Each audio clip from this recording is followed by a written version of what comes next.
Yow! I am back. But hold on, the game actually crashed, so welcome back. Sorry it took a while. Actually, I took a shower. I took a quick shower, I'm not gonna lie. Yeah, I went to piss and then I realized that I actually feel really sticky and I don't like it.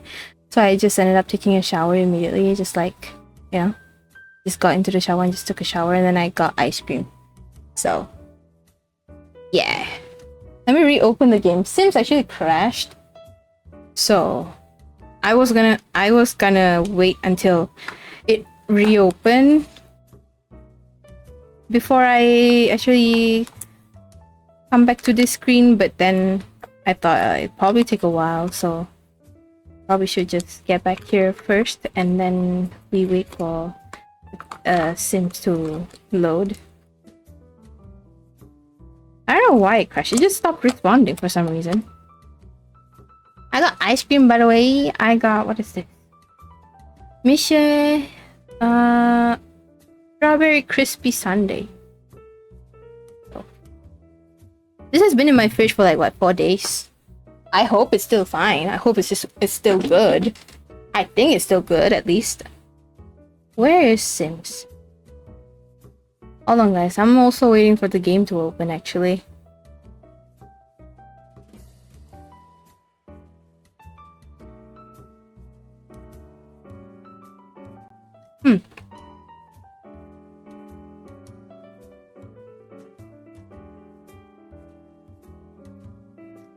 Alright.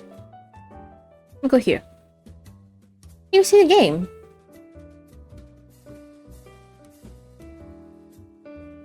Probably not, huh? You see it now? Oh yeah, you can see it now.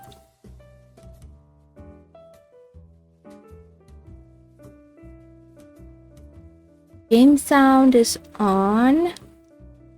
Okay.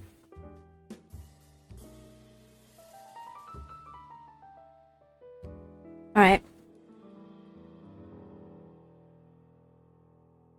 Don't tell me it crashed again, please.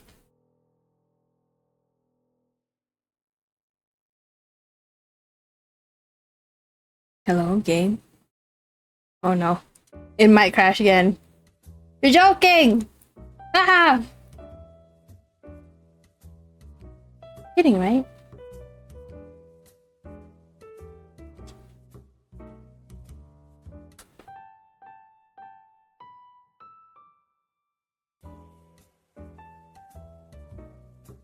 Like not responding.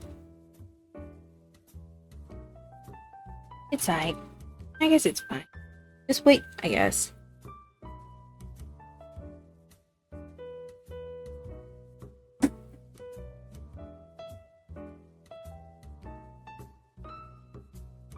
You know, I thought of like doing that thing that we did last time, which was we play like podcast while I continue to make my house. Oh, it loads. Finally. Let's go to the main screen first.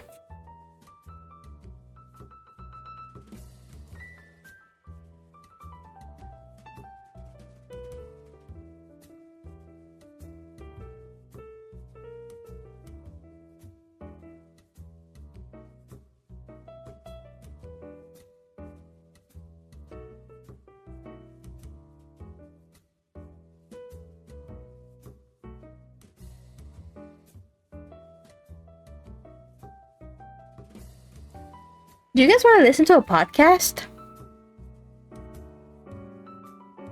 while we do this? What podcast? Like watch like a YouTube video, I guess. I usually watch Rotten Mango, but if you want something else, I guess we can find it too. Okay. Is it? Okay. Look at me, so pretty. Anyway, let me open up the podcast first. Okay. podcast, or I guess any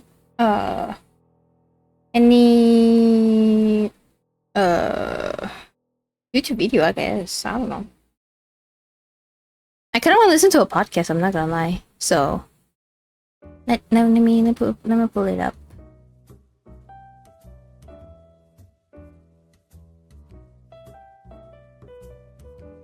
Let me see. This one.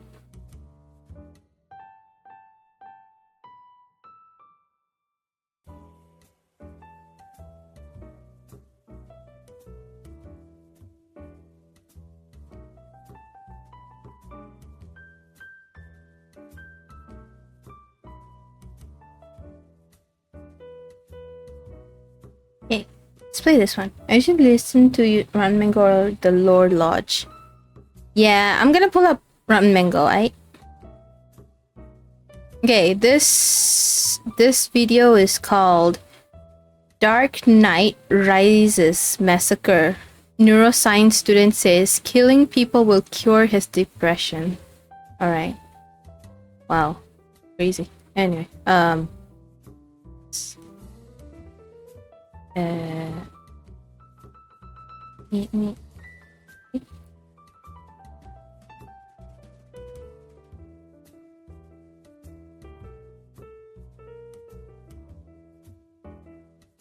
here, I guess. I think here is fine. Oh no, wait. I'll put it on the bottom left. That should be okay. Aaron Mango forward the death, the Lore Lodge for missing persons cases. Okay. I'll put this, and then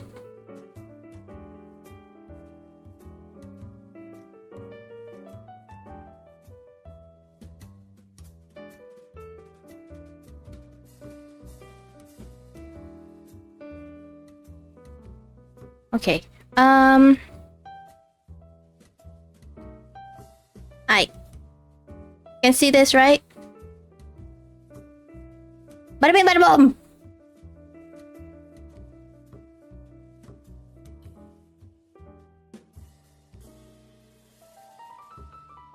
What?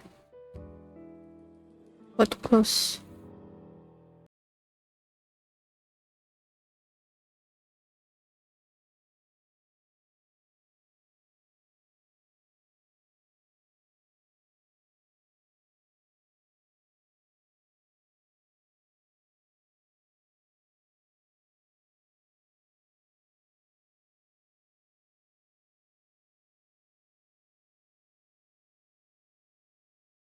No audio?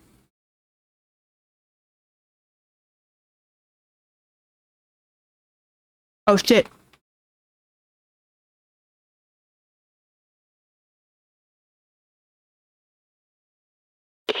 Yeah, you can hear now. That's so loud.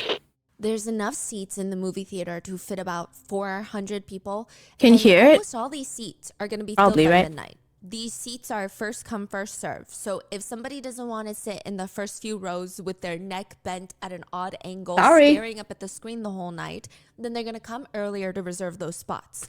Now, almost 3 years later, some of the same moviegoers from that night would be asked to come in and point out exactly which chair in which row did you sit at when it all happened. But this auditorium they're in, they're not pointing at real chairs that you can sit in. They're not walking into a movie theater and saying, that's the chair that I sat in. In fact, it's this tiny little miniature model of Theater 9 that they're pointing at. There's tiny little rows of blue chairs that are lined up against each other. How big is it?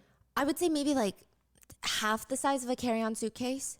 Oh, wow. And every little, the amount of chairs per row is accurate. The amount of steps in the stairs are accurate. It's quite literally a miniature model of a specific movie theater. Oh.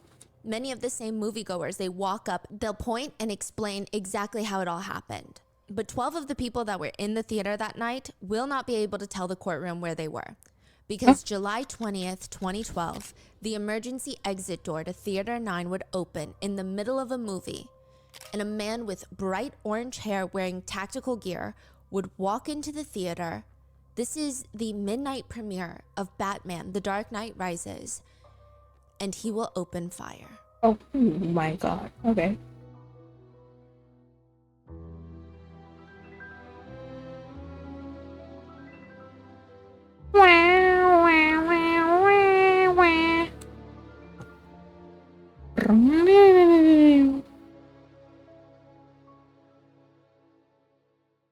We would like to thank today's sponsors who have made it possible for Rotten Mango to support the 720 Foundation. Their mission is to honor the lives lost on July 20th, 2012 by being a resource and for advocating for other communities who experience that mental, physical, spiritual, emotional struggle after a mass tragedy. This episode's partnerships have also made it possible to support Rotten Mango's growing team, and we would also like to thank our listeners for your continued support. As always, full show notes are available at RottenMangoPodcast.com. Today's case is very heavy. We're going to be discussing a mass tragedy that involves firearms and juveniles. If that's a sensitive topic, prioritize your well-being, try to show yourself some grace, be nice to yourself, and a few other content disclaimers. There are mentions of mental health self-exit, as well as brief but very graphic descriptions of injuries. Again, this case involves mass murder, firearms, so please watch at your discretion. I also want to be Listen to her, that chat. any mention of mental health that pertains to the perpetrator does not minimize any criminal intent, does not minimize or excuse their actions. And last but not least, statements and testimonies from publicly available media have been condensed for purposes of time. So if you guys need to take a break, take a break. Prioritize yourself. If this is triggering to you, don't watch, okay? They would see this small white car just parked by itself in the middle of the night. And if you look closely, the car is shaking. But that's the whole point, you know, that it's parked there. Nobody's going to see it rustling around. The space inside the car is cramped. It's a tiny little white sedan, and there is a full-grown man inside of it, changing out of his clothes and putting on new ones. He's quietly and as quickly as possible putting on a ballistic jacket, a belt with ammunition, 250 plus rounds around his waist, a tactical vest that would hold more than 400 more rounds, a gas mask, a helmet, and he's grabbing 3 different things to carry. 1, a shotgun, 2, a semi-automatic rifle, and 3, a pistol. Now he decides he's ready. But before he slips out of his car to complete what he calls his, quote, mission, he grabs his phone and he calls the University of Colorado Denver's Student Mental Health Emergency Hotline. This is 12:30 in the morning, and he's calling a university student mental health hotline. It's almost like a sick test he's playing. If someone answers, he's not going to do it. If somebody doesn't answer, he's going to do it. He would later say, I called for one last chance to turn back. I didn't hear anything for about 10 seconds, so I hung up. Then he slips in his earbuds to play really loud techno music, rave music. Before both the earbuds are in his ear, he freezes and he sees somebody. He sees a theater employee throwing trash out in the nearby dumpster because this is the back of the movie theater. This man in the car, he's got his hand on his pistol. He's holding his breath in from inside the car. The plan was clean and simple in terms of this guy's mind. Like, this is his thought process. If this guy turns around and he spots him, if the movie theater employee, his eyes go big because he just registered what's going on, he's going to be shot and killed. There's no way around it. He said he felt calm and collected. He didn't even feel adrenaline in that moment. But the theater employee never turned around, and he went back inside. The man in the car continued pushing in his earbuds, blasting that music at the maximum level so he doesn't have to hear anything, because he would say to him, none of this is personal. Just 3 days later, July 23rd, 2012, the bomb squad arrives at the local University of Colorado's campus. They're swarming the mailroom. They locate this small, inconspicuous package. It doesn't look big enough to carry explosives or anything. And they examine it through the X-ray machine. They wipe it down for contaminants just in case. A member of the bomb squad suits up in a special bomb suit that's supposed to protect him, and he slowly opens up the package and they slip out the contents. Inside of it is like the weirdest combination of things. A notebook, kind of like a diary, and a stack of $20 bills, $400 in total. But here's the weird thing about the $20 bills. All the edges are burnt. Like someone turned open a fire on a stove and just burnt the edges. Oh. They flip open the notebook to one of the pages and they read the scribbled writing. It says, targets, random. The cruel twists of fate are unkind to the misfortunate. Method, bombs, ? Too regulated and suspicious. Biological warfare, I'm too impatient, requires extensive knowledge, chemicals, and equipment. Serial killer, serial murder, too personal, too much evidence, easily caught, few kills. Mass killing, maximum casualties, easily performed with firearms, though a bit primitive in nature, no fear of consequences, being caught, 99% certain. Venue, airport or movie theater. Airport, substantial security, too much history with terrorism. Terrorism isn't the message. The message is, there is no message. The movie theater then. There is no isolated, message. Large. What better place to case than that of an inconspicuous entertainment facility? South side of theater optimal, 15 screens. The 12 Disney Princess's floor. Yeah, it is. Aurora Theater during The Dark Knight Rises. Send this package to a university psychiatrist. Wow. July 20th, 2012 is a big day, or it was a big day for Warner Bros. It is the premiering night of The Dark Knight Rises, the third installment to their trilogy where Christopher Nolan was Batman. Their second movie, The Dark Knight, broke $1 billion in box office sales, which is in the top 20 highest all-time box office movies. The Century 16 Theater in Aurora, Colorado has multiple showings that night for the premiere. Now, one of the most anticipated sold-out premieres was at 12:05 a.m. Both Theater 8 and Theater 9 are going to be showing the movie at exactly 12:05 a.m. right next to each other in tandem, just 5 minutes after midnight. Century 16 doesn't sell assigned seats though, so you purchase a ticket for a seat in the theater and that's it. The seats themselves are first come, first serve, which means by 10 p.m., the whole parking lot is just bustling with activity. 2 full hours before the movie even starts, cars are pulling up, the parking lot is packed, the attendants are standing at the Theater 9 down the hall, Theater 8 down the hall, Theater 9 down that way. Everyone's rushing in. They're trying to get the best seat in the house, which sounds miserable, but it wasn't. I don't know, maybe it has to do with the specific people or just the energy of that night or the excitement that it's a midnight premiere showing. Pretty much all the 400 seats in Theater 9 are taken. Nobody's going to get spoiled since it's not all over social media. They're going to be one of the first to see this movie. And adding to that, if you're coming to a midnight premiere of a movie, you're a good fan of that franchise. And so everybody has this shared common interest of this movie. It feels like pockets of families and friends coming out, but it does feel like one big community is what a lot of people said. Because they're all really passionate about the movie. You don't go to a midnight premiere if you're just like, whatever. Yeah. There would be one person standing up every 15 minutes screaming, 1 hour left, 45 minutes left. And then people would start cheering because they're so excited for the premiere. There would be people dressed up as Batman. There's one moviegoer by the name of Sully. It was actually his 27th birthday. And he's at the theater with all of his coworkers celebrating his birthday. He is this 6'5". They call him like a huge teddy bear. That's what they said. And there's just a lot going on. It's his 27th birthday. It's 2 days away from his first wedding anniversary with his newlywed wife. He had brought this Batman hat to wear during the premiere. And he saw this little boy who really wanted it. So he gave it to him. That's kind of the energy that night. Even during the Superman trailer, one of the guys in the audience would get up and he's wearing a Superman shirt and he would strike a little Superman pose and everybody's laughing. Everybody's just having fun during the previews until the screen goes completely black.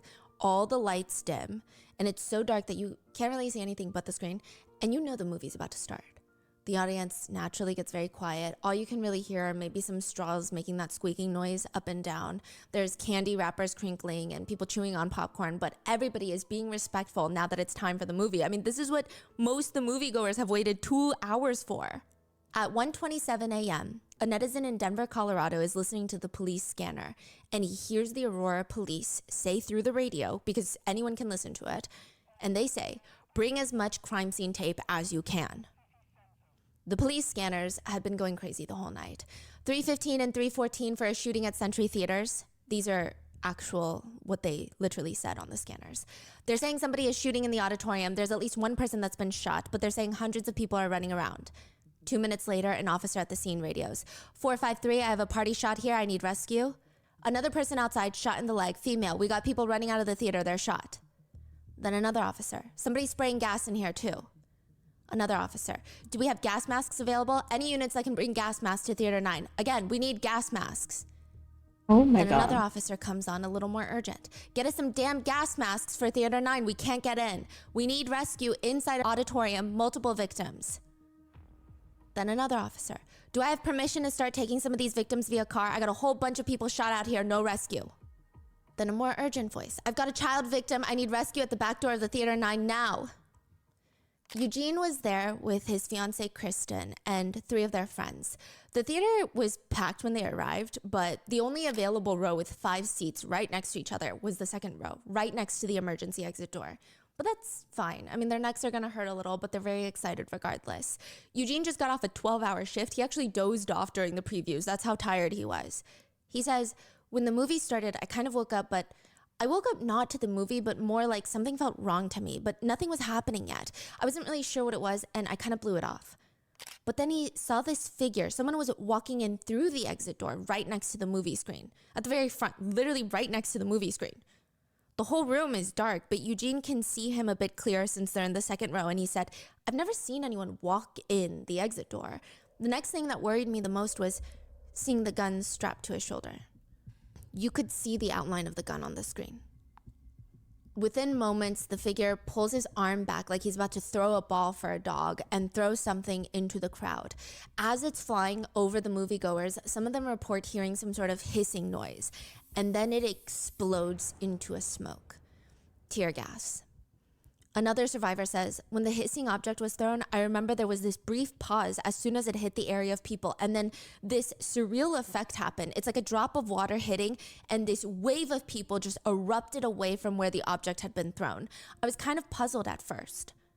Another survivor said she thought it was a stink bomb, those prank bombs that you throw that honestly should not be real, but mainly the biggest, worst thing that happens, it's a very, very bad odor. Maybe this is some teenager's version of a sick joke during the premiere. But no smell came. Instead, something explodes with this flashing light, almost like a firework. A lot of the survivors said they genuinely thought someone threw a firework inside the theater. But then someone screams out, poison! Another survivor says, almost immediately it filled the entire theater. Your lungs start burning. You feel like your eyes and nose are bleeding, even though they're not. Another survivor said, I remembered feeling my throat was burning and itching. I couldn't breathe through my nose, and I felt like I couldn't breathe at all. So even though I continued to hear the gunfire, I was trying to stand up because I couldn't breathe, and I thought that would help me breathe better. But thankfully, their friend realized that they were trying to stand up, so they climbed on top of them to throw them down under the seats. There is just gunfire raining straight into the crowd. Eugene said, I didn't even know what was going on in that moment. I thought it was a prank. The next thing I know, I see red things coming out of the corner of the theater. Those little red things were little bursts of flame created by gunfire. Eugene slams into the ground, pulling his fiancée Kristen onto the floor. He said, all I was thinking, if anything, I could put myself between her and the bullets. He tells her, don't move, just stay still. Whatever you do, don't move. He starts pushing Kristen under the chairs and wedges himself between her and the shooter. The first shot Eugene takes is straight to the hip. The reflex was to lift his leg up to the pain shooting through his leg, and that's when he sees pieces of flesh fly into the air because his knee was shot. He says, the hip hurt more, the knee was more through and through. I was just kind of freaking out. About a dozen rows behind Eugene were Brent and his best friend Jessica. Brent says, of course, mass panic, chaos, people screaming. We stood up and we started to make our way to the right of our exit row. We got down 1 seat length and I realized that people weren't moving fast enough. So I pushed us onto the ground. At that point, I started to feel the spray of popcorn and soda just all around. And I noticed Jessica's tone. She went from screaming, call 911, someone call 911, to just screaming. And I looked down and she had been shot in her right leg. I believe it was right above her knee.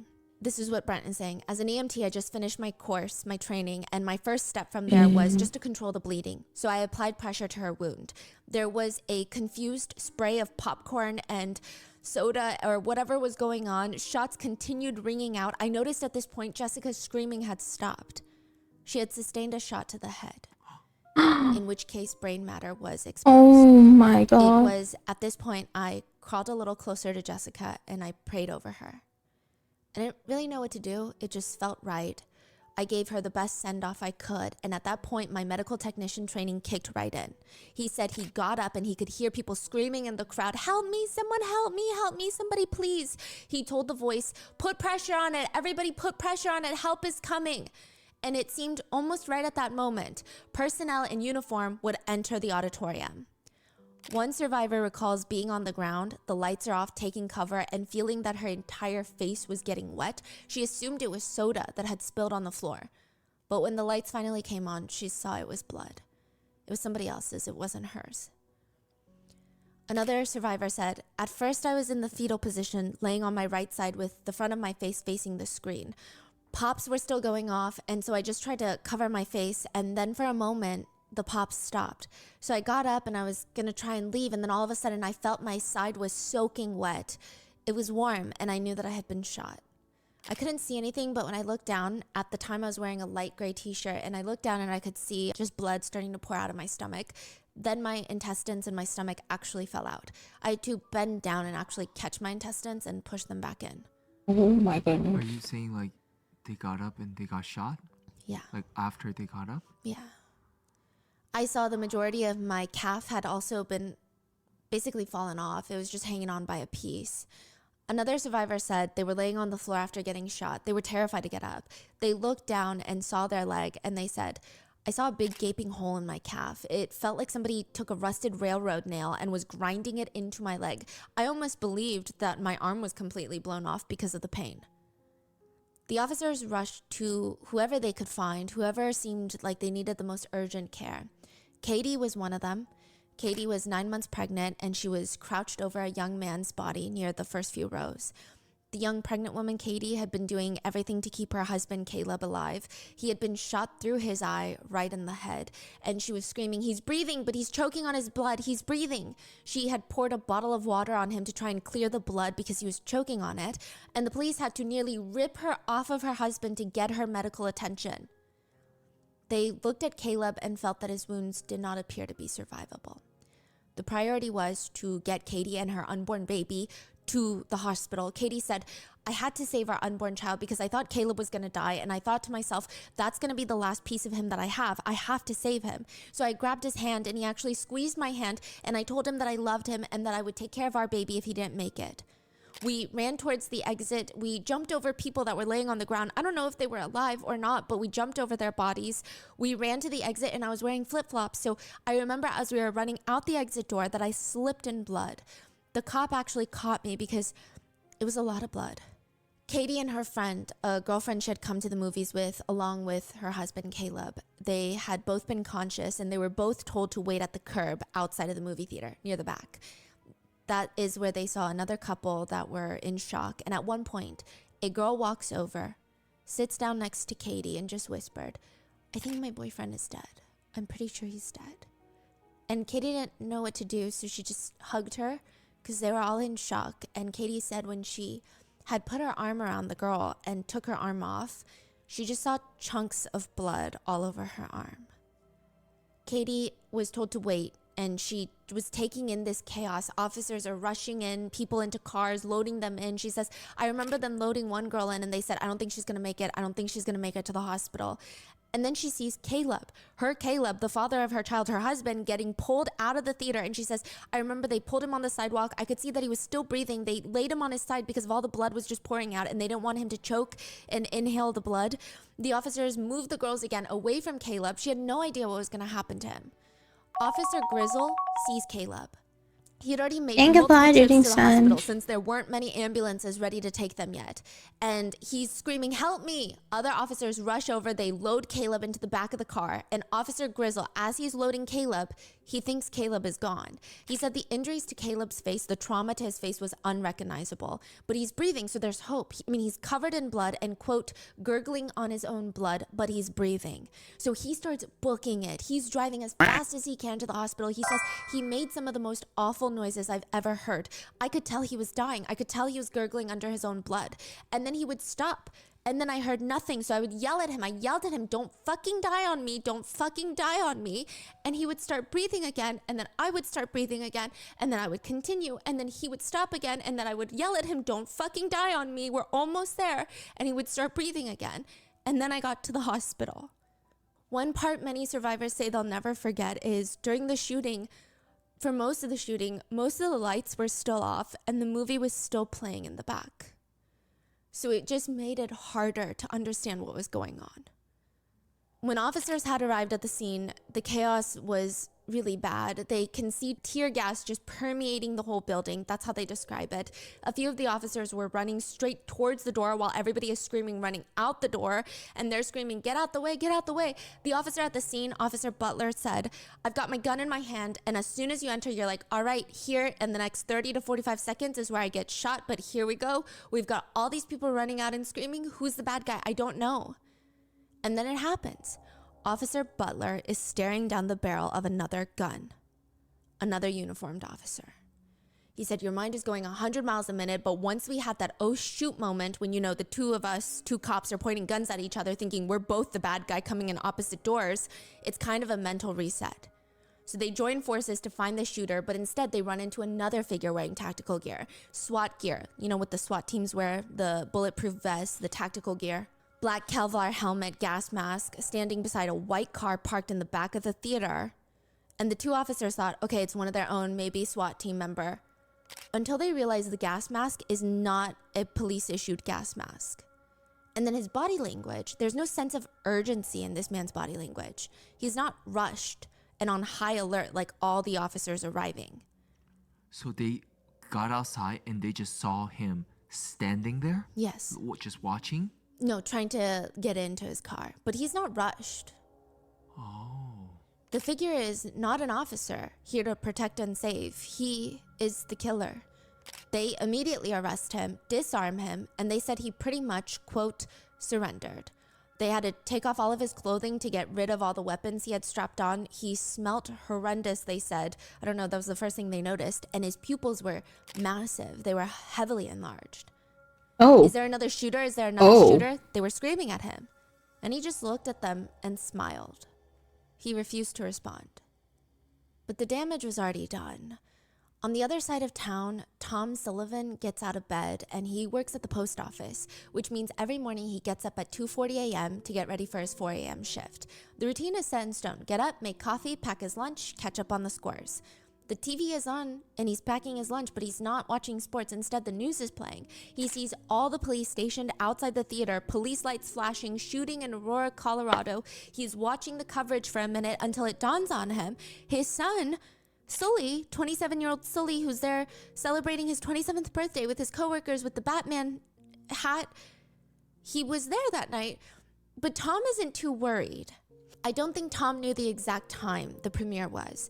And on his way out, he just left a voicemail to his son to let him know to call his mom when he wakes up because he just knows that his wife is going to be worried sick when she wakes up and sees the news. So just it's definitely give her a on call, something, yeah. It's going to be fine. And by the way, happy His birthday. pupils are... Oh, So it's his on birthday. the way to work, the situation starts escalating. He starts His seeing pupils are helicopters up in dilated, the sky. crazy. Radios are non-stop, reporting increasing number of injured victims. He ends up driving by the theater to work. He likely didn't see any survivors waiting out on the sidewalk or the wounded being rushed to the hospital at this point. But he calls his son one more time because it just seems like it's getting bigger and bigger. Because when he was watching the news, nobody really knew what was going on yet. There was no confirmed news. Yeah. And he leaves another voicemail. Hey, look, this looks pretty serious, pretty bad. Call me. I'm going to keep calling you every half hour until you call me because we need to know where you are. AJ is not his son, but AJ was the first to get hit by the shotgun. AJ was there with his girlfriend, La, and she said, when AJ and I realized that something very bad was happening, we stood up. He grabbed my hand and we were getting ready to leave, and he turned around and he looked at me in the most shocked way, and then he hit the ground. The killer fired from various different weapons, one of them being a shotgun, which shotguns are very dangerous because the bullets, they're not just bullets. Inside of them are these little flaming hot pellets. The point is, even if you have really bad aim, you're going to do a lot of damage in the vicinity of where you shoot because flaming hot pellets is enough to do a lot of damage and kill someone. AJ had 14 pellets in his brain. Jansen was there with her boyfriend Jonathan, and they had this cute little tradition where every time they'd go to the movies, they would get popcorn, a cherry Coke, and sour punch straws. That was their order every single time. But 30 minutes into the movie, Jansen said, he immediately grabbed me and said, Jansen, pushed me down under the seats in front of us and said, Jansen, we have to get down, stay down. I popped my head over the seat and said, why? He pushed me down and said, get down and stay down. I was laying flat underneath the seats and he was on my left side, so basically shielding her. Jonathan had his hands on Jansen's back and he just kept pushing her further under the seats, using his body to almost cocoon and shield her. And she said, he gave me one final push before I didn't feel his hands again. I just felt hot liquid and what felt like gravel being thrown at me, and I thought, this is the moment that I die. I was down there for maybe about 10 minutes, but it felt like a lifetime. When I finally did slide out, John was there with his eyes closed. I started shaking him and I said, John, we have to go. It's time for us to get out. Come on. He looked like an angel and he wasn't bleeding, but he was dead. By the time the police burst into Theater 9, the movie was finally cut off and stopped playing. The lights are on. And the first thing they do is they search for that child victim they received multiple 911 calls for. They get to the mom first. Ashley had thrown herself on top of her 6-year-old daughter, Veronica, to shield her. They were both shot. Ashley would be shot directly into her spine. She physically could not move since her nerves had been shot. In total, Ashley, the mom, had been shot 3 times. She could do nothing but watch the police carry Veronica's unresponsive body out of the theater. She couldn't run alongside them with her baby. She just had to watch them leave. But once the authorities, they get little Veronica out of the theater, they realize her injuries are not survivable.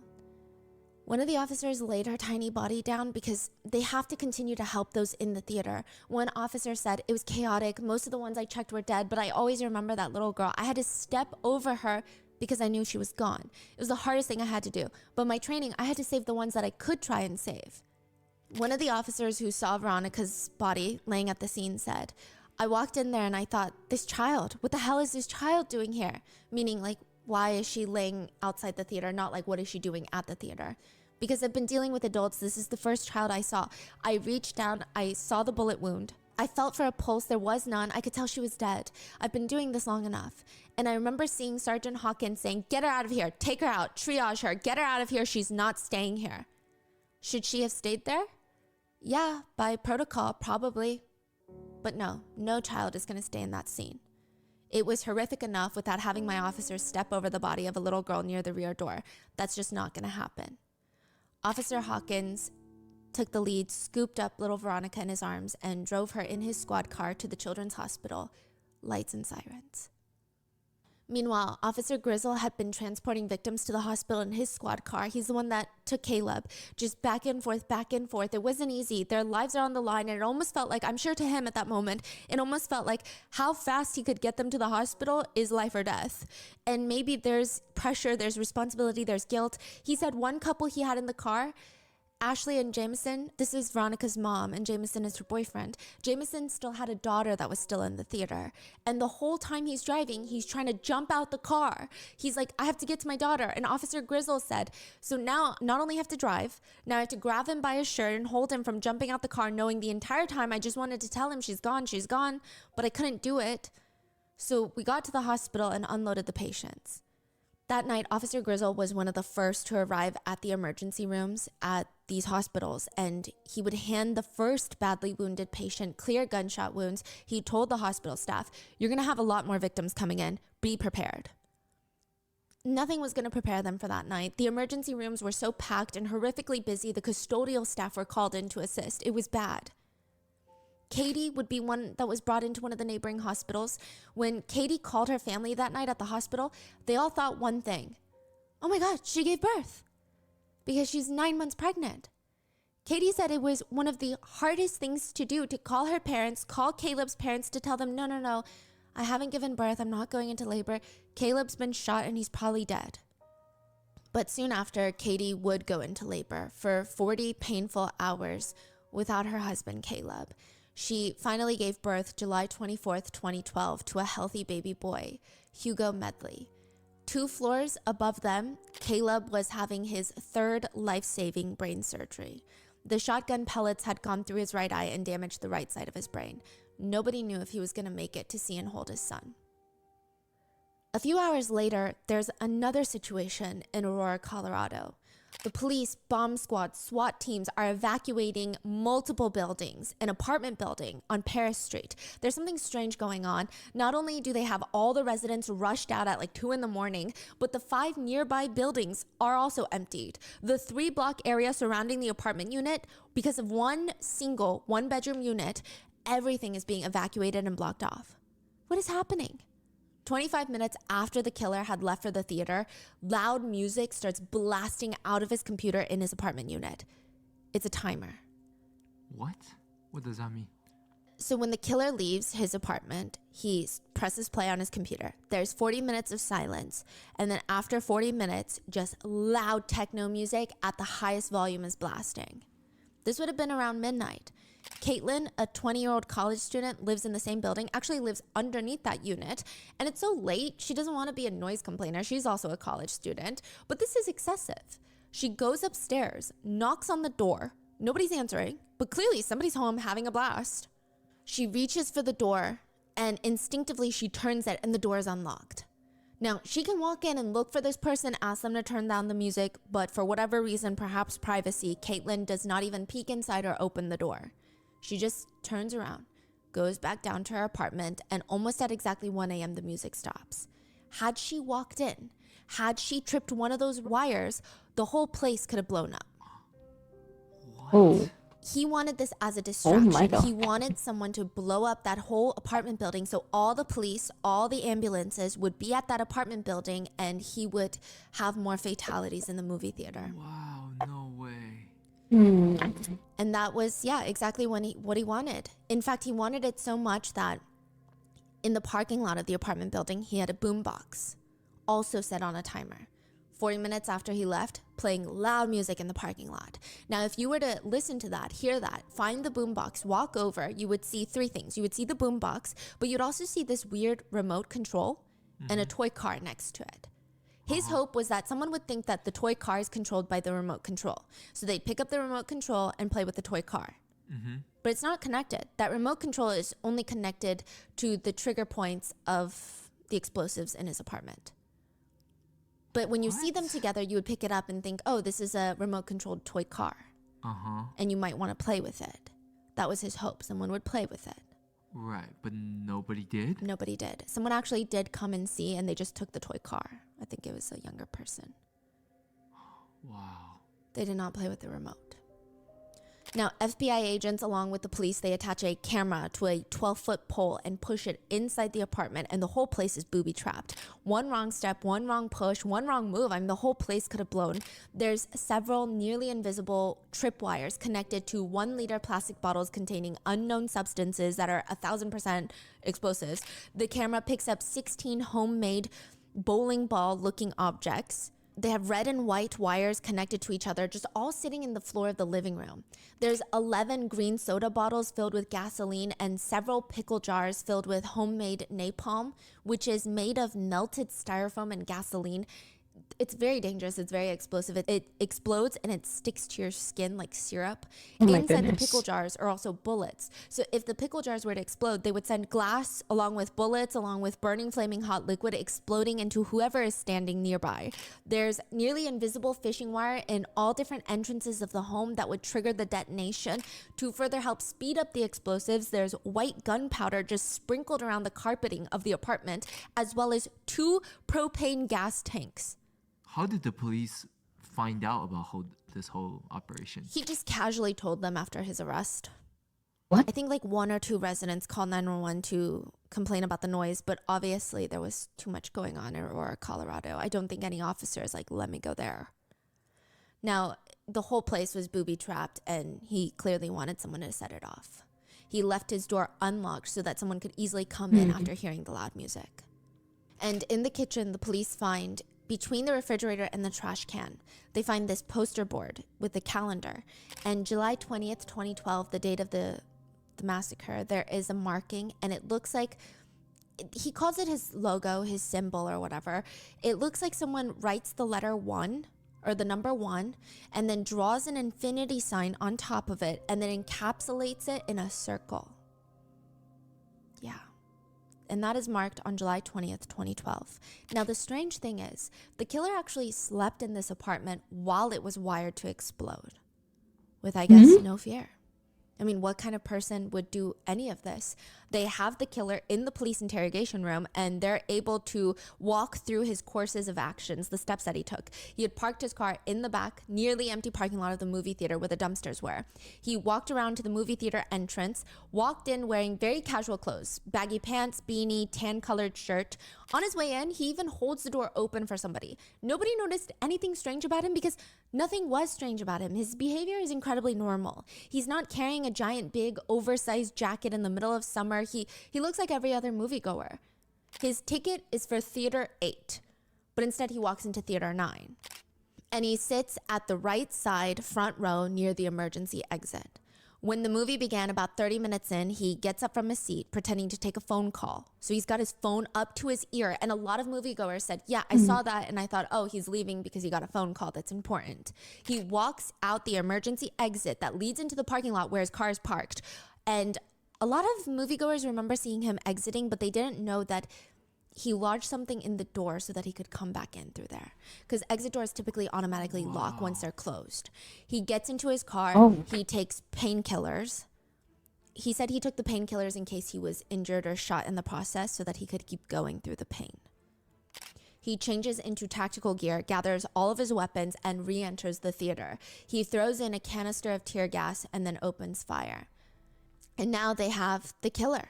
He's in the interrogation room and they're watching him. He's got this sweaty mess of badly dyed red hair. He's slumped across the desk with the detectives, and his shirt is half on. At one point, he's completely shirtless, but for a good portion, he's got his chest and one of his arms out. And the chilling part is he's very calm. That's the first thing you notice. He's so calm. He actually appears bored, trying to find things to keep his hands busy. He's not anxious. It's not like he's fidgeting because he's so filled with anxiety. He just seems incredibly indifferent, like he is waiting for the DMV to call his name.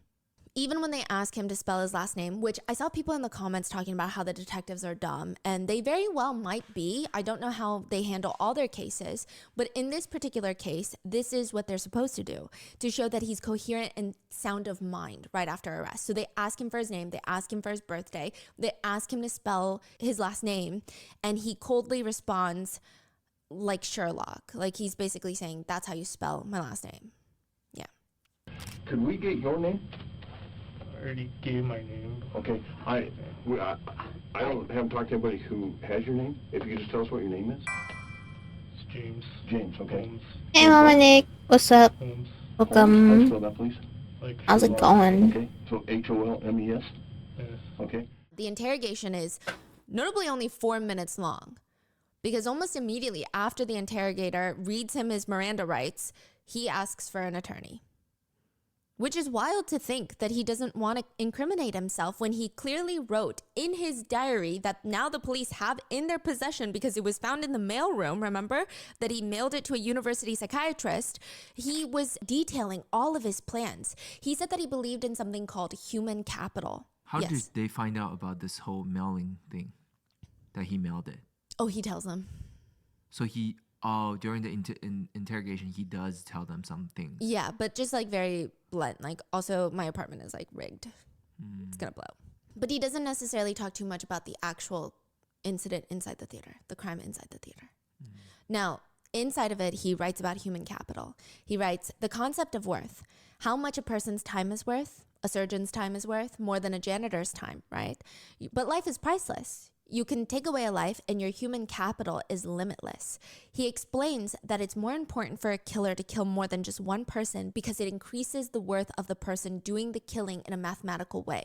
He's saying like time is money, right? And people have currency, there's money, but there's also human capital. How many lives you take is your human capital. Every life you take, you add to your human capital. What? Okay. Yeah, the mathematical formula would be based on number of people killed, your own perceptions of what life is worth, your contribution to society in a meaningful and positive way. He states that he wants to kill because he wants to get out of his depression and increase his human capital. This is the way to do it because, quote, what is the meaning of life? What is the meaning of death? If you destroy all life, then there is no question to be asked. He admits that he hates humanity, but kind of like how one hates broccoli. Not in a fiery, angry, passionate hate. He says, well, I just don't want to eat broccoli, so I kind of avoid it, be averse to it. Instead of being like angry at broccoli and like chopping it up or something, I think it's just because I'm indifferent. It's indifferent hatred towards mankind. It's more of being averse to mankind, kind of wanting to be alone, solitary. He states that his crime was less to do with his hatred for humanity and more so he just wanted to get out of his depression by increasing his human capital.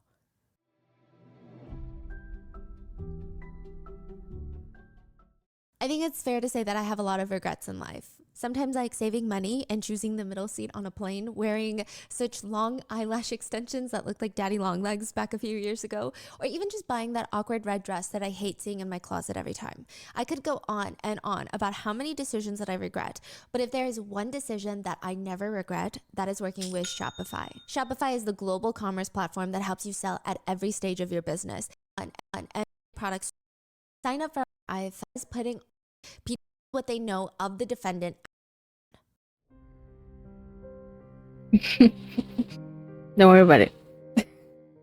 The defendant's attorneys start working on the insanity defense pretty much right off the bat, which means there's not going to be a police interrogation that people can try to better understand his motives.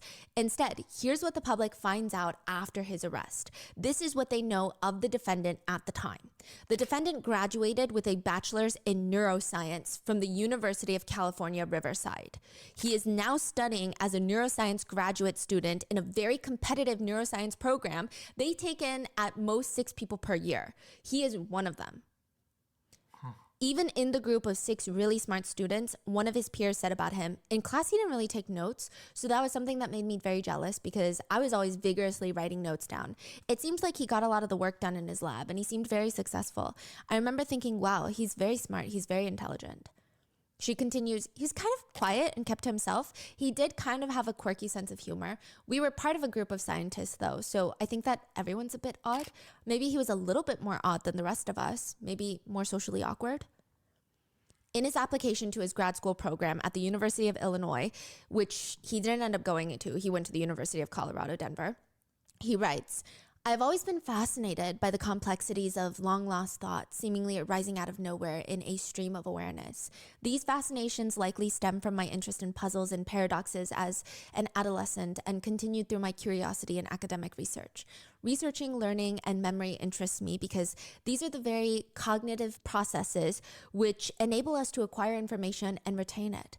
They are at the core of what distinguishes us as people. Due to the seemingly infinite vastness of indefinite knowledge, we must be selective in our pursuits of knowledge. This is why I've chosen to study the primary source of all things, our own minds.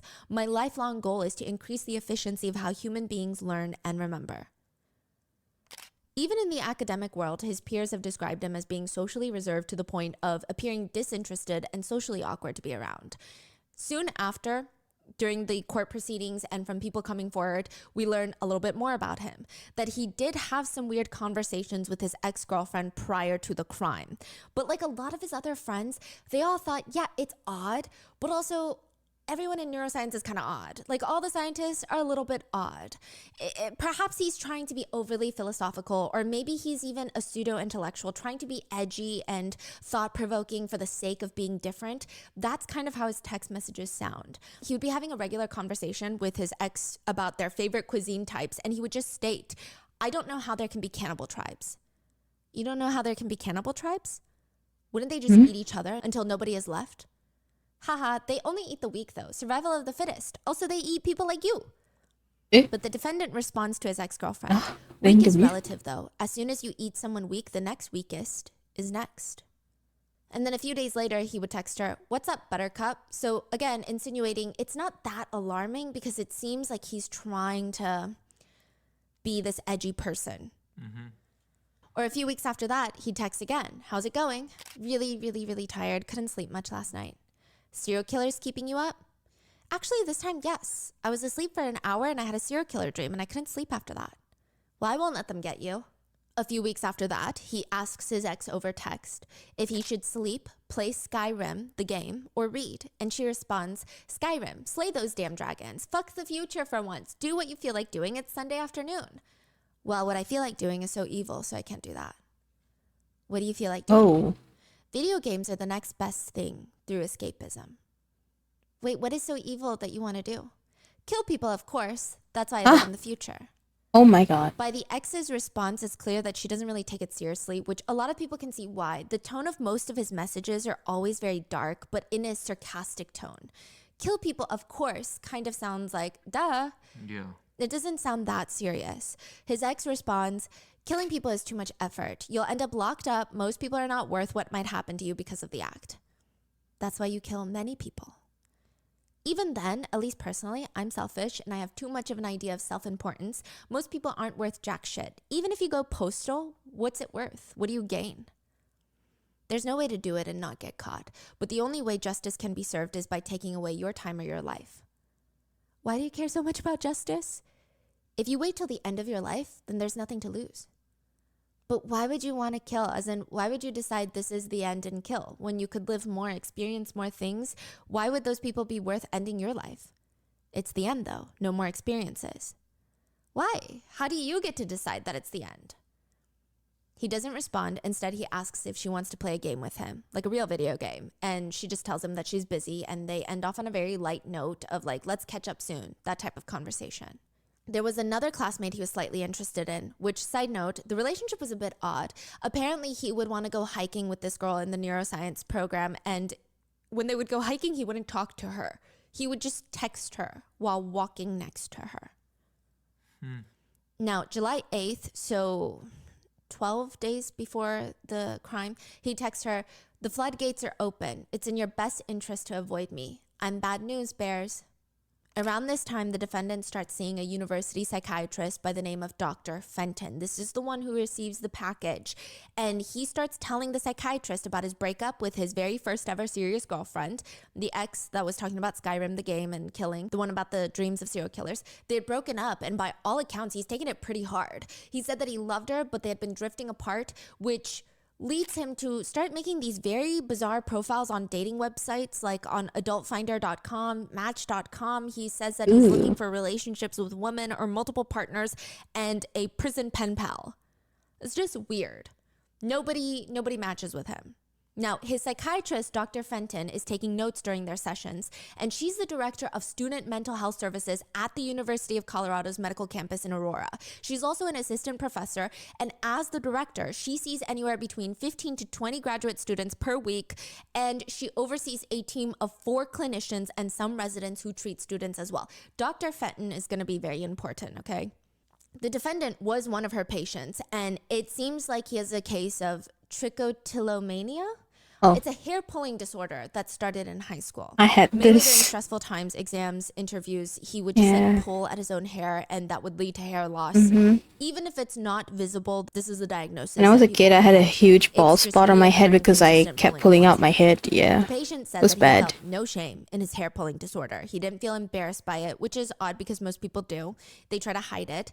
And he said that, I'm not embarrassed, but I would rather not people know because there's no reason for them to know. He does later write in his journal, "First bald spot was in 10th grade on the back of my head. When someone mentioned it, I was going bald. I switched locations. Sideburns late high school, widow's peak early college, under chin and jaw late college, most recently eyebrows and eyelashes." But the sessions weren't really about the hair pulling. Oh shit. They were about his feelings about his breakup and his intrusive thoughts of wanting to kill people. He stated he felt angry towards even his psychiatrist, Dr. Fenton, because she described him as not being a communicative person. He perceived Dr. Fenton as not wanting to communicate with him because she had already accomplished her goal from his perspective. He felt like the only reason she's seeing him is to prescribe drugs. He called her a mind rapist and a pill pusher. He particularly got angry on one occasion when she refused to tell him her philosophical outlook to the meaning of life. And he told her, which his is, there's no right or wrong. Yeah, side note, he has a very nihilistic view of life where he believes that there is no inherent meaning in life. There's no purpose or value. Typically, this means that there's also a rejection of moral absolutes, that there is nothing morally correct or wrong, good or bad, that humans cannot make that call because humans lack objective validity to even begin with. Which, if you look at it super positively, you could say that nihilism means that humans should be free to create their own meanings and values without other people predetermining theirs. But if you look at it super negatively, which a lot of people do, it's just a very depressing, morally gray outlook on life of nothing matters. Yeah. The defendant told his psychiatrist before the crime that he felt a level 9 out of depression of a scale of 1 through 10. But after he starts putting his little plan for his mission, that went down to a 5. So he starts writing in this journal that he titles Insights into the Mind of Madness, where he had his little logo with the symbol and the circle. He called it the ultraception that represents, quote, an alternative concept or idea. He scribbles it all over the journal, and he writes about the death problem. So he says that he wants to self-exit. That's what he's writing about in his journal. But he's like, well, is there any way for me to live without self-exiting? 1, ignore the problem. If the problem or question doesn't exist, then the solution is irrelevant. Didn't work. Forms of expression tried, including reading, TV, and alcohol. So he's saying, I tried ignoring depression. 2, delay the problem. Live in the moment without concern for answering the problem. Didn't work. 3, pawn the problem. If one cannot answer the question themselves, get someone else to answer it. Didn't work. Everyone else didn't know the solution either. 4, love, hate. Despite knowing death is false and suboptimal response, I can't find a working alternative. If all of life is dead, then the question is, why should life exist? What is the purpose of living? Now, a lot of people have tried to make out the defendant to be this genius madman because he's a neuroscience PhD student, right? And I mean, generally speaking, it is a very impressive accomplishment. He does have a relatively high IQ of like almost 130, I believe, but nothing about what he writes is that of a tortured genius, which that we cannot understand. This just sounds like every other depressed person that I know, but with one caveat. He seems to be depressed and he wants to take it out on humanity. Yeah. He writes, the obsession to kill since I was a kid with age has become more and more realistic. First obsession onset started more than 10 years ago. So anyways, that's my mind. It's broken. I tried to fix my mind. I made it my sole conviction, but using something that's broken to fix itself proved insurmountable. Neurosciences seemed like the way to go, but it didn't pan out. In order to rehabilitate the broken mind, my soul must be eviscerated. I could not sacrifice my soul to have a normal mind. Despite my biological shortcomings, I fought and fought. There's one more battle to fight with life, to face death, embrace a long-standing hatred of mankind, and overcome all fear certain death. I mean, there's such a strong narcissistic trait in his notebook, the way that he writes, just everything. He also writes, nothing is easily recognized, but can it be understood? As soon as nothing is described, nothing contains features of something. Even the very symbolic encapsulation of the word nothing is a description many people view it as black or darkness, but these are things in and of themselves. Nothing. Everything suffers the paradoxical quandaries as nothing. What? What is he talking about? I think he is trying really hard to have a very unique life experience and believe that he is so far above humanity that he has these crazy thoughts that transcend regular people's thoughts and emotions. Some netizens have stated, this guy is not smart, okay? He's just a pseudo-intellectual.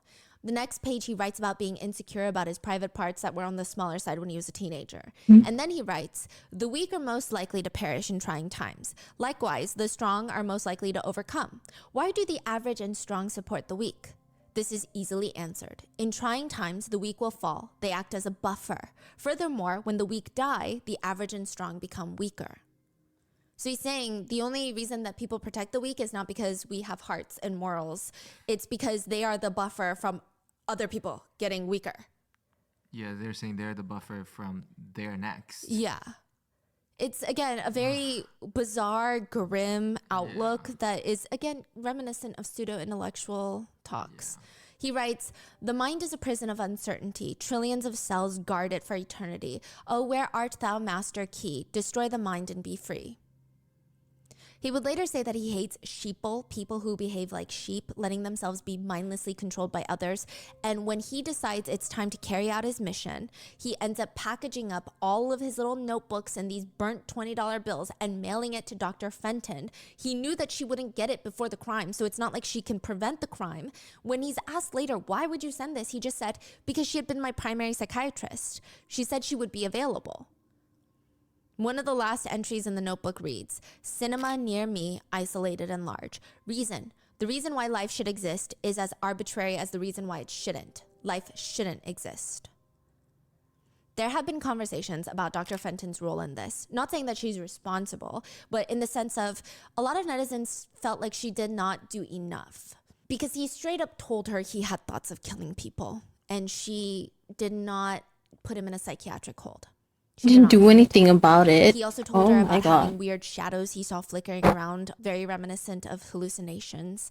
Now, the other argument here is that technically she didn't have enough information to get him committed, is what she argues. I don't really know how it works. I'm sure it's a gray line. I'm sure it's not that cut and dry.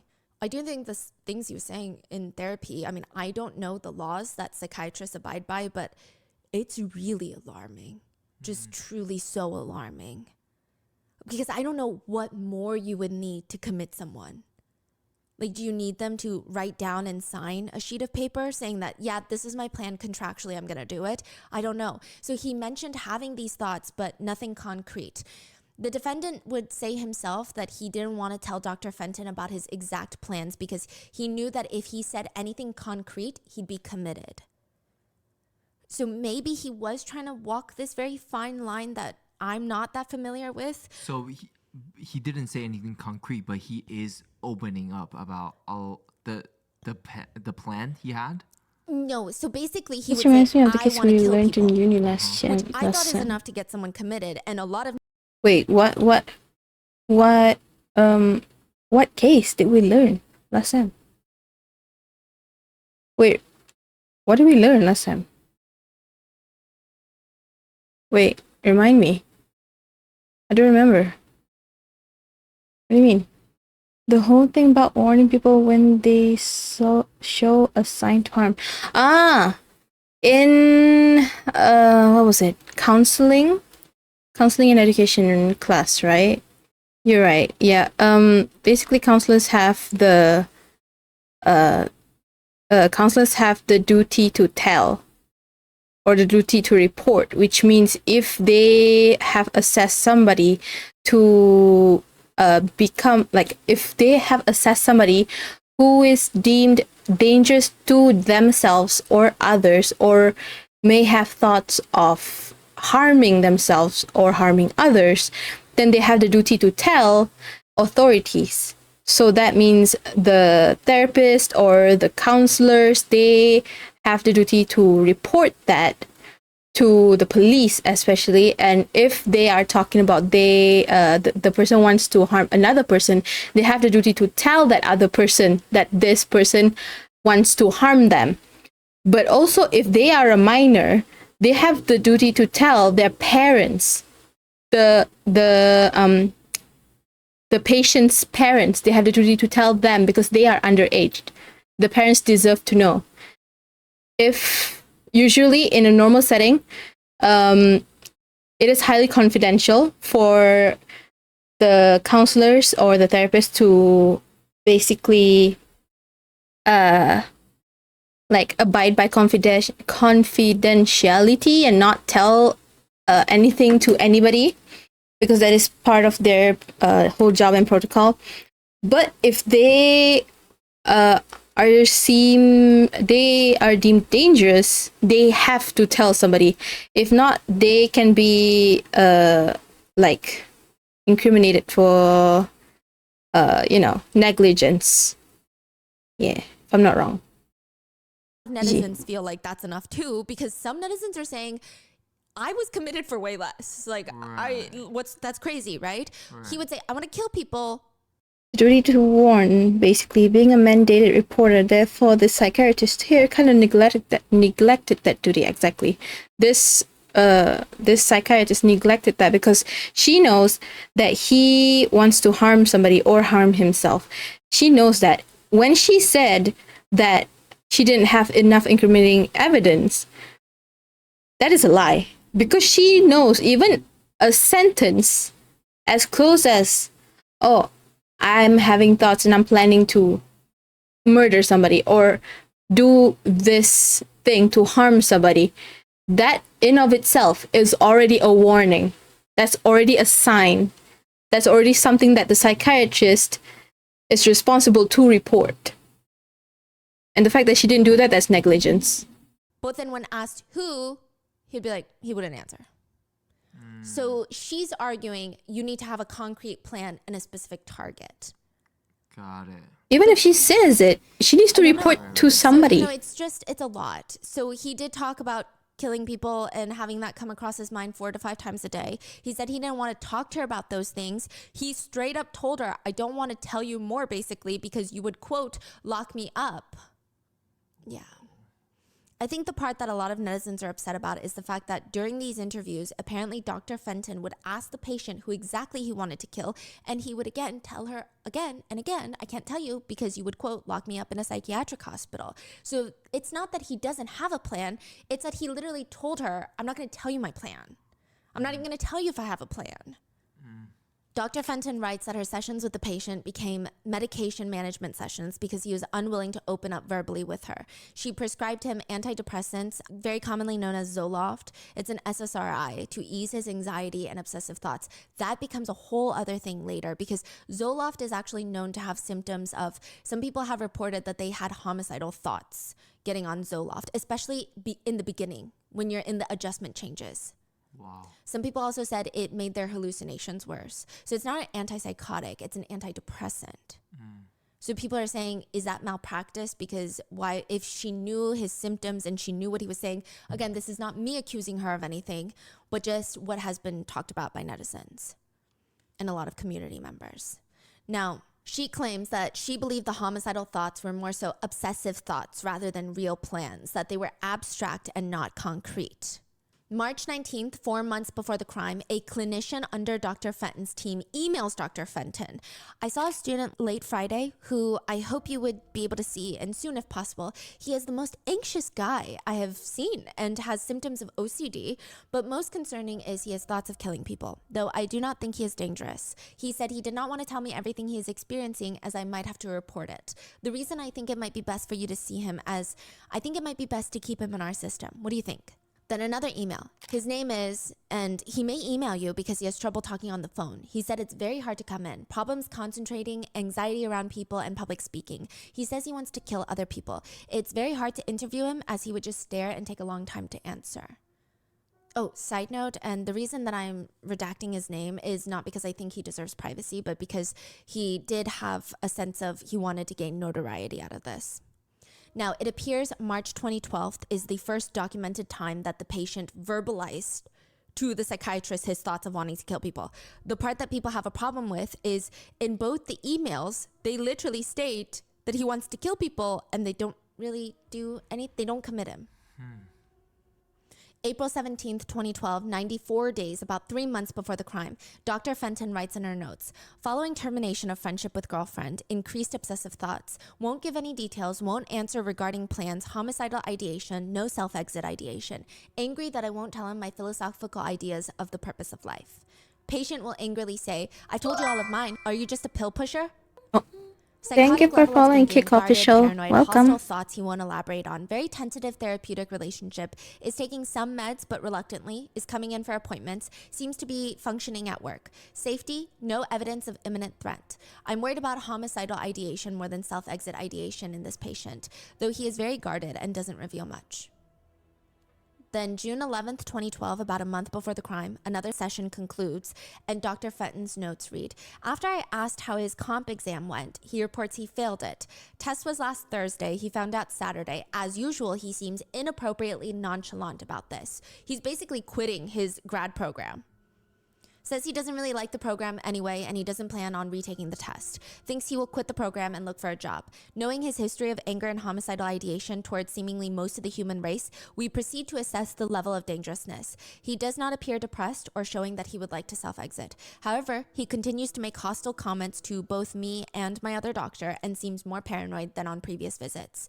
After about 20 minutes, patient said he had to leave to go talk to his grad school advisor, got up and left without thanks, goodbye, or any other parting remarks as per his usual demeanor.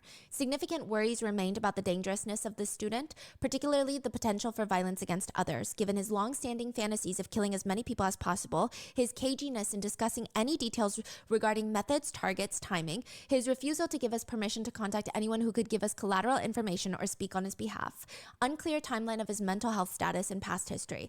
Has he always been this odd and angry, or is this new? Suggesting a psychotic break, substance-related psychosis, or a medical illness? ? And what's crazy is the bottom of that note reads, does not currently meet criteria for a mental health hold. He is not gravely disabled and has no evidence of self-exit ideation, long-standing homicide ideation, but denies any specific targets, and there's no current evidence that he's angry at the school or anyone else for his failure. No evidence of past violent acts. A few days later, he was on internet forums asking people about their favorite bombs. Oh. She would argue later in court, for a mental health hold for somebody with homicidal thoughts, you need a couple of things. One is evidence that it's not just a thought, that they have a plan and they're moving towards action on those thoughts. And the second thing is there has to be a specific target. And he all along had denied both of those. Yeah. Now, many netizens felt Dr. Fenton is at fault to some degree in their opinions. I'm not making a legal personal statement here, but it got to the point where she had to wear a bulletproof vest for the trial when she testified. Oh my goodness. Her name was leaked, she was doxxed, and she received countless death threats. But then in 2022, she was ripped apart again by netizens, though not nearly as severe, because she published a book on the case titled, it was released 9 years, 364 days after the crime, the day before the 10-year mark of the tragedy.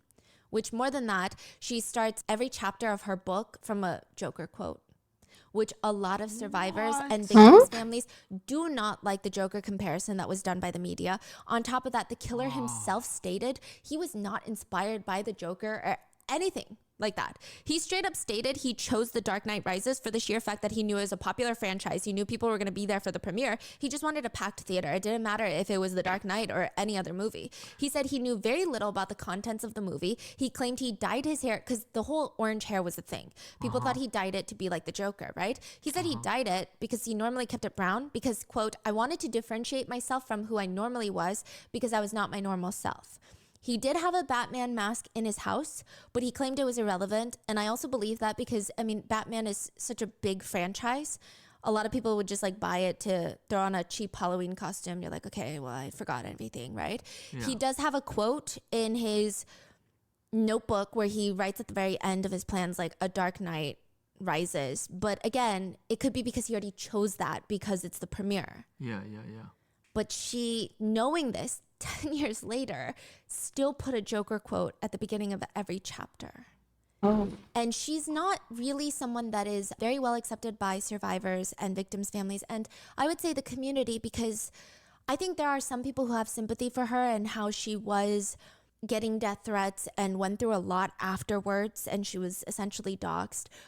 But a lot of people find that her book almost makes it seem like she's the biggest victim in all of this. And then add to that the Joker quotes and add to that a lot of survivors and victims' families members just didn't already like her involvement in the case because of he straight up told her. Yeah. So it just was a bizarre choice. So because Dr. Fenton did not put him on a psychiatric hold, it just became a giant point of contention in the aftermath of the incident. So remember how I said the interrogation for the defendant was about 4 minutes before he lawyered up? Well, there is a 45-minute clip we have of him sitting in the interrogation room prior and after to being formally questioned, and they're just making him wait there. And it is so bizarre to watch from, I guess, like a psychological standpoint. It's a very clear indicator of just how indifferent he is about what he did. For a good chunk of it, he is shirtless. He is wearing nothing but like a black pair of undies. He's so bored. He starts tearing the plastic label off his water bottle. He starts taking apart the paper cup in front of him. And again, none of his actions look like one of anxiety. It looks like, I am so bored, I need something to do. Eventually, he gets so tired of that, he starts banging around the underside of the table like he's a Home Depot dad. He starts picking at things. Eventually, an officer walks in asking him, hey, what are you doing? What are you doing? Removing staples. All right, is that your shirt that you're not wearing? He lifts up his shirt from his lap and looks at it. It was. It was? How come you're not wearing it? Because they cut it. Oh, okay. You cold or anything? No. The officer walks out, and immediately the defendant goes to try and play with the electrical socket. He's using the paper cup, trying to stuff it inside. It does not appear that he's trying to get himself shocked or electrocuted. He honestly, again, seems very bored, like he's waiting to get his driver's license renewed. Someone commented that it looks like he's waiting in the back room of a car dealership when the car salesman tries to negotiate with you and they make you wait. That's how indifferent he feels. That's the energy he gives.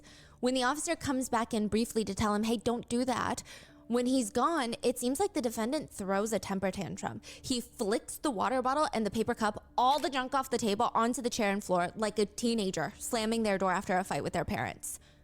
Then the officers, they placed paper bags on his hands to protect the gunpowder residue, to which he asks, what's it for? The authorities don't tell him straight up. They don't say that. They just ask him, what do you think it's for? And he responds, popcorn. What? They look like popcorn paper bags. The officer responds, could be used for popcorn, but not right now. When the officers leave, the defendant starts playing hand puppets with the paper bags on his hands. He does this for minutes, multiple minutes, a full-grown man for multiple minutes. There's not more of this interrogation, like I said, because he lawyered up, and he will be pleading not guilty by reason of insanity to 24 counts of first-degree murder, 140 counts of attempted first-degree murder, and 1 count of possessing illegal explosives. Meaning for every victim's life taken, he was charged with 2 counts of murder because of, quote, extreme indifference. This is going to be a death penalty trial. For each count, the defendant pled not guilty by reason of insanity.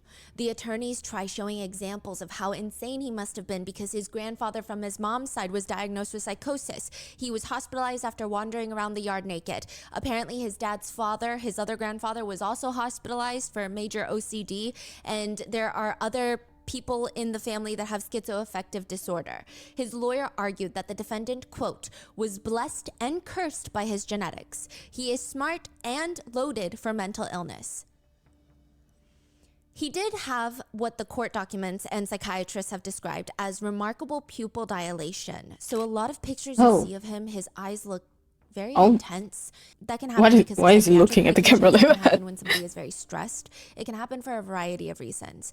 But in prison, it does appear that the defendant does start to lose his mind while waiting for the trial, which I do want to say again, this doesn't matter. Because it's not about his mental state in prison, it's about his mental state at the time of the crime. So yes, while it does appear he does seem to lose his mind a little bit in prison, there can be multiple different reasons for that. Now, there are 3 types of thought manipulation. Thought withdrawal.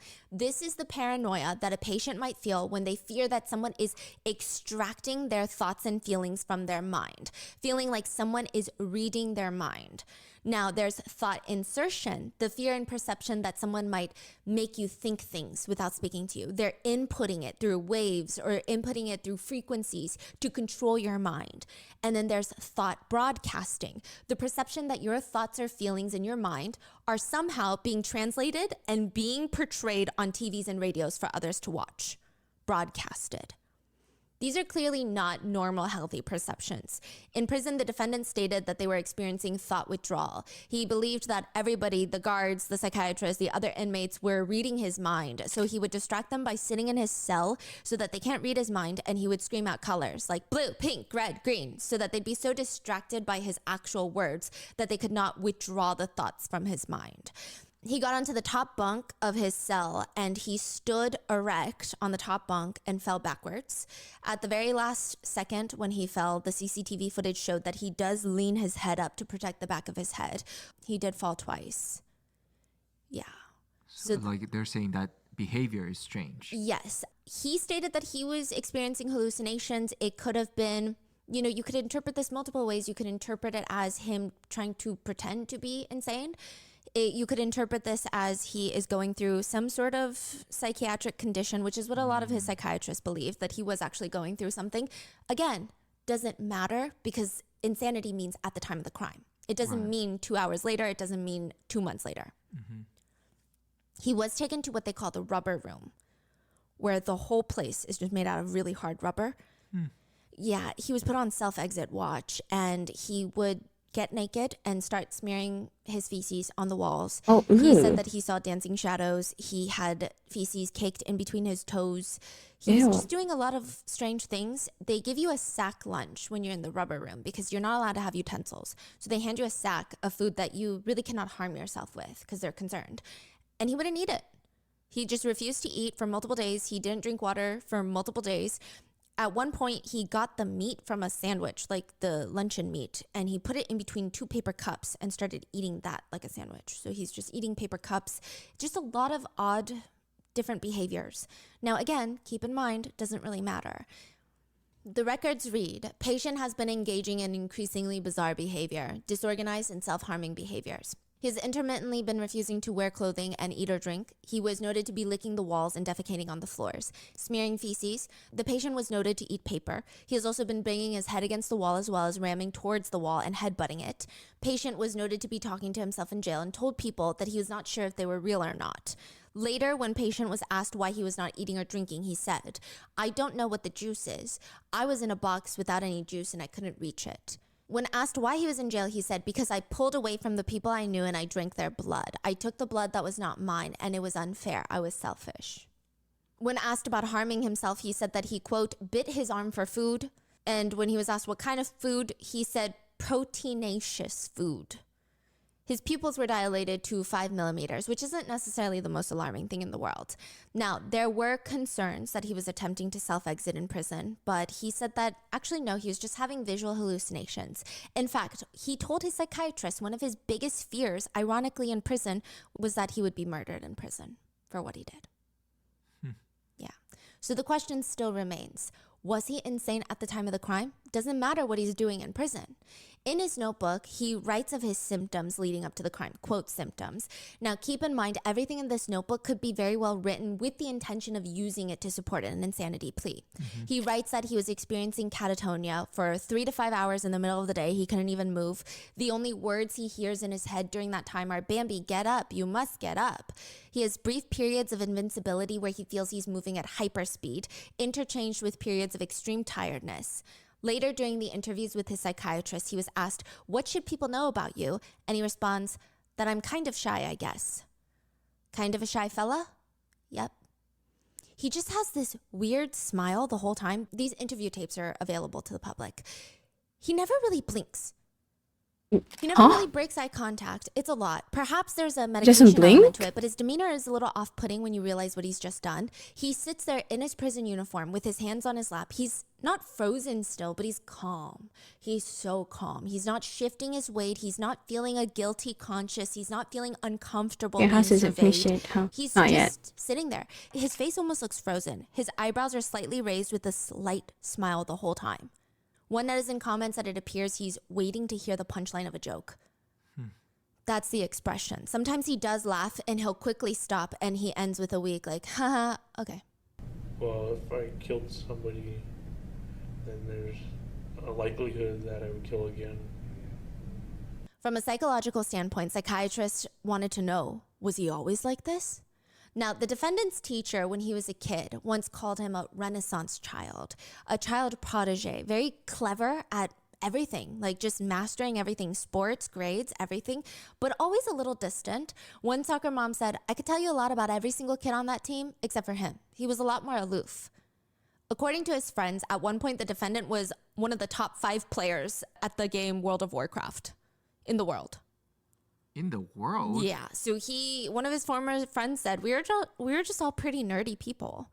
So there seems to be two groups of people saying either he's very nerdy and kind of quirky, or some people saying, oh, he's very, very odd. Now, the defendant claims ever since he was 10, he struggled with the meaning of life, wanting to find a purpose and something meaningful to do. A lot of netizens, and I agree with this, is he just seems like a normal kid, indicating there doesn't seem to be any sense of psychological issues. But maybe he was just a little bit quirky. Like, that doesn't mean anything. When asked why other people doesn't have similar struggles to him, he said it's because his mind is different. When the defendant was 8 years old, his parents brought him to a psychologist, stating that he was not being nice to his younger sister, but the psychologist thought it was just very normal stuff, like very normal family stuff. He was sent home and they followed through with the psychologist's directions. He ended up fine.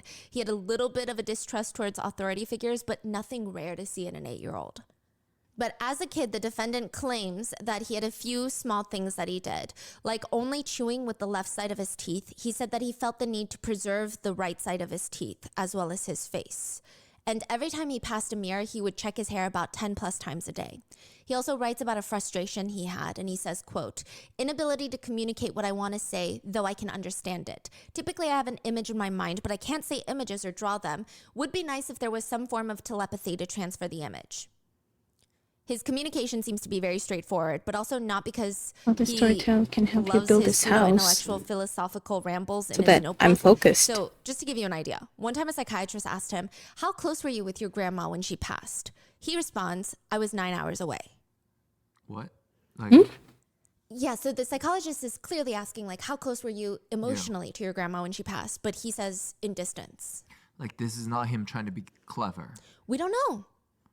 I mean, the psychiatrist... So, I guess either he's trying to be like a little smarty pants, or he's genuinely just do not think about human connection.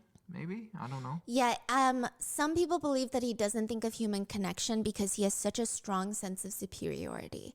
Almost all of his responses point back to he thinks very highly of himself and not much of everybody else, because my mind is different.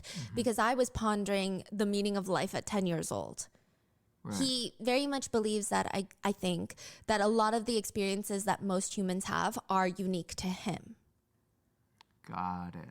Yeah. Well, I do want to preface that the psychiatrists don't think that he was insane during the time of the crime. And the only reason that we're bringing up all these things is not to say that he was. I don't think he was. Nobody thinks he was. The professionals that personally evaluated him don't think he was. A lot of netizens think it's good to know to see if there were any warning signs. Like him telling Dr. Fenton was clearly a sign that could have been prevented. Yeah. Now, he starts getting into massive multiplayer online role-playing games, which is, again, normal. But he played so often that people said that he became a little bit antisocial. Not a diagnosis. That's a very casual term that they're using. He just liked to play games, okay? He liked to escape from reality. He would sometimes space out. He had this look so often that people said he appeared sleepy most of the time. He would read books in his closet. Again, nothing too alarming. The defendant would state in one notebook that he liked to zone out when, quote, in a boring situation when someone is giving a presentation or otherwise rambling about frivolous information. So again, that's superiority. Now, there are some red flags though. When he was younger, his parents moved their family home. So they had to move cities. He had to start all over again with the same school and like different friends. And he said that he cut a piece of cardboard off a moving box, like one of those cardboard boxes. He cut it off and he sawed at his arms. There were no real injuries from it, but it is kind of alarming behavior. He did say around 10 years old, he started having these intrusive thoughts that a nuclear bomb would wipe out everybody. Just visions of nuclear bombs killing everybody, detonating. He said these thoughts would come on a monthly basis. Sometimes they came more when he was stressed. Interestingly, psychiatrists have noticed that's a pretty extreme sense of superiority, grandiose thinking as a 10-year-old. It's almost he believes he can do something to wipe out humanity, is how they interpreted his thoughts. That evolved into a saw decapitating anonymous people's heads. He said that he would see random people. So these are not people he claimed he knew in his personal life. And there would be this imaginary saw, like this vision in his head. The saw moved on its own. It was not connected to a hand. The saw did not represent him, he stated, but it would just decapitate people's heads. He said he saw shadows dancing in the corner of his eyes, which some people feel are hallucinations. I don't know. And he also oddly refers to all of his memories almost like internal videos. Like to him, it's like an internal video, is what the psychiatrist said.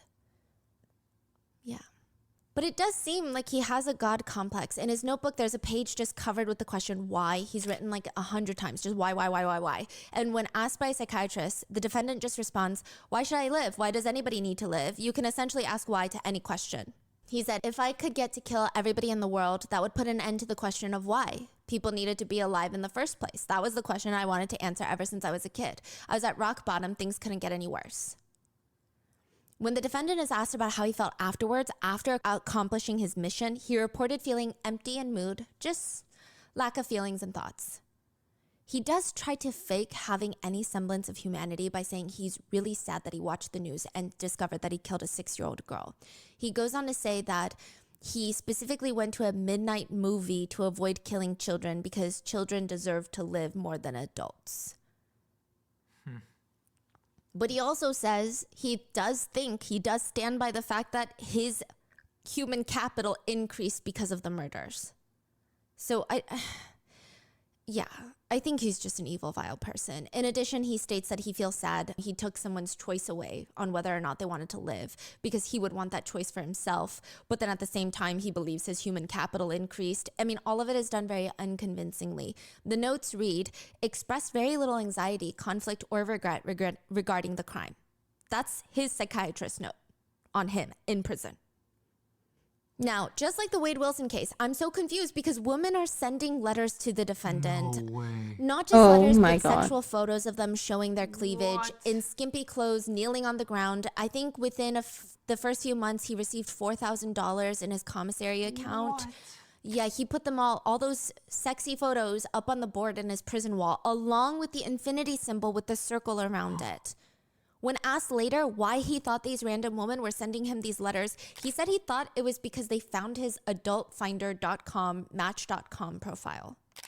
The trial would start April of 2015, nearly 3 years after the crime, and the jury selection would take 3 months, which is really long. It's not record-setting. Richard Ramirez, the Night Stalker, his was 9 months, but the trial was the largest jury summons in U.S. history, meaning they had to call more people to see if they could be a juror, because the state, the community, the people were still recovering and healing from Columbine, which is Columbine High School is a 34-minute that's what I'm saying. the Century 16 Why, though? Theater.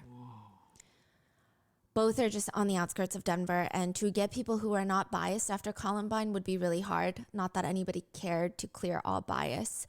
There were 24 jurors, 12 official and 12 alternates. At least 2 of them had ties to Columbine. It was just impossible to find someone without ties. One of the jurors was a survivor of Columbine, was like in the school and survived. The testimonies were a lot. It was weeks of trauma and pain that was reopened for the whole community. 2 police officers, husband and wife, were working that night. So, I mean, just think about doesn't the even ripple look good. effect That's what of I'm these saying. types of incidents. It's so not just the ugly. people that were there. It's not just the victims' families or the survivors' families. It's the first responders. It's the medical staff at the hospitals. It's everybody that knew these people. You're talking about, I don't know, the spider web of effects. I don't even know how one would calculate that. And obviously the whole nation too. Now, 2 police officers, husband and wife, were working that night at the theater, and Michael, the husband, said when he got home, he had to clean all the blood off his wife's uniform and gear bag. He said the victims were, quote, subjected to nothing less than the trauma of war. Caleb, the husband who had to have brain surgery while his wife gave birth 2 floors below in the same hospital, he does end up surviving.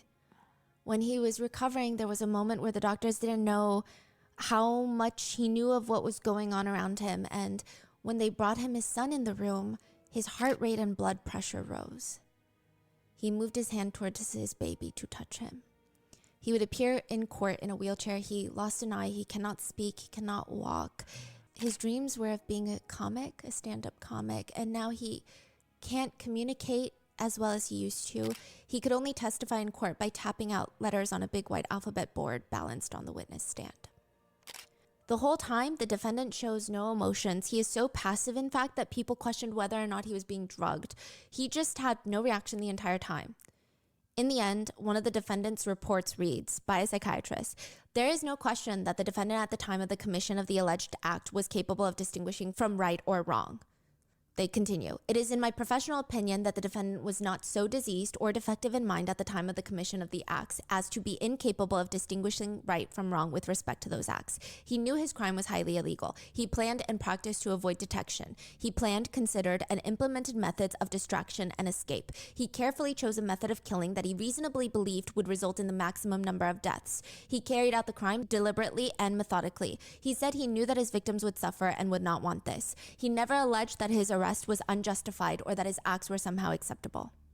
During the trial, when the photos of the victims' injuries are shown, the defendant looks up at each and every single one of them with no indication of remorse. The jury saw a 45-minute police video of the crime scene. Media in the courtroom reported what they saw. The video was never made public, nor should it be, but media in the courtroom reported, "It is so graphic. There are bodies sprawled across the floor, aisle after aisle. Some bodies are contorted while other bodies appear to be in positions of trying to hide. Some are in fetal positions. There's still soda cups and cup holders, popcorn scattered everywhere, bullet casings littered all around the floor. The combination of something so innocent like a movie theater with all the blood, all the leftover belongings, cell phones that were ringing. Officers said the abandoned cell phones rang inside the theater for hours after the crime. It was just so grim. Ultimately, the jury found the defendant guilty on all 165 charges against him. The 27-year-old defendant was found guilty of first-degree murder, including extreme indifference. The judge almost breaks down into tears and states, "It is a display of contrast. Whereas the defendant had a long-lasting hatred of mankind, the victims who have come in here and addressed the court have shown all that is good about humanity." And before adjourning the court, Judge Seymour states, "Get the defendant out of my courtroom." Get the defendant out of my courtroom, please. Thank you. Ultimately, he would be sentenced to 12 consecutive life sentences without the possibility of parole, plus an additional 3,318 years for attempted murder and explosive charges. The jury spared him the death penalty. There was one juror who did not want the death sentence, and it had to be unanimous. 6 months later, the theater remodeled and was reopened. A lot of survivors and victims' families went, and they said it was a way to take back the control and not let the tragedy define them. Many first responders also attended.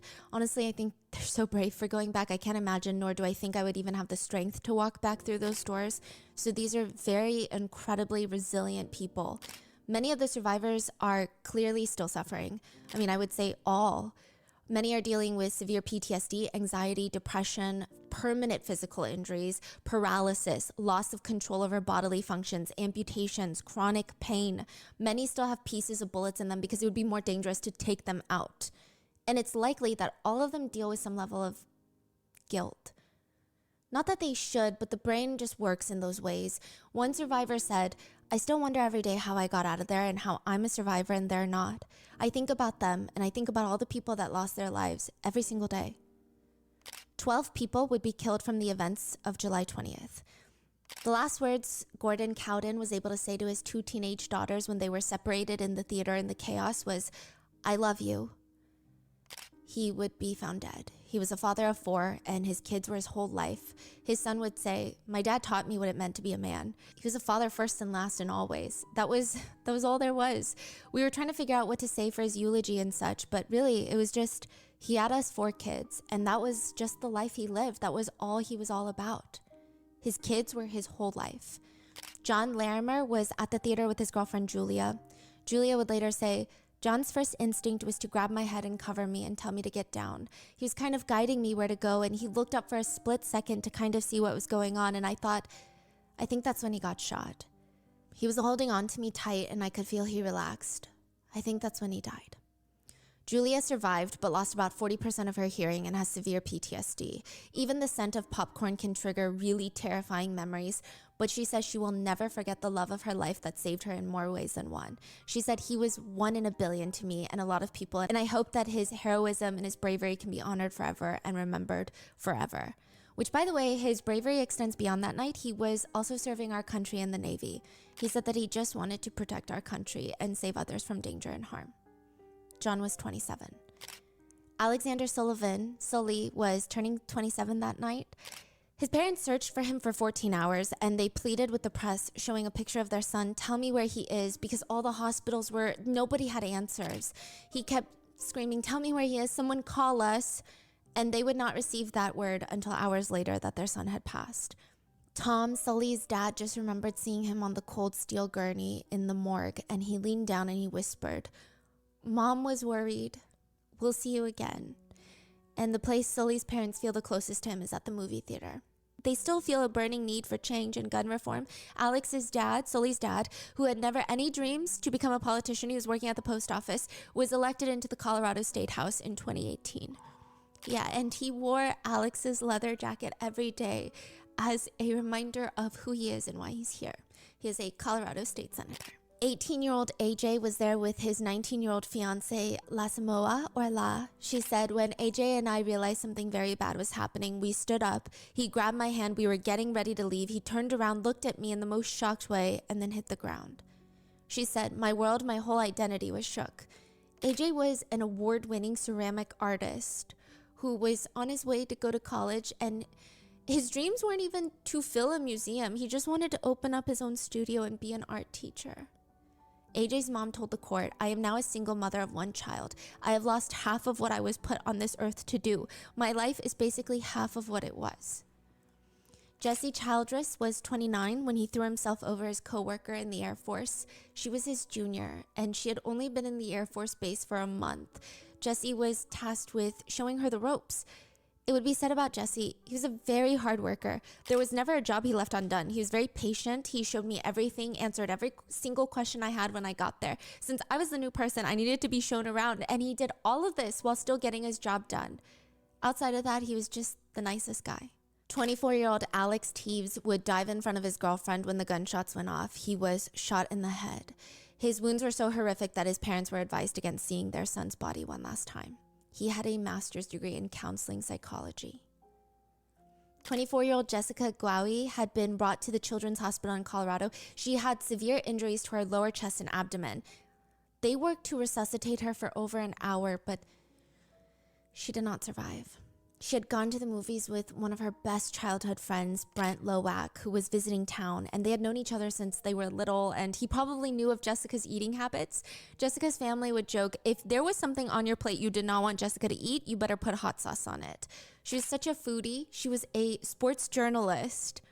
And Jessica and Brent were sitting in the 12th row, munching on popcorn, when Jessica's mom had texted her, and she responded, go to bed, Mom, get some sleep. I can't wait for you to come next week. I need my mama. Her mom sent one last text message before going to bed, and it read, I need my baby girl. The lights dimmed, the movie started. Jessica was shot 6 times. Brent was shot. He managed to crawl out while escaping. He called Jessica's mom, and she could hear screaming in the background, and he told her, quote, there's been a shooting. It's random. I've been shot twice. I think Jesse's been shot twice too. Jessica's mom remembers telling him, please just tell me she's not dead. And he just said, I'm sorry, I tried. When officers went into the theater, they're pulling victims to the emergency exit and loading them into the squad cars. She was laying in the back seat when the officer booked it to the emergency room, but she was pronounced dead. Jessica's mom would say, the last 3 or 4 days, I hadn't been able to sleep because I kept thinking of my baby on that theater floor all by herself, that dirty theater floor, being outlined in chalk all alone. But knowing that someone held her as she died, it means everything. I couldn't be there to hold her, but somebody was. Jessica's friend Brent is a medical technician and firefighter. He had been shot as well, but he was one of the last to leave the scene. He was helping the injured with medical triage. He suffers from permanent nerve damage. And the sickest part of all of this is that this wasn't even Jessica's first mass tragedy. She was in a food court in Toronto when someone opened fire. Well, she was in the mall. In total, 6 people were shot, 2 people died. And she wrote about it. She wrote, I was in the Eaton Center in Toronto just seconds before someone opened fire in the food court. She was actually at the food court to eat sushi. That's why she came to the mall, was to eat sushi in the food court. But for whatever reason, she changed her mind last minute and was like, you know what, I'd rather get burgers and poutine. So she left the food court. Moments later, someone opened fire right at that position. She writes in her blog, who would go to a mall full of thousands of innocent people and open fire? Is this really the world we live in? I was shown how fragile life was on Saturday. I saw the terror on bystanders' faces. I saw the victims of a senseless crime. I saw lives change. I was reminded that we don't know when or where our time on earth will end, when or where we will breathe our last breath. I say all the time that every moment we have to live is a blessing. My mind keeps replaying what I saw over and over in my head. I wish I could shake this odd feeling from my chest, the feeling that's reminding me how blessed I am. Jessica's mom tried to comfort her after that experience, and she told her, at least you've seen the worst in humanity and you'll never see it again. 6 weeks later, she was killed in Aurora. Sandy, Jessica's mom, now travels the country to build support networks for loved ones of gun violence victims. She built a relationship with the parents of Trayvon Martin, as well as parents of children who died in Sandy Hook. She is a victim's advocate for the Brady campaign to prevent gun violence. Rebecca Wingo had dreams of being a social worker. Very smart, very accomplished person. She was fluent in Mandarin and working for the US Air Force as a translator. She wanted to help teens transition out of the foster care system. And the way that people describe Rebecca was, she's a catalyst. She's a person that walks into the room and things happen. She is effective. She gets things done. She has this gravity to her. Everybody gets pulled in her direction. People love her. They said if she put her mind to something, she was going to get it done. What an example she set for her daughters. She was able to connect with people and even animals almost instantly. Friends called her the animal whisperer. They said, our cat Kiki was a feral cat just running around Hawaii. She just calls to the cat and brings the cat home, and they still have the cat to this day. Rebecca is survived by her 2 beautiful daughters and their father, as well as her parents and siblings. Jonathan Blanc was at the theater with his girlfriend Jansen. He had served in the Navy and he was taking EMT classes. He heroically shielded his girlfriend's body from the bullets and tragically passed away. He is survived by 2 beautiful children. Michaela Medic was 23 years old when she and her friends arrived at the theater. She wrote on Facebook before her passing, I'm a simple, independent girl who's trying to get their life together while still having fun. She was saving up for her bucket list trip of going to India. It said that when her father found out, he was absolutely hysterical, quote, just sobbing, I want to get my baby home. I need to bring my baby home. I need to bring my baby home. She was known for loving Hello Kitty, and many of her friends got tattoos of Hello Kitty in memory. 27-year-old Matt McQuinn was at the theater with his girlfriend and her older brother. Matt shielded both of them during the gunfire and was shot 3 times. He died protecting them. Everyone that knew Matt said, you need a Matt in your life. Someone who always keeps the morale up. He was always doing small things to brighten friends and coworkers' days. And the 12th victim, Veronica Moser Sullivan, stood at 4 feet, 4 inches, 50 pounds. She was 6 years old. She would be the youngest. She was at the movies with her family, including her mom, Ashley. And Ashley had just found out hours before this movie that she was going to have a little sibling. Ashley was pregnant, and she would lose both Veronica and her unborn baby in the tragedy. Ashley herself would lose the ability to utilize her arms and legs. She is paralyzed and unable to walk. She suffers from anxiety and depression that is so severe that oftentimes she cannot even leave the house. Eugene and Kristen, they were in the second row, do you remember? And when the nightmare started, they were engaged. Eugene had shielded Kristen but got shot in the hip and the knee. Both of them ended up surviving, and so did their 3 friends. And on the 1-year mark of the attack, exactly a year later, they decided to get married, just 3 miles from the theater. One of Kristen's bridesmaids, along with 2 of Eugene's groomsmen, were also survivors of the attack. One of his friends was badly injured. He had to have his leg amputated. Eugene was actually the one that chose the 1-year mark, and Kristen at first didn't really get it. She didn't understand it, but they just wanted to reclaim the day. They wanted it to be about something good and not have this one day every single year that is just another tragic reliving through. But Eugene still has bullet fragments in him, but that's the story of what happened July 20th, 2012 in Aurora, Colorado. I think it's so touching to hear that these, I guess the victims are kind of, I guess they're heroes because most of them are. Yeah, most of them passed protecting their loved ones. And it said that a lot of people were just trying to help everyone while getting out too. Yeah, and I think even the community, how they rallied around them is, yeah. What are your thoughts? I just wanted to talk about it because recently I was talking to a few younger people and they didn't really know what happened. And it just, yeah. What are your thoughts on the case? Leave it in the comments and I will see you in the next one. Please be safe. Wow. So scary. Bada bing, bada boo. What is this? This one is titled Drunk College Girl Kills 2 People, Then Sings Justin Bieber Songs and Plays Dumb. In a hospital room in the emergency department, there's a college student just laying on the hospital bed, staring up at the ceiling. She doesn't have her shoes on. She's got her hands on her face. She looks very stressed. Someone is in the room with her recording her. That's how we know this. She's rubbing her face. I'm gonna have such a long day tomorrow. Oh my God. I'm not gonna answer anyone's Snapchats. I'm not gonna answer anyone's questions.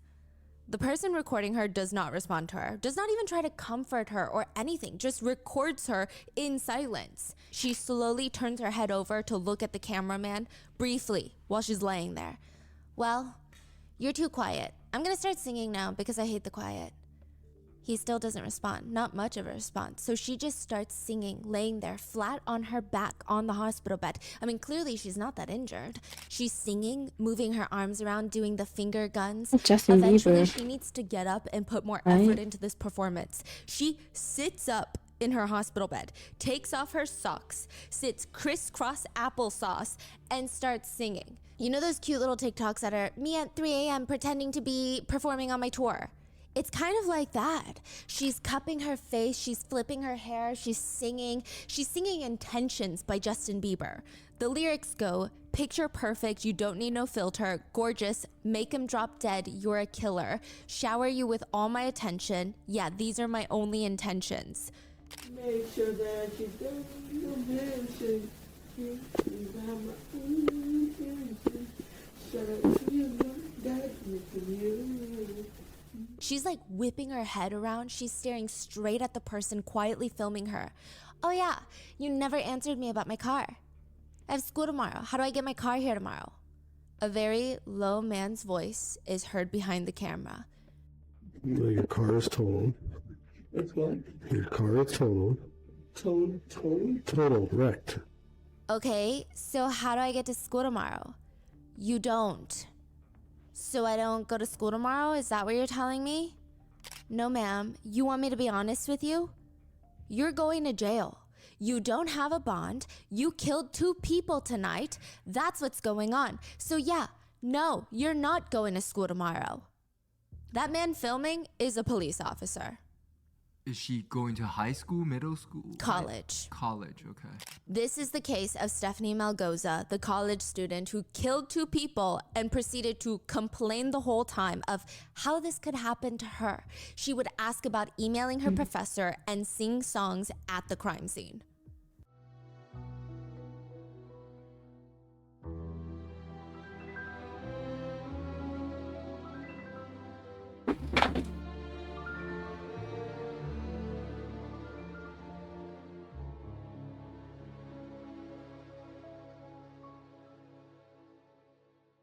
We would like to thank today's sponsors who have made it possible for Rotten Mango to support Kaylee Millis Foundation, a nonprofit established to encourage people to drive responsibly. They help rebuild families' lives after experiencing loss and hardship from fatal or non-fatal car crashes through individualized financial assistance, grief counseling, and emotional support. This episode's partnerships have also made it possible to support Rotten Mango's growing team, and we'd also like to thank you guys for your continued support as we work on our mission to be worthy advocates. As always, full show notes are available at rottenmangopodcast.com. There will be 2 separate cases included in today's episode. So one problem that we've been struggling with is we get a lot of requests for cases that are either ongoing and developing, or we just haven't been able to find much information on enough to do this full comprehensive deep dive. And since we only post twice a week, we thought this would be the best way to bring you those stories in this format. So if you ever have any case suggestions, let us know in the comments or at rottenmangopodcast.com. So with that being said, let's get started. 10:16 p.m. Authorities are called to the scene on 2208 Main Street in front of a bar called Full Throttle, literally right in front of a bar. There's been an accident. Right when they get there, they see this Dodge dark car parked in the middle of the road. It's red, and there's pretty substantial damage to the front of it. There's this massive large dent to the front hood. There seems to be what appears to be blood splatter. A girl named Stephanie Melgoza is standing off to the side, and she seems relatively uninjured, and honestly, not even in a state of shock. The officers approach her, and she tells them, I called as soon as this shit happened. I go to Bradley, the university nearby. It's actually a top-ranked private university, so just keep that in mind. This is in Illinois. I go to Bradley. Why would this shit happen to me? The officer asks her if anyone took her information, and she starts pointing at him. Her finger is pretty close to his chest. Your friend took my license. Your friend took my license. The officer asks her, were you leaving the bar, or were you... I was coming here. It's a little strange how comfortable she is right now. The way she's talking to the officers, it reminds me of how someone would talk to their mom. When a mom tells you, why did you do that? And you almost half whine. You told me to. I was doing what you told. I was coming here. I was coming here. Were you leaving the bar? Or were you coming down the road? I was coming here. Okay. You know, I had just gotten my night started. Do you have anything illegal on you? Yes, I have marijuana in my purse. Oh. Have you had any marijuana tonight? No? Is it legal there? No. Oh, completely illegal. Yeah. Wow. He has her put her purse on the hood of the cop car, and she's still holding some items in her hands. He asks her to put them down, and she says, my vape too? She later asks, I graduated in 4 weeks. Is this going to affect anything? She gets a full pat down before they put her in the backseat of the cop car. And the police, they don't want to ask her more questions right now. Right now, their priority are the 2 people. Because near that red car, that's Stephanie's car, there are 2 people laying covered in blood, dead on the ground near the car. Right there at the scene, there are contorted bodies. Even though her car is red, it's pretty easy to see how much blood has splattered all over the windshield and the front bumper of her car. There is blood quite literally everywhere. There is a woman laying about 30 feet from the red car, which is quite far. But her leg, part of her leg has been completely severed and is attached to the front of Stephanie's vehicle. It's stuck on the front bumper of the car, sticking out the front grille. My God. There are photos. It's blurred, but there are photos. There's another man laying about 90 feet from the car, and the officers are seen trying to perform CPR on their bodies, but they're not moving. Their bodies are in a really bad state. It's stated that at least both of them had partial leg amputations as well as full body blunt force trauma all over. Makes him sore? Yeah. Make my house. She's at the crime scene. She sees this. She sees the 2 people. Acting completely She's unfazed. like, I called 911 right when this shit happened. Paul Prowant and Andrea Rosewitz, they had been at the Full Throttle bar. And since they had a drink or 2, they wanted to be safe. They started walking back home. I don't think that either of them were quite drunk, but I think even a sip, you shouldn't be driving. So they're being extra cautious. They don't want to put themselves, they don't want to put others at risk. It's 10 p.m. It's not that dangerous of a road. Until Stephanie Melgoza starts driving, and it's very clear from the get-go that she is so intoxicated. She tries to make it seem like she was heading to the bar. She's heading to Full Throttle to, quote, get her night started. But the officer, they read her Miranda rights and ask her, are you open to explaining what just happened? And she's sitting in the back seat of this police car at the scene, and she's like, yeah, I was coming to the Full Throttle, and I was almost here, as you can see. Were you driving this way or that way? I was coming here, and suddenly, one person, she sticks her index finger in front of the police officer. One person walked out in front of me, and my car got hit. And I called you as soon as my car got hit is a crazy thing to say. Yes. It's not like she hit somebody. 911? Somebody Yes, hit I called her 911. car. She's nodding What her the head up fuck? and down also the whole time. Like, I freaking told you. How many times I have to tell you? I called 911 as soon as something happened. Thank you. And then No. someone said, oh, someone else is hit. And I was like, oh my God, how did that happen? Okay, so what happened when you hit that one person? I just called you. That's all I know. I called you. Did they fall down right away, or did you get out and help them? What happened? I got out, I called you, and then everyone else came out. So I just kind of let them come and take the situation over. But I promise you, I only knew one person got hit, and I'm just like, they came out of nowhere because, like, I'm a safe driver. Right. I get it. If you had to estimate how fast you were going, I would say She sounds drunk as fuck, though. At least 40, maybe 40, 45, but at least 40. The speed limit on this road is 30. You think that you were going too fast for this dark area? Honestly, don't think I was going too fast because I try to be precautionary about where I'm at. Okay. But I just know that one person came out of nowhere. Did you have your headlights on? Yes, sir. Brights on or just regular headlights? Regular. Okay. So obviously you saw them and there was no time to react. And she almost gets half up out of her seat in the back of the police car. Like she's gossiping with friends and they're reaffirming her. No time! Oh, that's word. That's word. That's word. Huh? No time. Okay. That's the word. Okay. What? All right, so where were you coming from? I was coming from Tavern 41 on Sterling Avenue. Tavern 31. 41. 41. Yes, sir. And you left Tavern 41 and drove straight here. Yes, sir. Over the course of the night, how much of you had to drink? Like I probably had like 3 drinks. What is like 3 drinks? Are you talking like what type of drinks? Just vodka? Straight vodka or mixed drinks? Vodka and water. So I was staying hydrated, you know? Like right now, if you had me do a test, I think I would pass. Just don't test me, but I think I would. Just don't test me? Bro, if somebody said don't test me, you better test the fuck out of them. We are going to do those tests here in a little bit, but how long ago was your last drink, if you had to say? About 40 minutes. So about 40 minutes ago, you were drinking and then you drove. Were you drinking while you were in the vehicle, or was this the last drink at the bar? At the bar. On a scale of 1 through 10, 1 being the least drunk you've ever been and 10 being the most drunk you've ever been, where would you say you'd put yourself right now? 5. Because I've been very drunk. And right now, like, I see you, I see everyone, I know the situation, you know what I mean? Like, I know I'm aware of everything. Okay. The police do an eyesight coordination test, which she's going to follow the officer's light with just her eyes. I think it's wild because she is seen smiling and laughing for even a few seconds of it. And listen, I tend to give people a lot of grace when it comes to nervous laughing. I'm a nervous laugher. You give me slightly bad news, take me off guard. I will smile because I feel very stressed on how to respond. But nervous smiling and laughing, in my opinion, do not extend to this level. Like they're just minor stressors. This is a life-threatening, life-consequential type of situation.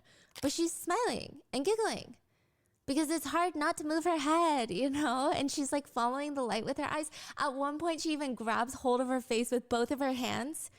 The whole eye coordination test, which is supposed to test how jerky your eyes are when they move side to side. So when you're drunk, no matter how good you are at, quote, hiding it or behaving like you're sober, it's very hard to fake this test. So for example, right now, if you're sober and I move my finger across the screen, you can follow them very smoothly, even to the corners of your eyes and then back. It's almost like a train going back and forth. You'll notice that drunk people, it's like 3 points.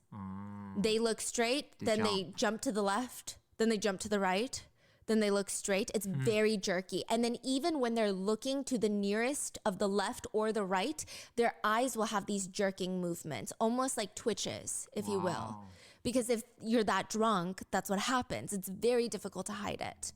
At one point, the officer tells her, you gotta put your hands down. And she's like, fine. Like they're playing a game and she broke the rules.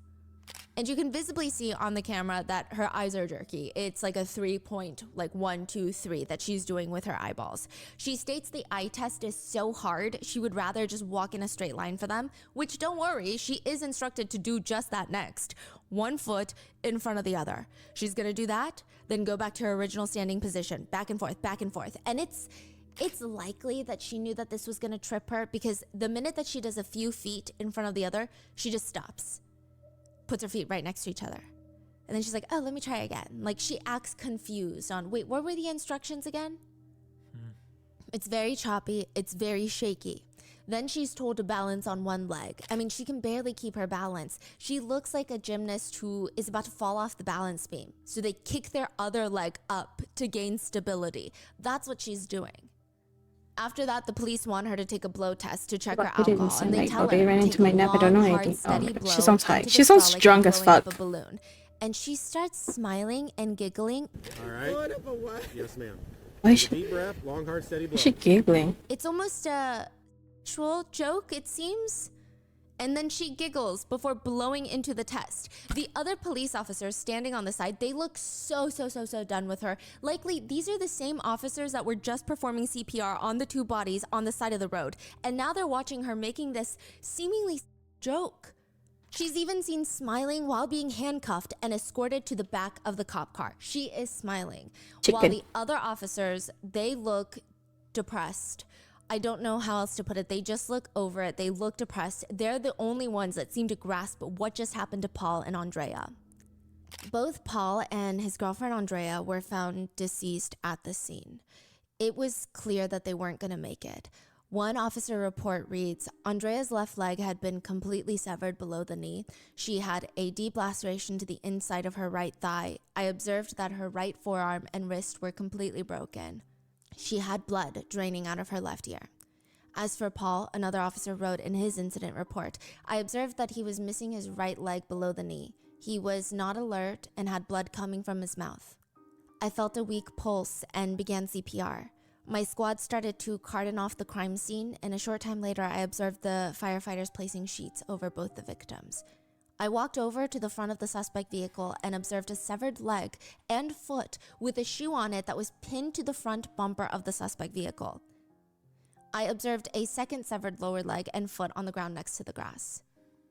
The officer asked the bartender of the bar because at this point, all the bartenders, all the bar patrons had run out. They had heard this massive crash. So they're figuring out what's going on. The officer asked the bartender if the victims drove to the bar. She points at an SUV in the parking lot. She believed that was theirs, which it was confirmed to be theirs, indicating they didn't want to endanger anyone by driving because they had something to drink, so they left on foot. They did the right thing. They did the safest thing for themselves and for others on the road, but Stephanie Malgoza did not. They did everything right, and they were still killed. Another officer notes that while at the crime scene, Stephanie was just standing off to the side, just watching while people performed CPR on the victims. These are not the victims' friends, family. These are not, I don't even think they're medical professionals. They're just random bar patrons and bar staff that want to help. Other people are just freaking out, running, hysterical. And this was not on the body cam footage, but the officer wrote in his incident report that Stephanie told him, I'm willing to cooperate with everything and do whatever you want as long as you're not mean to me. She kept insisting, and I quote, Sir, I can tell you right now that it was not two people. She stated that it was just one person that ran out onto the road all of a sudden, which she's not that credible because the legal limit for alcohol for driving is 0.08. Stephanie Malgoza's blood alcohol level was 0.253, almost 3 times the legal limit. Typically, that is severe impairment. All mental, physical, and sensory functions are severely impaired. Even just walking is dangerous for the drunk person because that person is likely going to have increased risks of accidents, of falls. They have severely impaired coordination and balance. It's also likely the risk of choking on their own vomit at this stage of alcohol impairment is heightened. And because of that, Paul and Andrea are now dead. Their cause of death were both listed as multiple blunt force traumas sustained as a pedestrian being struck by a motor vehicle. When the authorities are getting her ready to be taken to the hospital, Stephanie Malgoza starts talking again. Can I ask you a question? I have an 8 a.m. tomorrow at Bradley, an 8 a.m. class. Will I be able to make it or should I email my professor? The officer seems kind of taken aback and just tells her for the time being, they're going to be together for the next few hours at least. She's like, yeah, no problem, as long as I can text my professor. On the way to the police station, she's telling the officer that's driving that she's so embarrassed. not because of what she did. She explains while laughing. I didn't think he could hear me, but he heard me. Oh my gosh, that's so embarrassing. I thought I was by myself in the back, but I wasn't alone. Oh gosh. What is she talking about? She was singing to herself in the back of the cop car and she thought she was alone, but there was another police officer that heard her. And she was embarrassed. The officer just ignores her and starts driving, at which point you can kind of hear her mumbling and singing in the back, and it sounds like she's asking the officer to sing tunes. He responds, "Sing tunes? I don't think it's the appropriate time to sing tunes right now." He just tells her that they're going to go to St. Francis, the hospital, to do a ton of paperwork, to which she responds, "I have an internship there next summer." Clearly, she's not aware that she's likely going to be in prison next summer. Do you? Yeah, when I graduate. I'm excited. Yeah, the Department of Health. They recruited me as an official Department analyst. of Health. Oh, okay. And it's going to be $17 an hour, which is a good job for starting out, coming out of college. I understand. I'm excited. I'm scared, but I'm just ready to work and not be in the food industry for once, you know? Eventually, they tell her, "You understand what we're going to do. First off, I'm going to let you know that you did hit 2 people total." I did not. She has very eye-picked in high school and just a girl energy. Yeah. I didn't. Purposefully. Yeah. Okay, well, however you want to word it yourself, that's fine. I'm just telling you, there's 2 people struck by your vehicle and both are dead. I did not hit them. I did not hit the Okay. people. I can tell you right now. Okay, well, I'm just telling you the 2 people that hit Why your would car. I call Ma'am, 911 listen. if I... 2 people struck your vehicle, so I'm telling you, and they're both deceased on scene. I'm just telling you that information, okay? We're going to go in here. We're going to do the thing. I appreciate you being cooperative so far. I got to tell you what's going on. Okay. You understand? Yes. She honestly looks agitated in the back of this police car, like he's lecturing her about something that she already knows. They finally get out of the car. They start walking towards the emergency entrance of this hospital, and she mentions that she does have blood on her. And the police officer, honestly, he is maintaining his cool this whole time. He's very calmly just explaining, "Well, your whole windshield is shattered, so that's understandable. I know what I did and I know what I didn't do. And it's not true. If it were true, I would be crying. You know what I mean? I'd be like, oh my God, I did this. I'd be like, but I know what I did." What does she think she did? Huh? She thinks that someone jumped out in front of her car and hit her. One person. Hit her. Okay. And then she Bro. immediately called the police because she did nothing wrong. And that person has passed Yes. since. Yes. It's so and that's fucking likely delusional. not even what happened. And Right, she's right. very drunk. Yeah, but still, even so, like nobody would be like, Yes. Okay, that's so weird. That's a very good point. Yeah. Even if her version of events is true, Yeah. her behavior is bizarre. Yeah. So it's like, like, yes, she's under influence and all of that, but it's still really odd. It gets worse. Her behavior gets weirder. So when they get into the hospital room, it's just Stephanie Melgoza and the police officer inside the room. And she starts rambling about how excited she is about going to Vegas. She literally says, "I'm going to Vegas. It's going to be so much fun." I'm going to spend at least $500. I'm going to start off with 2 Long Islands. Which is an alcoholic beverage. Oh, The police officer she's an turns around alcoholic. because he had been doing paperwork this whole time. His body cam is on, and that's how we know this footage. But he's been doing paperwork. He turns around. "You haven't had enough drinking already?" We're talking about Vegas. I feel like I'm in Vegas. Have you been there? He ignores her, and he keeps using his phone, to which she says, I swear to God, if you're Snapchatting right now and I'm not, I'm going to be mad. Crazy. According to a few officers, she kept asking for her phone because she needed to Snapchat her friends, and she kept stating this is the longest she's ever gone without Snapchatting her friends. Mm-hmm.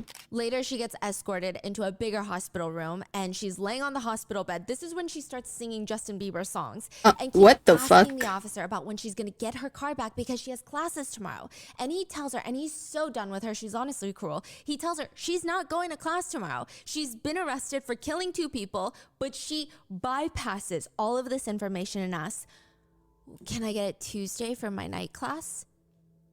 Can I get my car Tuesday for my night class?" Did you just hear what I told you?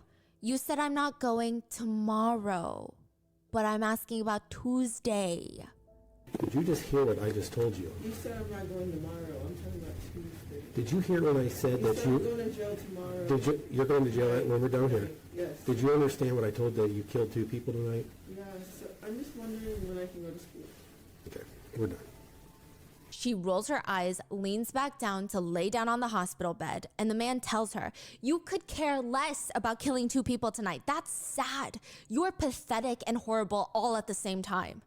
And he was so composed throughout this whole situation. And she turns to him, laying down, and says, "Can you say that as a cop?" What? "Yes, ma'am, I can." It's kind of strange that she gets so upset and even questions if he can even say that, if he can even do that to her, treat her like this. Like, how dare he, when she literally killed 2 people.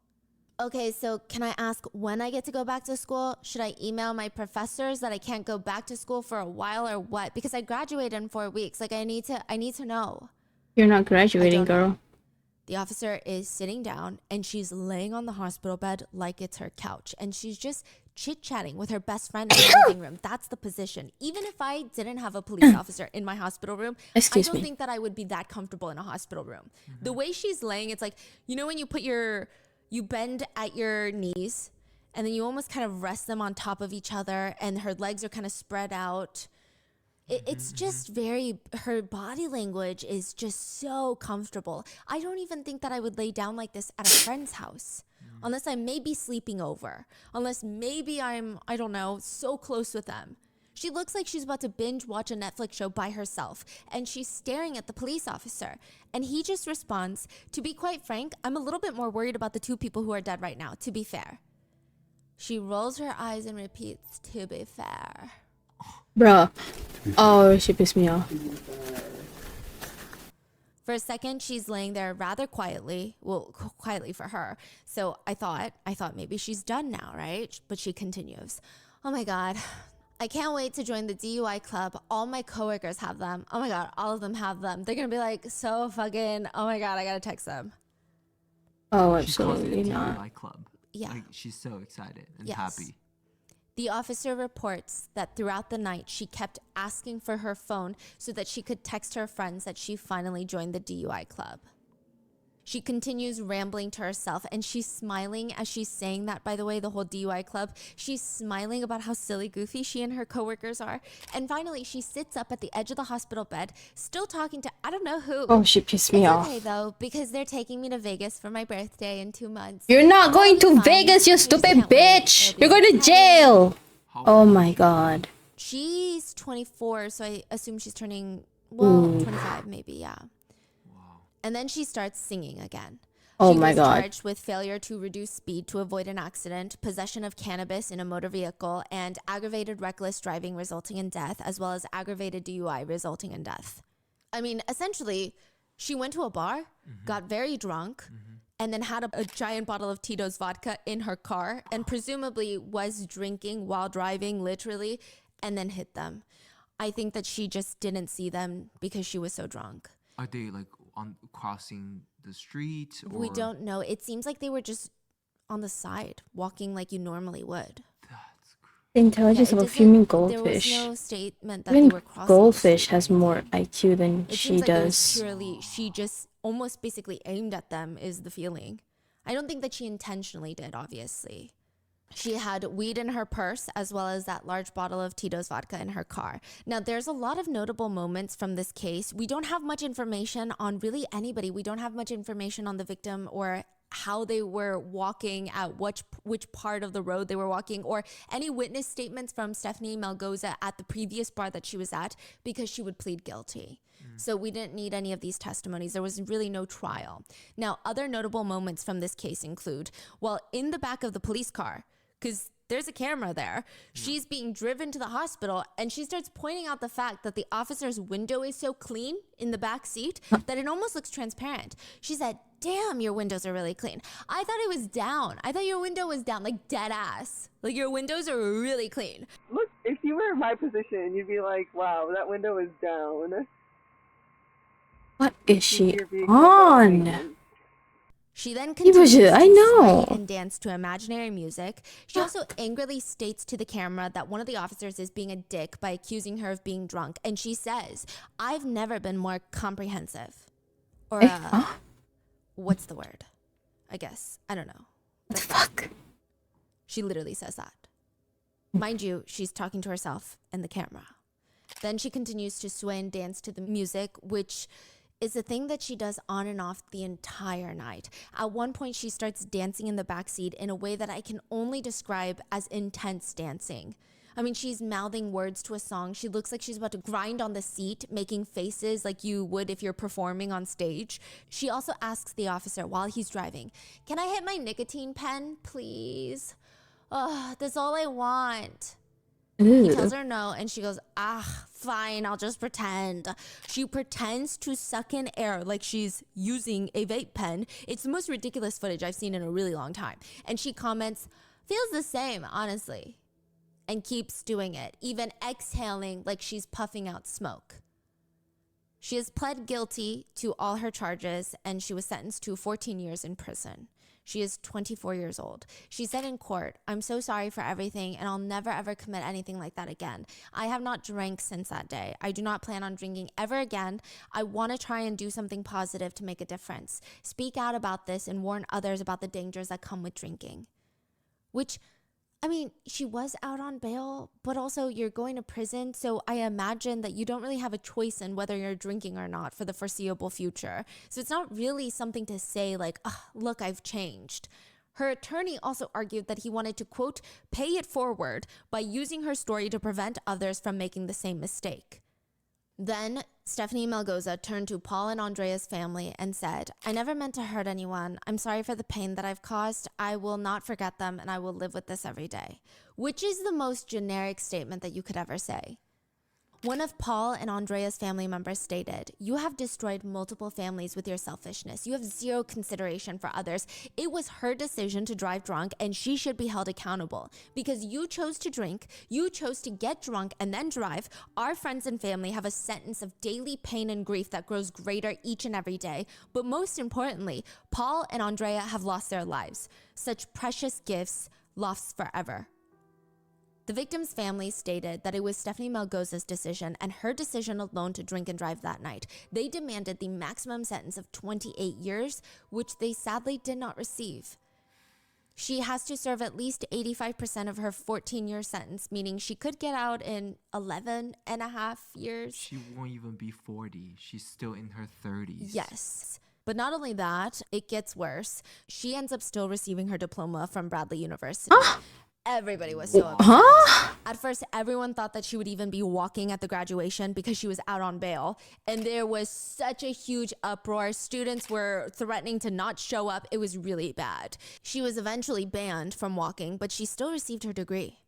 The even more unhinged part is some people actually defend her online, stating, "There is not one person on earth that hasn't made a mistake sometime in their life."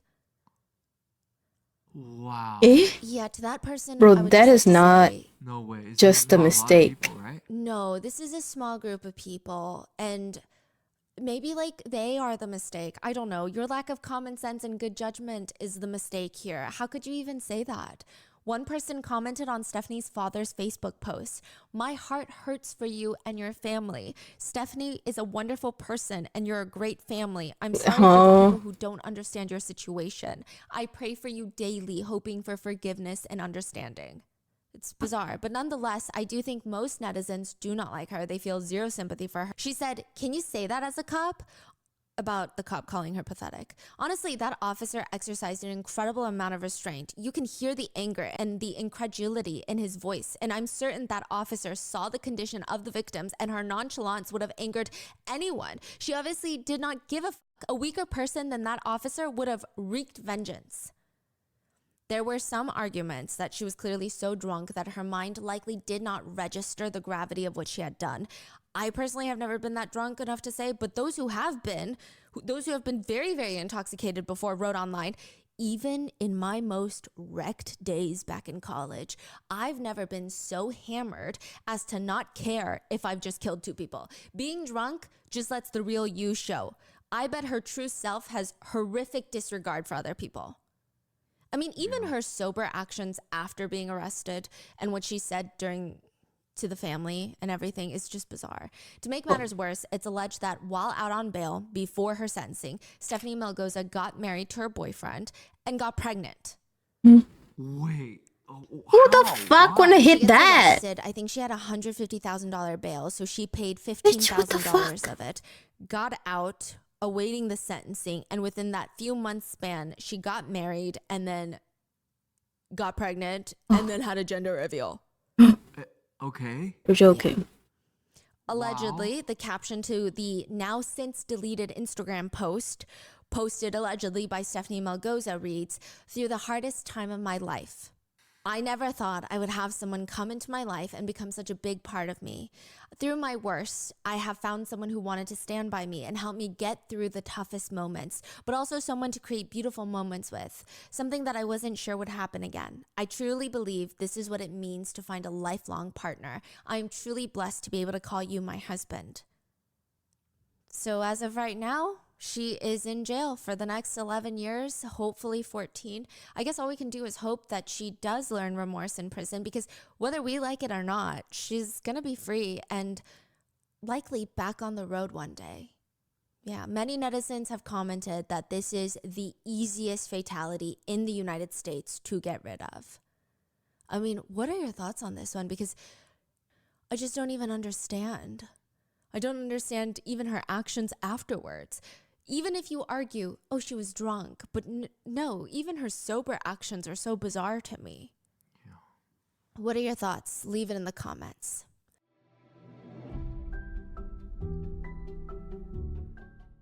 For a few years, investing was the one subject that I was too scared to touch. Everyone was telling me it makes it take out makes it easy to start automatically saving and but Acorns lets me set up automatic. Sorry. I can honestly tell you that my least favorite part of the day is planning and cooking dinner. There are just so many steps for it just becomes draining. I need to prepare the ingredients, take out all my pots and pans for the dish, and it just makes me dread the hour or two that I'm going to spend in the kitchen. It's why I've developed a very bad habit of ordering takeout lately, and at the end of each month, I always regret how much I spent on takeout alone because it's just so expensive. And if I'm being honest, it's probably not the healthiest. That is why I am obsessed with Hungry Root. Hungry Root sends you fresh, high-quality groceries with simple my kitchen takeout.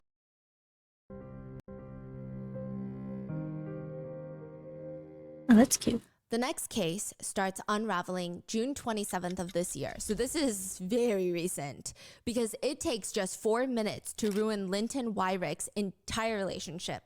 4 minutes. His relationship is practically over. 4 minutes, and now Linton's girlfriend is in the hospital, concerned that all of this stress of her relationship being ruined is going to harm their baby because she has been carrying Linton's baby for the past 7 months. Linton is this fitness online coach, quote, personal trainer and musician. That's his bio, okay? And he's usually an okay guy, kind of. Not really. He does have a bit of a criminal history for dangerous driving, assaulting a police officer, breaking into a residential home and stealing $82,000 worth of luxury goods. Literally, he took a suitcase nearby, started piling up all the jewelry and handbags that he could find in this homeowner's safe. But other than that, he is generally an okay guy. Sure, maybe that's what they say. To each their own, right? But this time, these 4 minutes have taken it too far. When she, the girlfriend, finally sees Linton again for the first time, everyone that saw this weird, awkward gathering said she was walking in towards him in a blind fury. All she could see was probably red. She's beyond enraged. How could he humiliate her like this? Everyone had seen the video. Literally everyone. I wouldn't be surprised had there not been some sort of barrier between them that she would have thrown a glass of water at him or something. How is he going to explain away this one? He's caught on video cheating on her. And this 4-minute video is as bad as it gets. It shows Linton standing up while a woman is in front of him, down on her knees, performing things on his body parts. Then she gets up and starts making out with him. Now, the strangest part is this video is not filmed with the camera on a tripod. Someone is holding the camera, walking around getting better angles. At one point, the cameraman even turns the camera to himself to show himself smoking what appears to be a joint. He comments, "This is a movie, innit?" While he films the woman getting up, making out, and then they start performing the full-on intimate act.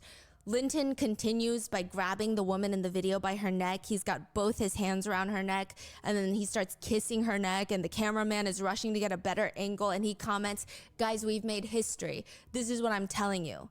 Then he gets the camera right up in her face, where it's clear that both the participants, Linton and this girl, this woman, know that they're being filmed, but they're so engrossed in the dirty deed that they don't even seem to care. Even though Linton has a pregnant girlfriend back at home. Nobody cares. The cameraman then again shows himself, and he's smoking. There's clouds of smoke in this room. It does not appear to be an attempt at a professionally filmed X-rated video. I know the word cameraman makes it sound like they're trying to create a high-end film or something, but it's very weird. It's very homemade, if you will. Linton has his hands around her neck, and when they hear someone trying to come in, the cameraman slams the door shut again and says, give me a minute, just 1 second. And the cameraman proceeds to place his hand over this woman's mouth to keep her quiet. It's a very weird dynamic. So Linton is the one having intimate relations with her. The cameraman is blocking someone from entering through the door and then placing his hand on this woman's mouth to keep her from making noises. There's a lot going on. They're still doing it? Yeah, they're still doing it, and I don't know who's trying to come in. Now, this goes on for 4 minutes, and the worst part of all of this is the woman he's having relations with in this clip had gone viral before. She was one of the couples from this British reality TV show called The Open House Great Experiment. The show is supposed to be about exploring what it's like to be in a non-monogamous relationship, where a bunch of couples in open relationships or couples wanting to try open relationships are sent to this luxury retreat where they're free to explore with other couples. It's a show about swinging and multiplayer activities under the disguise of wanting to appear very open-minded. I do think that a lot of people can have great, healthy, open relationships. I don't think that's the problem, but apparently the show did not handle it well. There were clearly couples and people that were insecure and did not feel good about what was happening. One netizen writes, I started watching the first episode. I think it's messed up so far. The first couple, the blonde girl and her husband, he admits he lacks confidence and feels like he's not good enough. It seems like he needs therapy rather than seeing his wife get intimate with another man on television. It's very messed up, and the guy will probably have lifelong trauma after this. But another netizen writes, you realize nobody forced any of them to participate? It blows my mind. Thank you for the stress check and the water check, Alex. How are they at fault for broadcasting a series where voluntary couples explore open relationships? It's almost like exploration isn't predictable.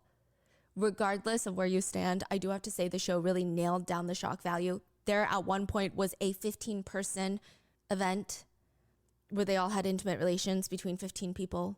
The girl in the video, the one that's having intimate relations with Linton, she was one of the 15 on the reality show. Wow. Her name is Linda de Souza Abreu, and she was on the show last year with her husband Nathan. So she's married. And she said, monogamy is a social construct that should be dismantled. Opening up our relationship has allowed us to form a deeper connection with each other. Which, I don't know if it's just the editing, but almost immediately after, she's seen twerking right up in front of another woman's face and then kissing 2 people. That is the most random shit ever. 3 people making out at the same time. This happened where? In the UK. This happened. Case is a UK case, okay. Yes, so the reality show was released in 2023. This is season 2, and then this new video is in 2024. The 4-minute video. Yes, where she's having intimate relations with a man named Linton. And the whole open house reality show, it's just a lot. There's a lot of emotion swirling around. And to make matters even more interesting, Linda has that 15-person orgy and talks about how she's been with her husband for 9 years and they've been open for 3 years and they've got an 8-year-old daughter together. So does her husband know that she's being filmed having intimate relations with Linton right now in this 4-minute clip? Now, like I said, a lot can happen in 4 minutes. Linton is sitting down at one point and Linda is all over him and the cameraman is just sitting directly in front of them, perhaps 2 feet away, filming, smoking, turning the camera on him to say, there's a movie in it, gangsters. You know you're a gangster, right? He's talking to Linton. No one's coming through that door, bro. I will fight them. No one's coming. Do your thing, bro. There's a giant bottle of baby oil on the table. Baby oil? And he keeps saying, you know, we are family. This is how we live at Wandsworth. What? Wandsworth. Baby oil? Wandsworth, as in HMP Wandsworth, Britain's second largest prison located in South London. Linton is an inmate. The cameraman is his cellmate. And Linda, the woman that Linton is having sex with, is a prison guard. In the video, you can hear her radio turn on and you can make out some of the words. All stations, activity patrols. She's supposed to be guarding the inmates. Instead, she is in their cell having intimate relations with one while his cellmate records it on a phone that's been illegally smuggled into the prison. Some portions of the video are described as the woman's white prison blouse is visible and her belt, which usually contains handcuffs, a baton, and pepper spray to control the inmates, is bouncing up and down her waist. Clearly, she's breaking a ton of rules. I mean, not just rules put in place by the prison, but also the unofficial rules that female prison officers have set for themselves. One female prison guard writes online about the rules of being a prison guard in a male facility. She says, "Welcome to the show. Here's what you need to know. First, they're going to try you. Oh my God. They'll mostly be slick comments that are inappropriate to see how far they can go, or always wanting to talk to you about BS issues just to be up in your face. And never, I mean never allow this to slide. If you do, they will keep doing it. Any unwanted physical, you order them to cuff up. You have to establish right from the start that nonsense is not going to fly, and you will enforce the rules. Avoid being alone with inmates, especially off camera. Situational awareness is life or death. Know where you are, know where everybody around you is, where backup is, and don't walk around blindly. Head on a swivel at all times. This will prevent getting hemmed up or blindsided. When your life is in jeopardy, do whatever you have to do to get out alive. Getting choked out, gouge out an eye, or bite down on any flesh that you can get in your mouth. 3 or more have you cornered? Hit the man down button, empty your pepper spray can all the way, and pick up anything to protect yourself." I mean, this is clearly not what Linda was doing inside that cell. In fact, the inmate had close access to her baton, her taser, her radio. He at one point, or multiple points throughout the video, had both of his hands around her neck. To give you some context, Linda is a Portuguese national living in London. She recently started working as a prison guard earlier this year, so a few months ago. Honestly, nobody in her family even knew that she wanted to be a prison guard. It just came out of nowhere. She went from being a personal trainer to going on this reality show, The Open House, and now she decides, hey, I'm gonna go inside one of the most understaffed, overpopulated prisons in South London. At first, nobody could understand why. But I mean, sure, it's a job, it pays, but surely there's easier jobs, right? Until she starts her OnlyFans. Her username was allegedly Linda from the Playroom. Or she said you could call her La Madre, the mother. Her bio allegedly read, before the account went private, happily married Latina that wants to share hot content with you. We believe in authenticity. All our content will be genuine and we will never fake it because we want you to enjoy watching it as much as we enjoy making it. Which begs the question of, did she do all of this to promote her OnlyFans account? Linda's sister did an interview with Daily Mail where she confirmed, "My sister's a swinger. She was on Channel 4 a program called The Open House. I never saw it. It's not the sort of thing I would want to watch my little sister in. I only found out that she worked for the prison service in January. That's when I spoke to her and said, do not mix your lifestyle with work. Don't be stupid. Don't do stupid things. We're all human. We all make mistakes, and sometimes impulse can get the better of us, but it's probably one of the poorest decisions that she has ever made." Wait, the sister knew this is what she wants to do? No, so she's saying she has OnlyFans, don't mix it with work. So I guess, yeah, she has a inkling. Yeah, she's like, what do you mean? Like, who even comes to that conclusion? Like, I would never think about that. That's true. If you have a hobby on the side or a second job, you wouldn't mix it with if work. I know someone who's OnlyFans and then they also are prison, like, I don't make that connection. That's crazy. Yeah. Crazy. So perhaps, yeah. Wow. It probably didn't help in Linda's case that she tried to, I wouldn't say flee, but she tried to leave the country immediately after the video starts going viral. She took her passport, drove to Heathrow, and tried to fly into Madrid. Wait. So the video was taken by the cellmate. And he posted it on social media, and at first it went viral in the prisons because everybody has an illegally smuggled phone. Yeah. So she is okay with that. She knew this was taken. And she knew this was getting posted. The suspicion here is that she thought it would leak and her name would be everywhere and she could capitalize on it. But I think she discovered very quickly that she broke laws and she was going to get arrested. She didn't know she was breaking laws. I guess not. That seems to be the case. That's the only thing that makes sense for a lot of netizens, that she wanted to do this to make a lot of money to promote her OnlyFans is the theory. But then once it's done, she realized she broke a bunch of laws. Maybe the video starts going viral and everyone's like, hey, actually, this is so illegal. And she maybe starts freaking out and decides, I'm going to not flee, but take a little vacation. I'm assuming this is one of the biggest things they tell you, like on the employee's manual, like this is what you cannot do. Yes. And it seems like it's been happening more frequently. I know that there have been a few higher profile cases of female prison guards that were fired for having intimate relations. I believe one had gotten pregnant with an inmate's child, and another one had tattooed the inmate's name on her thigh. And some of them will even go as far to tattoo the inmate's cell number, which feels very temporary because I feel like they could get moved to a different cell. But it gets very serious. We're going to get into the seriousness later, but okay, yeah. So it sounds like she got the job. Do you think she got the job for this purpose? That's what a lot of netizens believe, because her family said it was a little random, just kind of out of nowhere. Nobody knew that she was interested in becoming a prison guard. Yeah. It seems like there were likely more ways for her to make better money, perhaps, considering she had gone on that reality show. She was a personal trainer.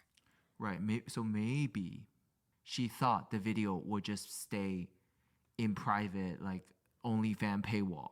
Yes, and perhaps she thought maybe people would think it's a hoax. It wouldn't become like this international thing. It would get just enough attention to her account, perhaps, where she would blow up and make a ton of money. Got it. I Because see. this, actually, when this video first came out, it was briefly debunked. It was briefly like, oh, that's not actually a prison. It's not a real cell. Like a fake video. Yeah, it's like a wannabe set. I see. Yeah.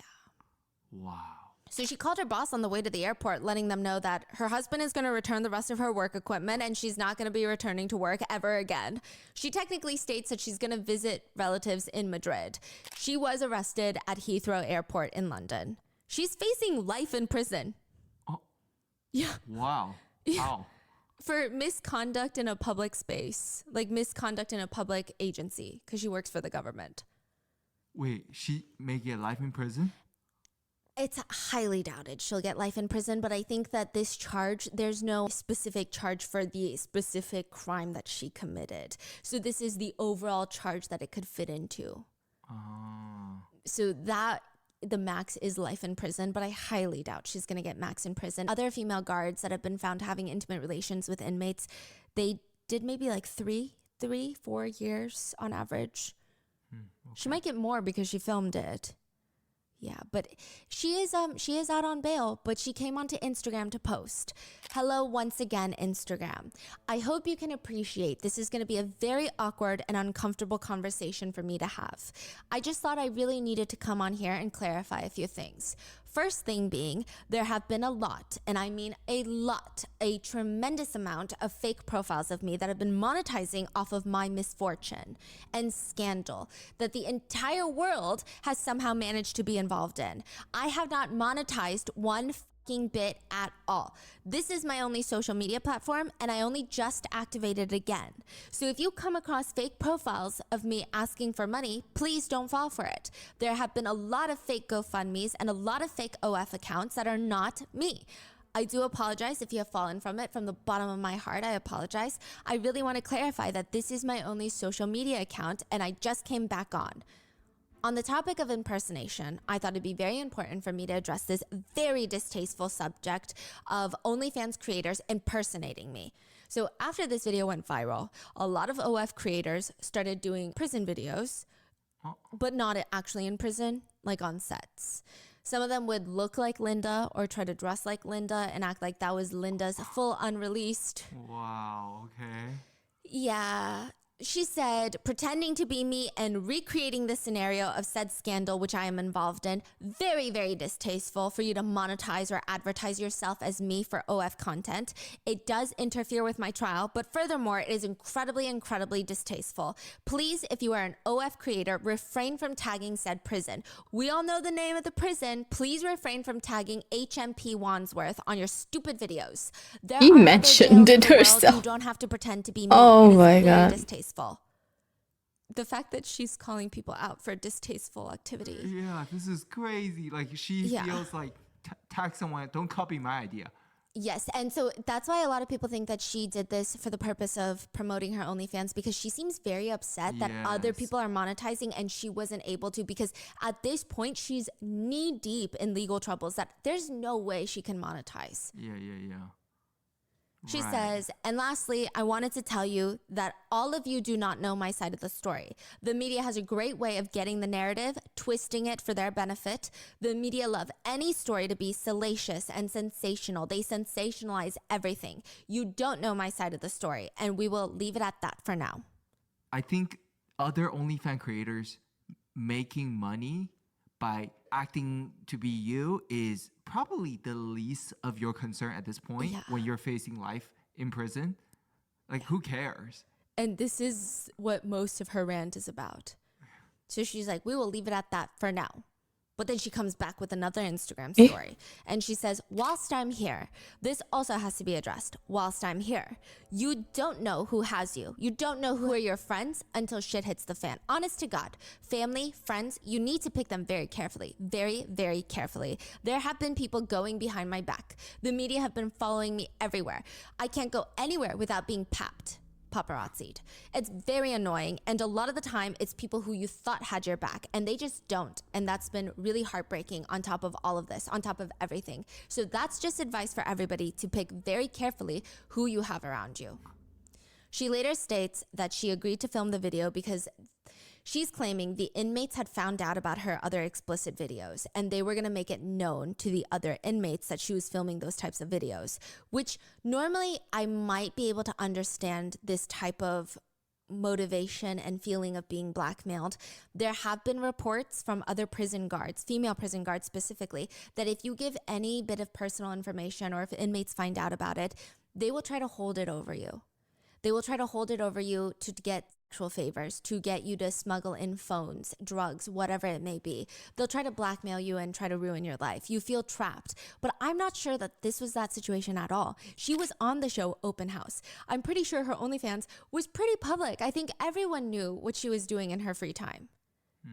If the inmates find out, I don't think it's some crazy secret she needs to keep. I don't know how that interferes with her job, because what are they going to do? I'm going to tell your husband? She was on the show with her husband. I'm going to ruin your life and tell everybody? What do you mean? Yeah. She didn't say that she was forced, by the way. That's not the verbiage that she's using, but just so she felt compelled to have intimate relations with this inmate so that they would keep the secret. Her other argument is that she was generally just having a hard time at work and her marriage was not going well. She has pled guilty to misconduct in public office. She faces a life sentence, but also she states that she found God. Which is, she says, a great source of comfort for her. A very close friend of Linda states, Linda was going through a very hard time at work. She was having lots of problems in her marriage. She's absolutely devastated by what happened and is clearly full of remorse. It's just devastating, and she's trying to rebuild her life. They're a lovely couple and working hard to save their marriage. It's not been easy for them. People are trying to make out that Linda is some kind of monster, but that's not the case at all. There's a lot more to the story than people think. Some of the prisoners got a hold of Linda's personal details. They knew her address, her husband's name, and that she had an OnlyFans account. She was put under a lot of pressure, and there was a lot of coercion involved. It wasn't hard for the other prisoners to get a hold of Linda's personal details and everything. And she's just a very kind and caring person who made a terrible, terrible mistake. We all get things wrong in life, and people shouldn't be so quick to judge her. Which is... I do agree, though. I see a lot of comments like, if this were a man in Linda's shoes, this would be the most unhinged statement. So I think it should apply in this case as well. The prosecutors do judge her. In fact, the prosecutors do not believe Linda's version of events. They state this was a shocking breach of the public's trust. She was clearly an enthusiastic participant who wrongly thought that she would avoid responsibility. There is no excuse for any prison officer who conducts themselves in such a manner, and we will never hesitate to prosecute those who abuse their position of power. So not only is it abuse of power, but I will say there's that power imbalance. Others are pointing out that at one point the inmate had his hands around her neck. Her baton and taser were just right there, free for them to grab. It was a clear violation, but also a huge safety risk for other guards and the other inmates in the facility. Right. It also puts a clear target on female officers' backs. A lot of them have stated when stories like this come out, it almost furthers the, quote, commodification of female officers as meat. The way that these male inmates already see female COs, like correctional officers, is they want to do sexual things with them. And once one of them gives in, they feel like it could happen to them. They just need to try harder. And it makes these workers' jobs so much more difficult, and it borderlines sexual harassment and assault in some very dangerous cases. Yes.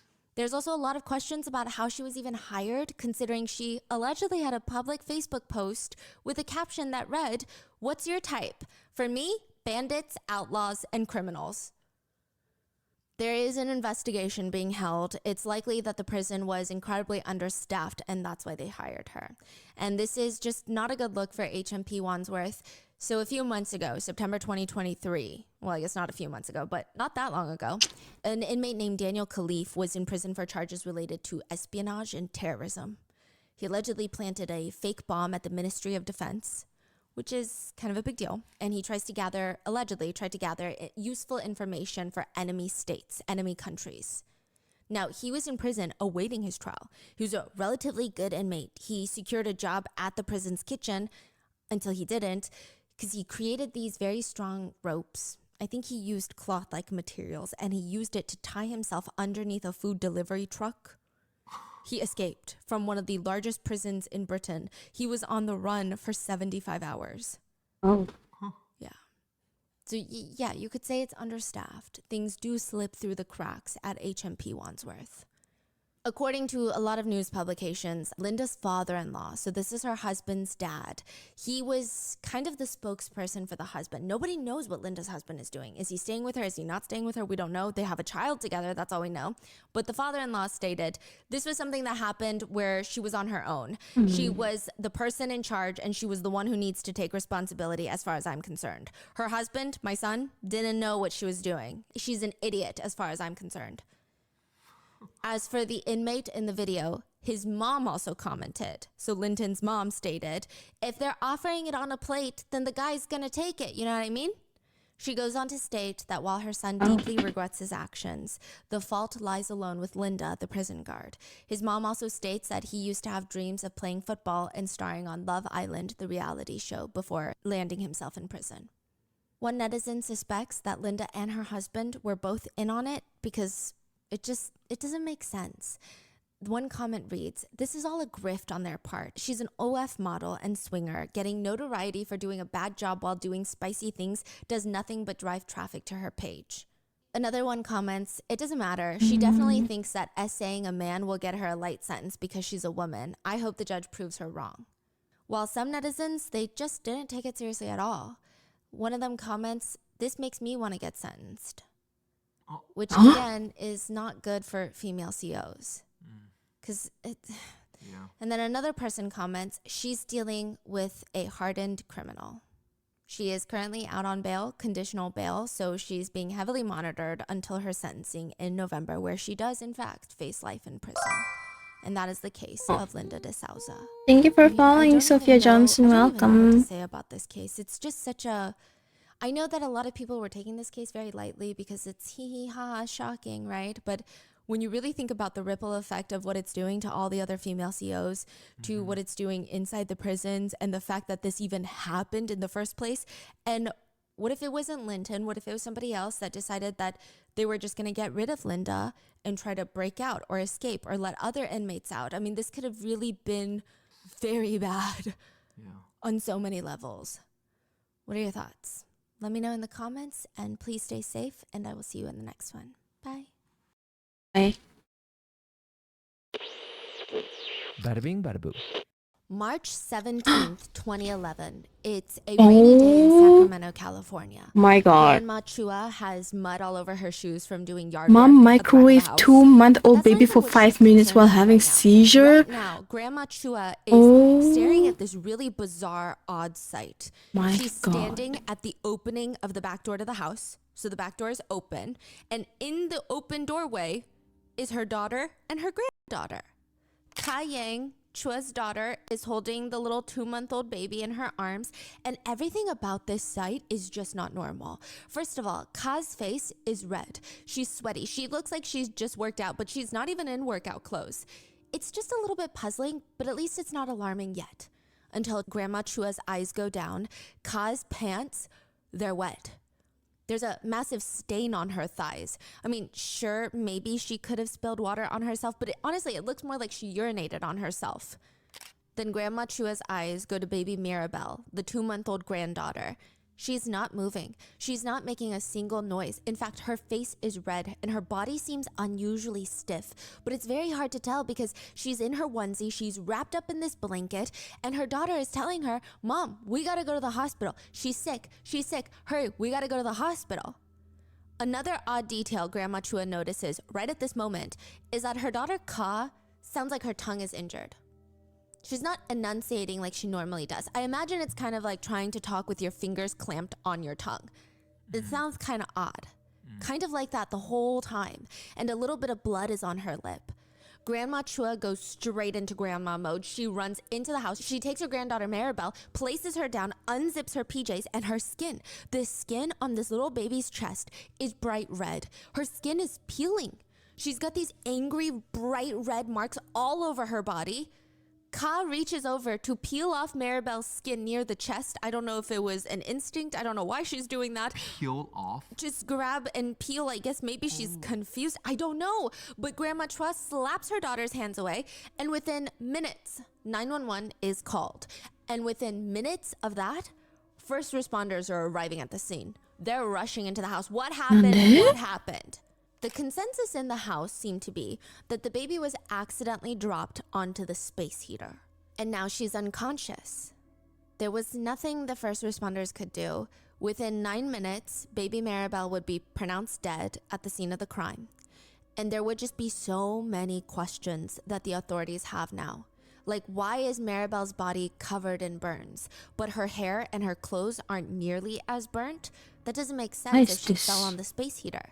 What happened during the 11 minutes that Maribel was left alone with her mom? And does it have anything to do with the little purple pacifier that they find inside the microwave?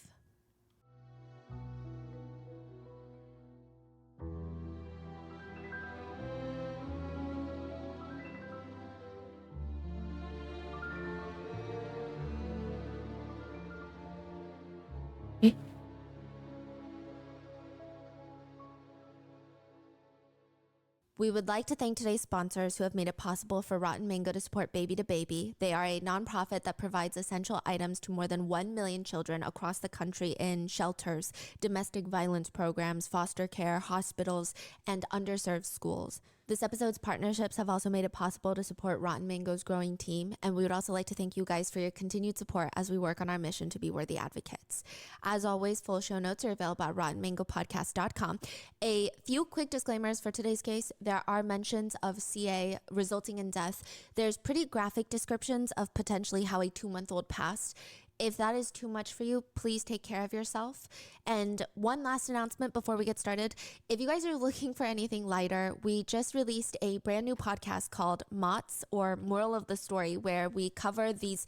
It's basically me telling my husband these wild stories. Oh, that's so cute listening to her call him her husband. The most desirable man in Japan that people are willing to spend $500,000 a night to spend time with. So there's just a lot lighter stuff covered on there if you guys need a break. So you can listen to it now on all podcast platforms and on YouTube under Stephanie Sue. So with that being said, let's get started. Everything about that day was beyond normal, or at least it's supposed to be normal before Mirabel died. So Ka Yang's husband is this truck driver, and he's gone for the whole day. He's not coming back for probably a few more days. In fact, sometimes he's gone for like 2 weeks at a time.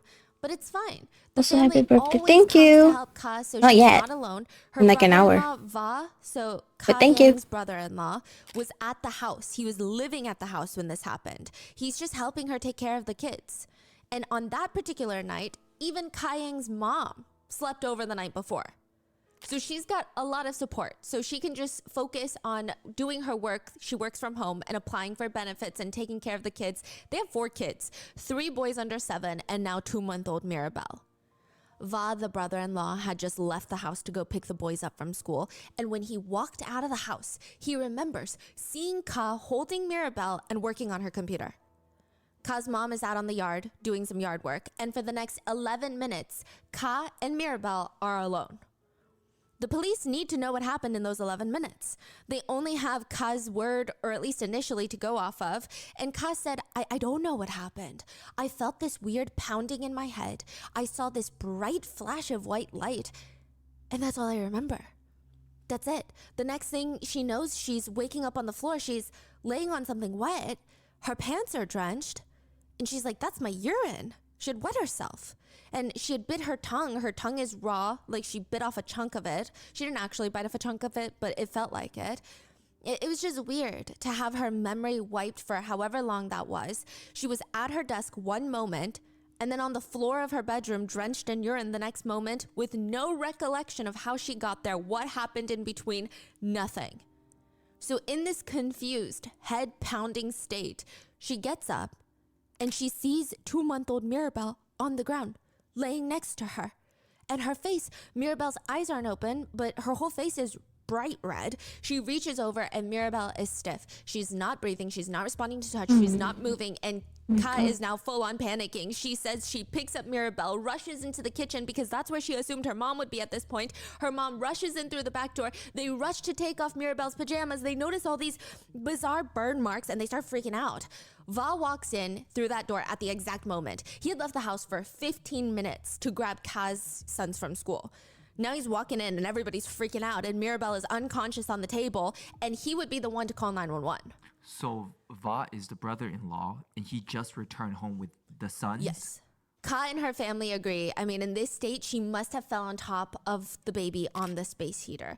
She's holding Mirabel, suffers a seizure, drops Mirabel onto the space heater and almost squashes her. So she's on top of her, sandwiching her onto the space heater. That's the only thing that makes sense, right, for these burns. But it doesn't make sense, not even a little bit, because how is Mirabel burned head to toe, but her hair and pajamas are not that burned?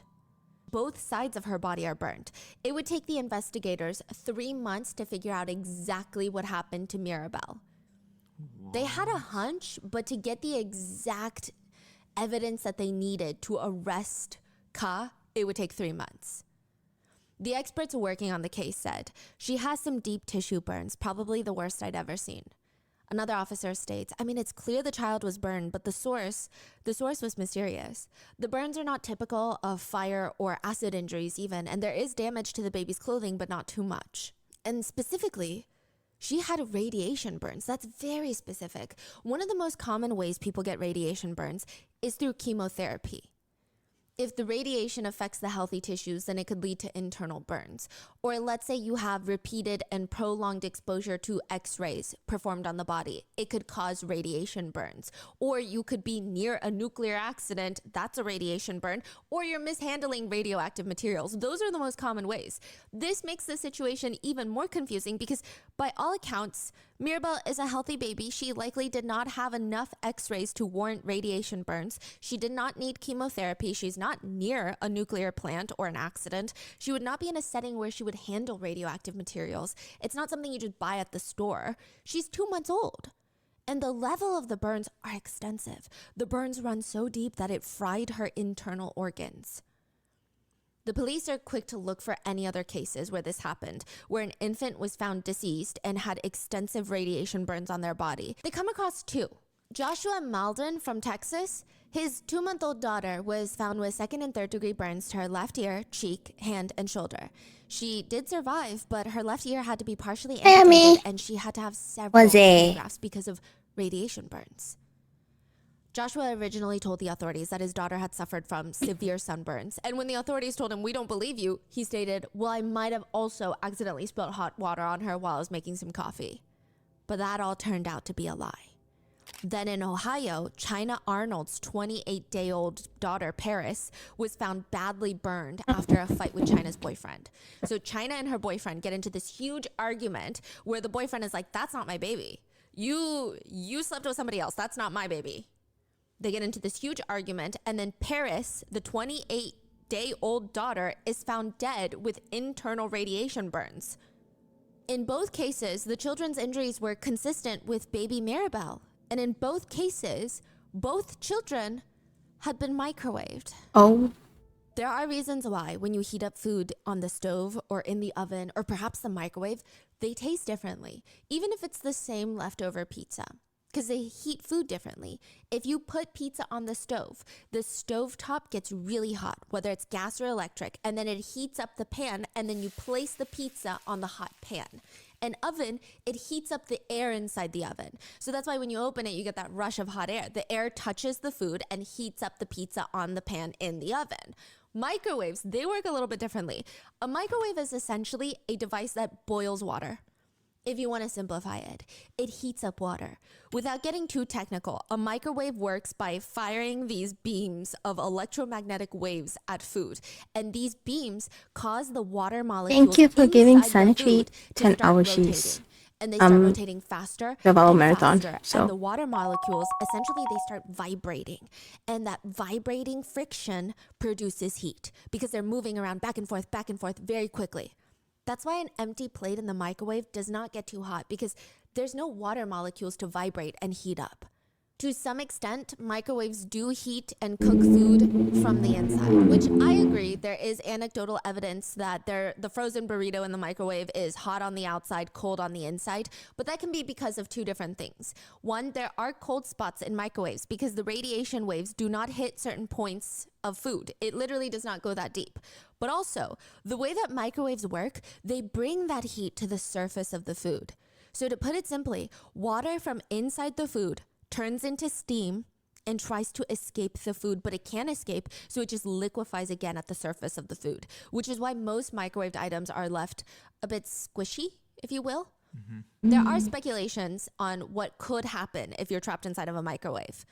These are the speculations. If you're trapped in a microwave? Yes. I know that we're more commonly used to the household microwaves, but there's industrial strength microwaves where adult humans could fit into easily and the door could be locked. Whoa, that's like a horror movie. Yeah. So within the first few seconds, you will likely feel a warmth on your skin. But other than that, the first 10 seconds will be more so confused panicking. It's around 11 seconds in that you might start noticing some weird discomfort in your eyes. The eyes go first. The human eyeball is made up of 98% water, and those water molecules inside the eyeball are going to start vibrating. And your vision is going to start vibrating. There was a woman who stuck her head in a microwave and somehow managed to turn it on. Please don't ever do this. It's how big is the microwave? Industrial size? Her eyeball vibrating very inside big. of her head. She said her vision was also vibrating. She's lucky that she did not lose her eyesight completely.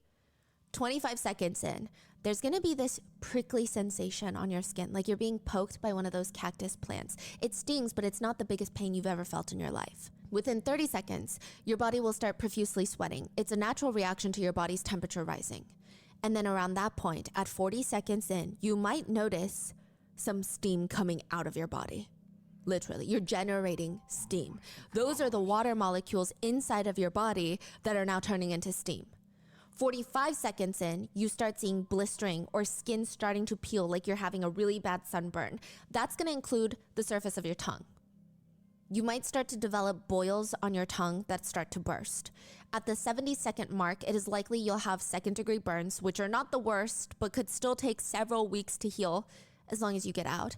But if you don't, if you're still trapped in there, Within the next 5 seconds, so 1 minute and 15 seconds in, blood, pus, bodily fluids will start trying to break out of the skin barrier. They're going to start trying to force their way out of the layers of the skin.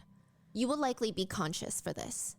After 80 seconds, the fluid in the eyes becomes heated up, causing your vision to warp. It'll likely be incredibly physically difficult, near impossible to try and keep your eyes open at this point because of the pain. But once you close your eyes, your ears start going off. The pressure in your ears starts becoming unmanageable to the point where, you know how your ears are an important part of keeping balance? Once that's gone, you're gonna lose all sense of balance. You're gonna fall to the ground and not know which way is up. Then comes the whistling. It sounds like there's water boiling inside of your ear and it's trying to get out. It's like an angry pot of pasta on the stove, but it sounds and feels like it's directly in your eardrum. Again, this is a theoretical idea of what would happen, but it's guesstimated that after 110 seconds, most humans will collapse, the body will shut down, go into shock. After 2 minutes, the eyeballs will pop. I mean, I don't think they're gonna pop like balloons, but I imagine it'll erupt inside the eye socket or blood vessels will pop. Then comes the 3rd-degree burns. There may be bodily fluids seeping out of the eyes and the eardrums will rupture. We're just 2 minutes and 20 seconds in. It's gonna be at the 2-minute and 25-second mark that the blood inside your body will likely start to boil, which makes the entire surface of your skin bright red. The smell will be intense at this point.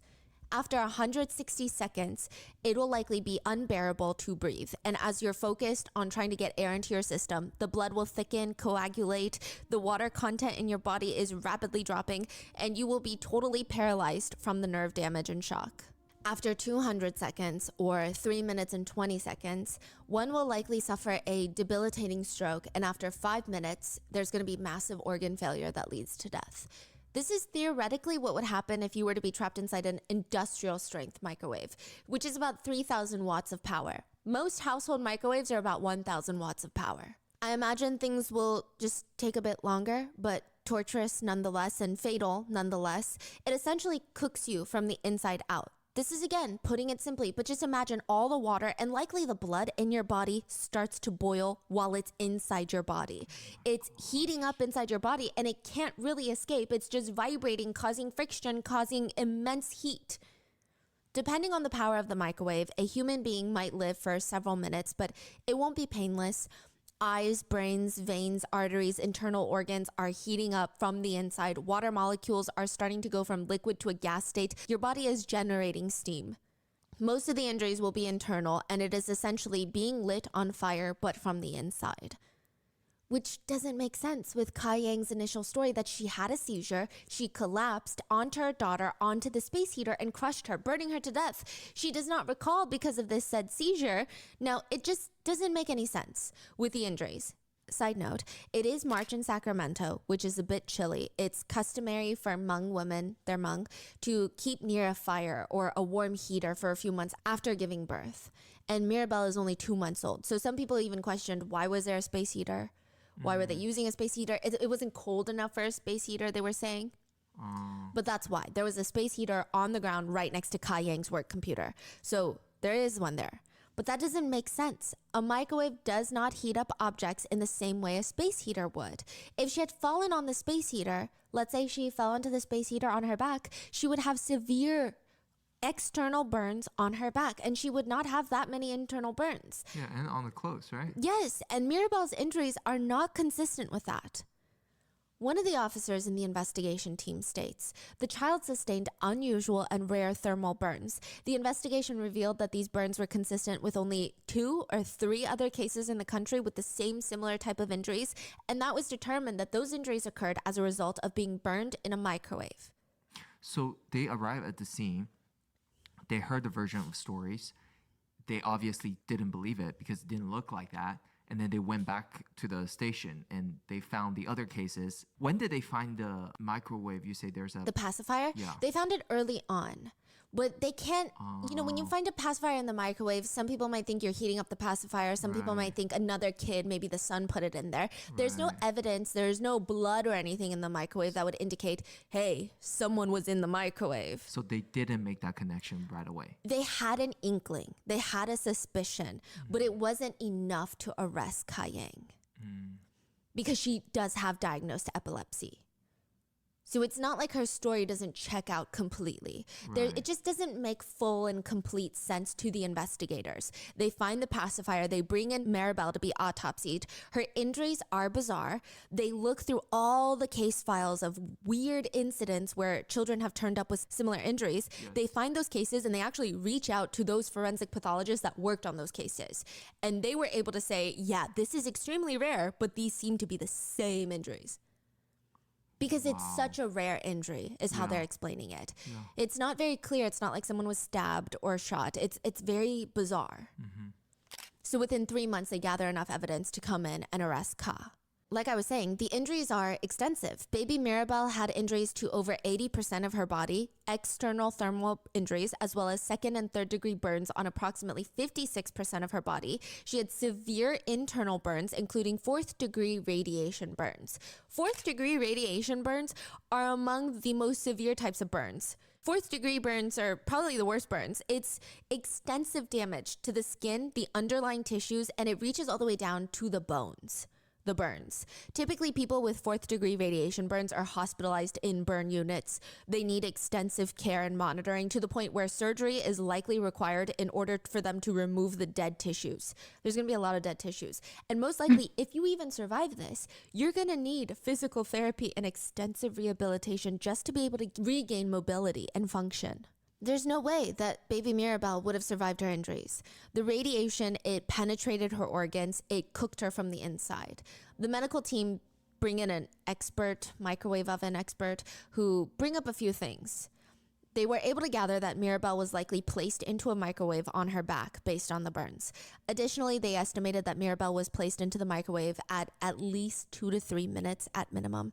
They can't be exact with their time, but they suspect if they had to get very, very close, perhaps 5 minutes is their best bet, factoring in the types of burns that she had. Wow. Mind you, she was only left alone with Ka Yang for 11 minutes. But their observations indicate that she likely would have passed away in 2 to 3 minutes of being in the microwave, that the burns would have been fatal by that point. Maribel's official cause of death would be thermal injuries resulting in overexposure to microwave radiation in a microwave. Ka Yang had effectively cooked little baby Maribel on high heat. That's how they describe it. Her insides have been described as being fried from the inside. The pathologist testified that the radiation from the microwave cooked through her stomach and small intestines. The investigators, they sit Ka Yang and her mother down for an interview, and they want to know what happened when you were alone with that baby because you did not fall on a space heater. Ka Yang explains it was just a normal day. Everything was normal. She gave Maribel a bottle and a pacifier that morning. I mean, nothing was strange. Well, nothing except there was something that was a little strange. Maribel's eyes were moving back and forth. They were kind of almost like if you were tracking a fly or if you're doing a drunk driving test where you have to track side to side. Her eyes, it's like she was following a fly left to right. And that's when Ka checked and there was no fly. Ka would tell the investigators, it kind of scared me a bit, but she tried not to think anything too deep into it because she believed in God. Okay, what is going on here? The investigators are so intrigued by this. This was not the line of questioning they thought they were going to go down. Wait, why? So she saw the baby looking left and right, like looking at a fly. Yes, flying around. But she thought it's okay because she believed in God? Yes, there was no fly. So it kind of freaked her out a little bit. Like, what is she looking at? Okay. Because I guess to her, she's had multiple children and she's never seen babies 2 months old track like that. Because I guess babies will only look at certain objects that are moving around. And even then, I don't know if they do that well at 2 months old. So it sounds like she's getting freaked out. Yes. And that's why she mentioned God. I see. And she's like, I'm getting freaked out, but I looked. There's nothing there. There's no fly, but that's fine because I believe in God. Listen, I don't know. That's what she's saying. And the investigators are also like, what is going on? I don't understand. Now, Ka doesn't necessarily change her story per se, but she starts adding to it. In a subsequent interview with both Ka Yang and her mom, they both bring up the words spirits and possessions. For the average interrogator, that is sending off massive alarm bells. What do you mean by that? Are you saying that the spirits made you do it? Is that what we're doing? Because that's a whole different story. That's a whole different defense, honestly. What are you saying exactly? The spirit called me, so I had a seizure. Before the seizure, Maribel was moving her eyes back and forth, looking at something. She was crying and spitting out her pacifier. What was she looking at? The spirit and demon together. Through Kai Yang and her husband's statements, the authorities gathered that Kai Yang's new version of events included her seeing a Caucasian demon or spirit outside staring at her and Mirabelle through the window. So suddenly they're like, okay, you're seeing spirits. They're saying the baby's seeing spirit or she's seeing spirit? She's saying the baby's eyes were moving around like she's following a spirit. Then she looked out the window and there was a Caucasian demon staring at them. The investigators are gathered. Now, it's reported that Kai What the Yang fuck told are her they husband talking that the spirit about? was walking around outside the house and wanted their baby. But as quickly as they come to this newfound story, it starts getting backtracked and clarified, if you will. Kai Yang states that she never stated the spirit made her do anything. She does not have a history of talking to spirits or demons or taking direction from them. Then it's further clarified that Kai Yang was not talking about the spirits that the investigators believe she was referring to. In Hmong culture, many people believe epilepsy is when a spirit invades the body. A seizure is the spirit taking over, if you will. Okay. Kai Yang's husband clarifies to the But investigators that's that what I'm he himself saying. is not one of those people. He thinks it's all bullshit. He's also Hmong. He implies that Kai Yang is the same. Kai Yang and her husband are both members of the LDS church. So he's like, we don't believe in shamanism. We don't believe in the spirit taking over your body during a seizure. It's all bullshit. And at least according to Kai Yang's husband, he seems very adverse to all of it. He doesn't seem like he believes in it at all. So this is getting weirder. They're saying, oh, no. When we were saying the spirit was happening, we're talking about the seizure. That's just how Hmong people talk about seizures, is the argument.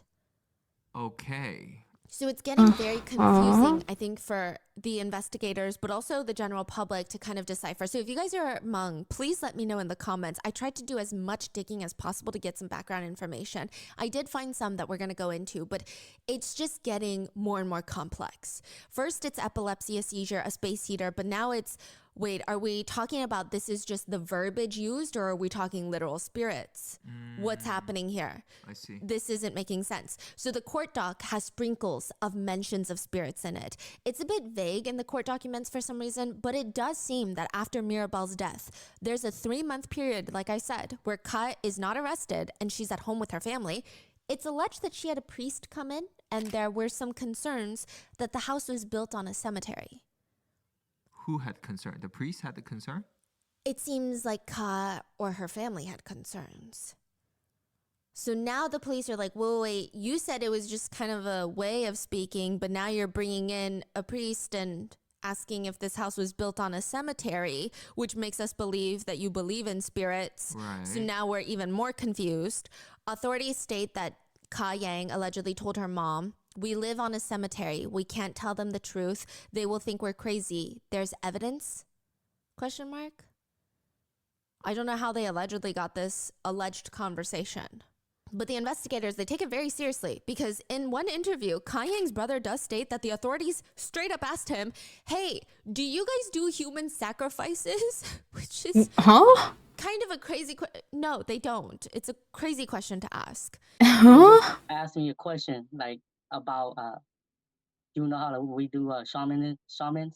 You know, they were asking me, do we sacrifice human, people, And then I told them that, if I told him we don't sacrifice people, I said we use animals, and I told him if he didn't like it, I could go find elders that do it, could explain to him. So he didn't really like it. So after that, I just walked out his office. Now, there are some arguments that all of this is just lost in translation, that some of the cultural context is lost on the investigators, which makes all of this more complicated. The prosecution actually believed these types of behaviors to be in line with someone who might be suffering from undiagnosed postpartum psychosis, someone who has all of this cultural background of believing in spirits. Now she's 2 months into alleged postpartum psychosis, and she starts believing these spirits are real. And they think she was in a state of psychosis and killed her child in a microwave. Whereas these types of conversations might not be so serious to someone of Hmong background. So it's complicated of how much of it is cultural insensitivity and how much of it is truth. We don't know. So for example, there's a whole book written about this, but there was this little girl in America. Her name is Leah. She's Hmong. What's the book? It's called The Spirit Catches You and You Fall Down is the name of the book. And it's about a little girl named Leah. She's Hmong. She lives in America. She's diagnosed with severe epilepsy. So this book is about how the doctors are struggling to understand her parents and the parents don't understand the doctors. It talks about how in Hmong culture, seizures are caused by your soul leaving your body, which translates to the title of the book, The Spirit Catches You and You Fall Down. Many Hmong people see illness and healing as spiritual matters. They think that your spirit has been harmed or is sick first and your physical body is the secondary reaction to it almost. So you need to heal that spirit first and heal within almost. Western medicine works in the complete opposite way. So for example, in this book specifically, the doctor keeps prescribing anticonvulsants for the child. The parents opt to do traditional medicine and they don't feed her the anticonvulsants. It becomes a whole thing where the doctors get CPS involved, the baby gets taken away from the parents, and it angers a lot of people because at the end of the day, no one cares about that little girl as much as the parents do. They just don't believe in the same things that the doctors believe in. It's a tricky situation of, I think most people come out of the book not knowing who's right. Because when someone has a complete... Our belief in Western medicine is probably as strong as their belief in traditional medicine. So it's very hard to argue. The book talks about how in Hmong culture, having seizures is almost associated with having a special intuition. You're more spiritually connected because your spirit is leaving your body every now and then, which actually makes people with epilepsy great traditional healers. Side note, Hmong shamanism is all about healing. So there's a huge emphasis on healing and it's an honor to be a healer. You're helping everyone around you. And it's fascinating because little Leah's parents in the book, they approach baby Leah's seizures with a mix of concern for their daughter, but also pride that she's almost chosen to be a healer, which is very honorable. But the book points out all the cultural insensitivities held by the hospital and the doctors, because had they been a bit more culturally sensitive, I think this could have gone a completely different way. They could have better helped the parents understand why she needed the medication. So in this case, people are wondering, is this happening again? Are the police taking things too literally without factoring in the cultural aspects of how Hmong culture sees seizures? And they're like, oh, she said spirits, she said possession, she said she saw a spirit outside, she's possessed, she has psychosis. Whereas in Hmong culture, it might be, I saw a spirit outside indicating I saw a white flash, I felt a seizure come on. So most people who have seizures, they can feel it coming. Things kind of get warped a few seconds, maybe even a few minutes in. So maybe that's just how she describes it. But it's not literally, I saw a demon outside my window. Right, I see. So it could literally mean that she's telling them that, oh, I'm having a seizure. I could feel a seizure coming, and then I had a seizure, and the seizure is associated with her spirit coming out of her body, and spirits being involved, right? And she's just describing it in the way that she knows best to describe it, but they're like, whoa, spirit, you saw a demon outside? You have psychosis, lady. Right. So it's just a matter of... it's really, they have to understand that to make a fair judgment on what they're trying to say. Now, she could very well be in a state of psychosis. I don't know, right? But it's just a matter of how much of it is misinterpreted. Right. Eventually, Ka Yang will state that she does not believe in her epilepsy being controlled by spirits. She's like, the verbiage is known in the culture. So she's arguing, no, you're getting it all wrong. She also argues she would never hurt her daughter. She's been trying to have a daughter for 2 years after having 3 sons. She prayed every single day for a daughter. Why would she harm her daughter? It's gotta be the seizure. Something happened with the seizure. She's trying to explain to them that she's had seizures for such a long time. I mean, since she's 29 at the time of the killing, since she was 13, 14. Her first seizure was at her uncle's house, and it was very clearly traumatic. Everyone hoped it would be a one-time incident, but she was diagnosed with epilepsy. Since then, she had suffered about 100 seizures for the next 15 years, which is about 6 to 7 every single year or once every 2 months. Wow. She states she's on anti-seizure medication. It's not like she's in denial trying to keep having seizures, but it's not working. Side note, I will say that does seem common. Approximately 30 to 40% of people with epilepsy are resistant to medications. It happens for a wide variety of reasons. Perhaps the patient is not consistent with taking the medication, or initially they respond well, but they build a tolerance. The dosage could be too low, or some medications are just simply not effective. And there are different types of seizures. So if you have multiple types of seizures, the medication might not work for all of them. But first, a seizure is when you essentially have abnormal electrical discharges in the brain. Think of your brain like a big computer, and sometimes the computer gets mixed up and starts sending way too many signals at once. Imagine opening up all of the apps on your computer at the same time simultaneously. It's going to go into overdrive, overheat, and probably shut down. That is a seizure. And not each seizure is the same. I think most of us picture the type of seizure that's depicted more often in movies or in media, where someone falls to the ground and they start convulsing. But there's a lot of other types of seizures. There's focal seizures, where it just affects one part of the brain. One part of the brain almost zaps. It has an overwork. That's how it's described on Reddit by people who have epilepsy. You just feel part of your body feel very strange. Your hand tingles, or you hear things that don't exist. I wouldn't say it's auditory hallucinations. I wouldn't say you're hearing voices, but you're hearing buzzing, the weird noises, frequency noises. And sometimes you know it's happening. Sometimes you don't know what it's happening. You're just like, oh, that was weird. Why did my body do that? Then there are generalized seizures. They will also have sub-distinctions, if you will. Absent seizures, it's like your brain takes a tiny nap. You just stop and stare for a few seconds, but you likely won't shake or have body tremors. You might not even know it just happened. You just take a mini nap with your eyes open. Then there's simple partial seizures. This seizure only affects a specific portion of the brain. For example, it will cause your hands to shake uncontrollably, but the patient does not lose full consciousness. The whole body is not convulsing either, but you definitely don't feel there. Some people describe it as similar to being on drugs. That's what it feels like. You can't control your body. Your memory feels a little bit weird. Everything feels a little bit wonky. Some people describe it as, after those types of seizures, it just feels like deja vu. It's weird. Deja vu? It's just weird. I don't know what happened. It's weird. I don't feel comfortable. Then you have complex partial seizures. This is where some body shaking happens, but also a partial loss of consciousness, meaning you're likely not going to remember what you're doing, but you're not going to be knocked out on the ground. Okay. People describe it as patients looking incredibly dazed or confused, or having a blank stare that lasts for a minute or two.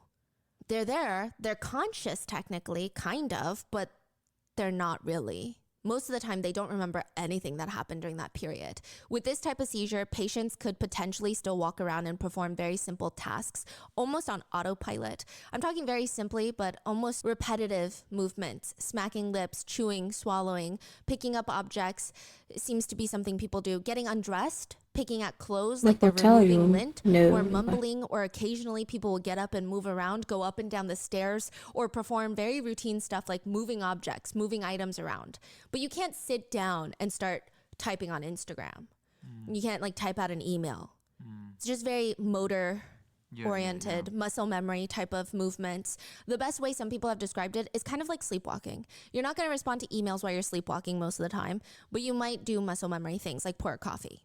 They are typically not aware of their movements once the seizure passes. They have no idea what they just did.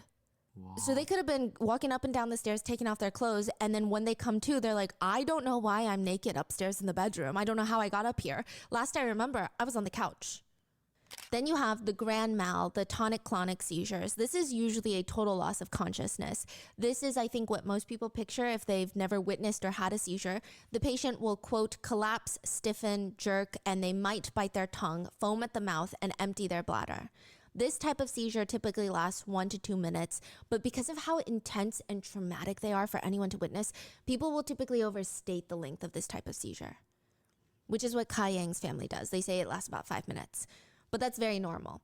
Now, each patient with epilepsy can have more than one type of seizure. So it's not limited to, each condition requires just one type of seizure. You could have 2 or 3. And you never know which one is coming next. It's not like in a pattern, but it doesn't really change over time. So within 3 years, you typically don't get a new type of seizure. Meaning each patient tends to have the same seizures over and over and over again. Good question, are you gonna make a basement or a dungeon? Probably not. I will make a backyard with a maze though. He was actually able to That's what I want. A maze and it's not a patio, what is it called? Like a gazebo? And there was meaning seizure, taste blood, seizure, having a personal trainer for your there's seizure. She could be standing, sitting, doesn't matter. There's no better time than right now to get started. For a very limited time, Rotten Mango listeners can get Rosetta Stone's lifetime membership for 50% off. Visit rosettastone.com/rotten. That's 50% off unlimited access to 25 language courses for the rest of your life. Oh shit. Redeem your 50% That's off at so rosettastone.com/rotten silence coded. today. Sussy. Ka Yang and her family state that she had a few different types of seizures. In almost all of them, she has no recollection, no memory of what happened during her seizure. She could be standing, sitting, doesn't matter. The first thing she'll notice is her hands start to curl up, her body or certain parts of her body start to shake very slowly. Then she only knows what people tell her, because around this point, she blacks out. Her eyes will roll to the back of her head. She makes these intense, painful groaning and moaning noises. And within a few minutes, she'll finally come to and realize she's on the floor or she's passed out on the couch. The only indications that she has that she suffered a seizure are she had bitten down on her tongue so hard she can now taste blood, or her tongue is so swollen she can barely talk, or other times she loses control over her bladder and she'll wake up in a giant wet puddle. Her head will also start throbbing like it's gonna explode, and her body feels so sore. The way she describes it, it feels like she climbed up a massive tree in the backyard and then just let go, just fell from the top of the tree. She's out for typically 2 minutes. But most of the people who have witnessed Ka Yang's seizures say, yeah, there's no way that she could really do much during them. She definitely can't work on her computer or drive right after. It's just not possible. They argue she doesn't walk around or do anything after the seizure. Typically, whoever's around will try to get her to sit down or lay down. It's very clear that she feels very dazed and very low energy, because after a seizure, there's what they call the haze phase by people who have epilepsy. It's called the postictal period, but you're not really there right now. It takes about 30 minutes sometimes for someone to reboot their brain, essentially.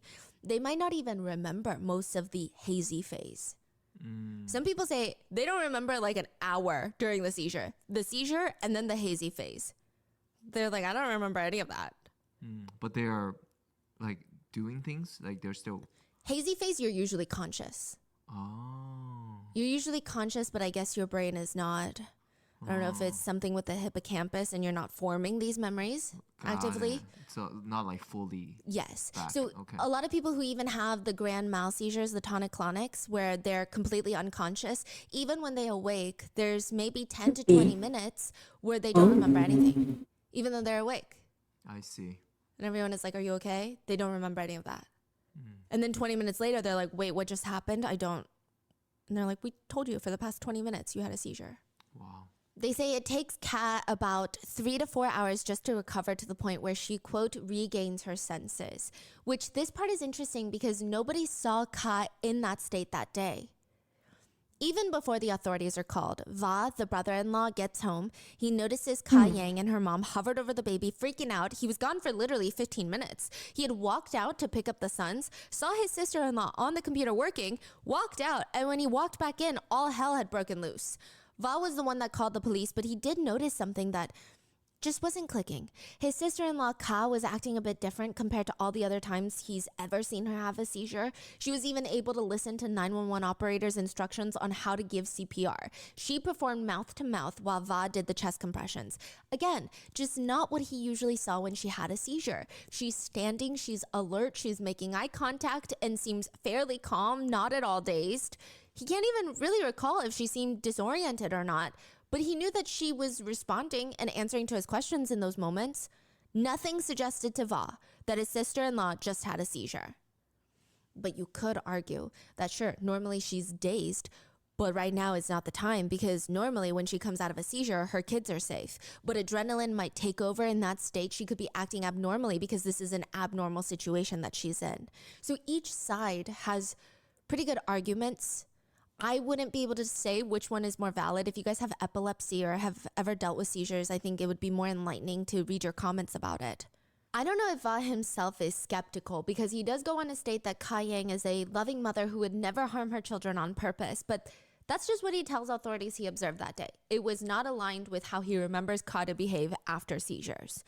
Authorities, however, don't have the same sympathy as VOD do. They are very, very skeptical about all of this. The first responders that arrived at the scene minutes after 911 was called, they stated from their very limited observations of Ka Yang, nothing suggested to them that she had suffered a seizure recently, other than her telling them that she did. One officer said Ka Yang kept repeating she had a seizure and didn't know what happened, but they noted she was alert, standing, making eye contact. She did not appear to be confused or disoriented. One of the officers that spoke with Ka Yang right after Mirabel was pronounced dead states that she actually appeared, quote, fairly calm. She did not appear to be in a weakened state or in a physically exhausted state, but that could be due to shock. That's what the officer says. It could be due to shock. Now, they all note that they did not smell urine, but they also didn't check her clothes for urine, and it could be argued that fresh urine isn't as smelly or as strong in scent, especially if they're in a house that just had a baby be microwaved to death. And just a lot of kids in general, that smell might not have stood out to them as, oh, she urinated on herself. But what I think is more telling is they never noticed any tongue injuries on Ka Yang's tongue. But also, I don't know if they even checked, and maybe she was able to communicate better once the police got there. That's one thing that a lot of netizens are upset about. After Mirabel was pronounced dead, why wasn't Ka Yang given medical attention? Because if she had suffered a seizure, she needs medical attention. And let's say she hadn't suffered a seizure, it would have been so much easier for the prosecution to show evidence there's no way she had a seizure because she had been evaluated by medical professionals right after. But they didn't. The first responders and the officers, they do admit they breached protocol by not assessing her medical condition at that point. Wow, okay.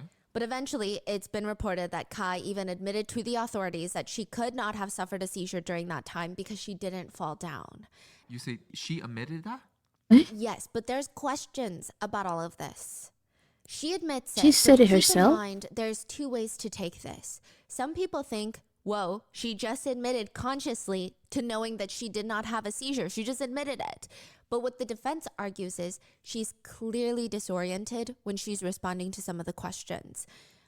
She never received medical attention, and she's saying whatever the authorities want her to say. She seemed like she was in a slightly confused state of, I guess what they're arguing is likely what she responded was, well, yeah, typically I do collapse, so I guess that doesn't make sense either. All of this is confusing, is more so what they're trying to say she was implying. The authorities do admit that near the end of questioning, Ka did appear confused. So in the beginning, when they get there, she seems pretty clear, and then she starts slowly getting very disoriented, and she straight up tells them, it's just that after my seizure, my brain keeps hurting for a couple hours before it gets back to normal. The defense argued, see, this is her just saying whatever the police are suggesting because she's clearly confused, which might explain what comes next. The next version of events, according to Ka Yang, is that no, she did not have a seizure, but she does have DID. This is from the defense team? No, this is from Ka Yang before she, I guess, attorneyed up. Wow. She states that she has a, quote, split personality, and maybe an alter did this because she has no recollection of any of these events.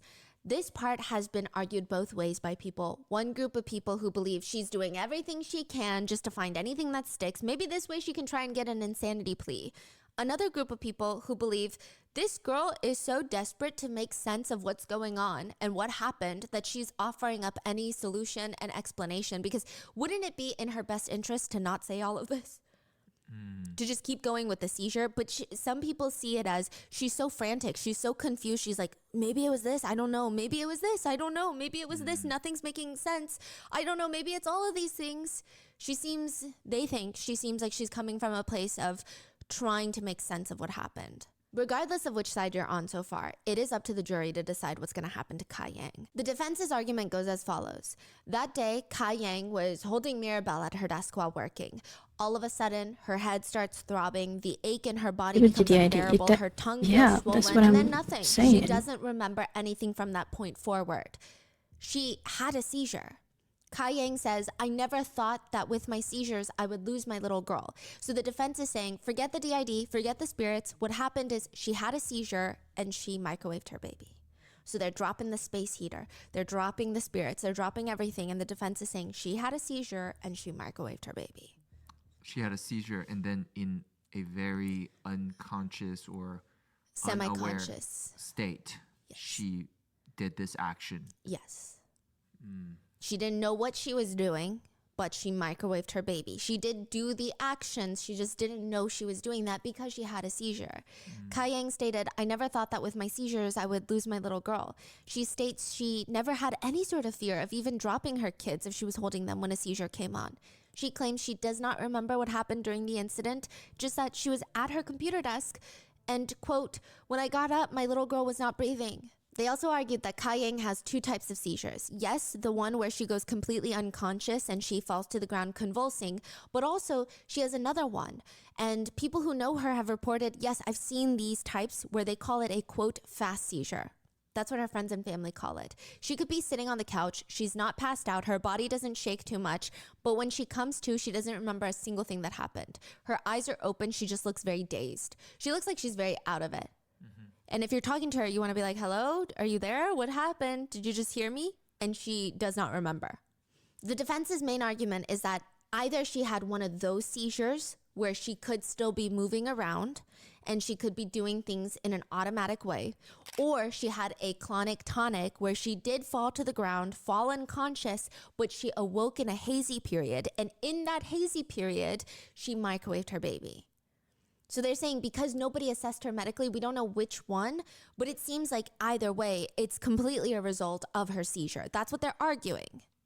But at the same time, the expert that testified on behalf of the defense, the doctor, he does admit it is an alarming number of buttons that needed to be pressed on the microwave to make it run for 5 minutes. He said it would indeed be remarkably rare for a mother to put her baby in the oven and turn it on. It would be like two comets colliding. So her having a seizure, then her placing the baby in the microwave. Wow. He states, quote, "just absolutely incredible in terms of the odds of it happening." They do admit that it would, just be very odd for a woman to put her baby in the microwave in that state. But it wouldn't be the most rare thing for a person with a partial complex seizure to operate a microwave. But the defense attorney points out, well, listen to the testimonies of people who have witnessed Ka Yang having these seizures. They all state that afterwards, they need to help her lay down or make her sit down, indicating that Ka would try to get up as an automatic response. It seems like she tries to move around quickly after seizures. If nobody is there to persuade her not to, what would she do? They also point out the fact that Ka Yang has never tried to hurt anyone during the time that she's had close to 100 seizures. So their argument being, it's not like she just had a seizure and is suddenly inclined to become violent. There's some netizen arguments that I don't think were brought into court. Not that I think netizen arguments should be brought into court, like, hey, did you guys know a netizen said? But they don't even argue the concepts that the netizens are arguing. I'm sure they have their own reasons, but a lot of netizens wonder if setting the microwave for 5 minutes is a very normal thing for Ka to do repeatedly. Is that something like muscle memory? Does she have a dish that she cooks every day that requires 5 minutes in the microwave? Does she defrost meat by just putting it in the microwave for 5 minutes? Perhaps she was trying to warm up some baby milk and she believed she was putting water into the microwave for a few seconds, but it ended up being 5 minutes, which is a very long time to heat water, but that could explain a bit more. But there's been no statements made of how she warmed up bottles or what she ate or how she used the microwave on a daily basis. But that, I think, could explain if she was doing something as a muscle memory. The defense mainly just argues Ka has no history of child abuse. She has no criminal record. She wasn't in a bad mood that day. She actually had so much help. Her brother-in-law was picking up the kids from school. Her mom is right outside. If she ever felt overwhelmed by Mirabel, why would she just not reach out to them? By all accounts, Ka was a loving mom. That's their argument, that there is nothing to indicate that she had anything but maternal feelings towards all of her children, including 2-month-old Mirabel. A family spokesperson argued, she didn't know what she was doing. She's a gentle, nice woman. She would never intentionally harm her child. Her mind was out of reality. Her lawyer argues, she suffers from epilepsy. She had an epileptic seizure. It was not deliberate conduct. The defense team argues that it appears to be intentional conduct because the nature of the seizures, but quote, but the truth is her actions are sort of automatic. It's robotic. It's not the product of careful and rational thought. Because also, if she wanted to kill her kid, would she do it when there's so much going on, when she knows that the brother-in-law is about to walk in through the front door in a few seconds, her mom is out in the backyard? Is this really the timing? They also argued that technically Ka Yang does not fit the stereotype of the overworked, overwhelmed mom. They argue because she has epilepsy, her siblings would come to live with her in the past to help out, including her husband's siblings, which is why Va is staying there. And since Kai Yang didn't like to drive, it's too dangerous, they would drive the kids to school.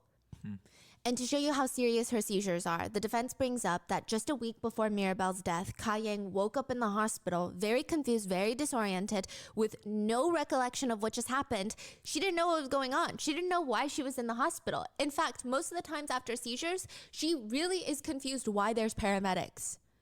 She doesn't even recognize that they're here for her. They state that she had been driving and suffered from a seizure. The only thing she stated she remembered was remembering the feeling of seeing someone right in front of her. Now, I don't believe that there was someone right in front of her, or perhaps they moved out the way, because I couldn't find any additional information on this incident. I imagine if she hit a pedestrian or somebody else was involved in the collision, it would have been referenced a lot more in the court docs. But it is interesting that she states she saw someone before that seizure as well. So keep that in mind. But the main focus here is she was confused. She woke up in the hospital with no memory. This is something that happens because of her seizures. The defense argues that the entire time since the authorities showed up to the house, nobody would listen to her. She told them repeatedly she suffered from a seizure. Nobody believed her. Nobody got her medical attention, which is exactly what they did about her pregnancy. What? 3 months after the death of Mirabelle, Kai Yang was arrested, and she was pregnant at the time of her arrest. The defense claims, just like the epilepsy issue, when Kai Yang was arrested, when she was in jail, she repeatedly stated that she's pregnant, but they took over a week to get the pregnancy test done and confirmed that yes, indeed, she is pregnant and requires special attention. The prosecution argues all the opposite points. They rely on the fact that nobody believes that Kai Yang suffered a seizure that day, at least no one on the prosecutor's side. They think that she's using her epilepsy as an excuse. They argue her seizures are so severe that she wouldn't even be able to use a microwave. The point about Kai Yang not liking to drive, that's another indicator. The prosecution feels like that shows she's incapable of doing much when she's suffering from a seizure. It's stated that Kai Yang's seizures would be so bad, like I said, she'd be so confused when paramedics show up, and she has no recollection. So how is she so alert and aware when the authorities show up? In addition to that, one thing that stands out to investigators is Kai Yang shows almost no emotion during the investigation the day of Mirabelle's death. They say it's just odd behavior. Sure, you could have had a seizure, but you're not too disoriented from answering most of the questions in a way that's coherent, but your emotions feel very cold. She seems calm.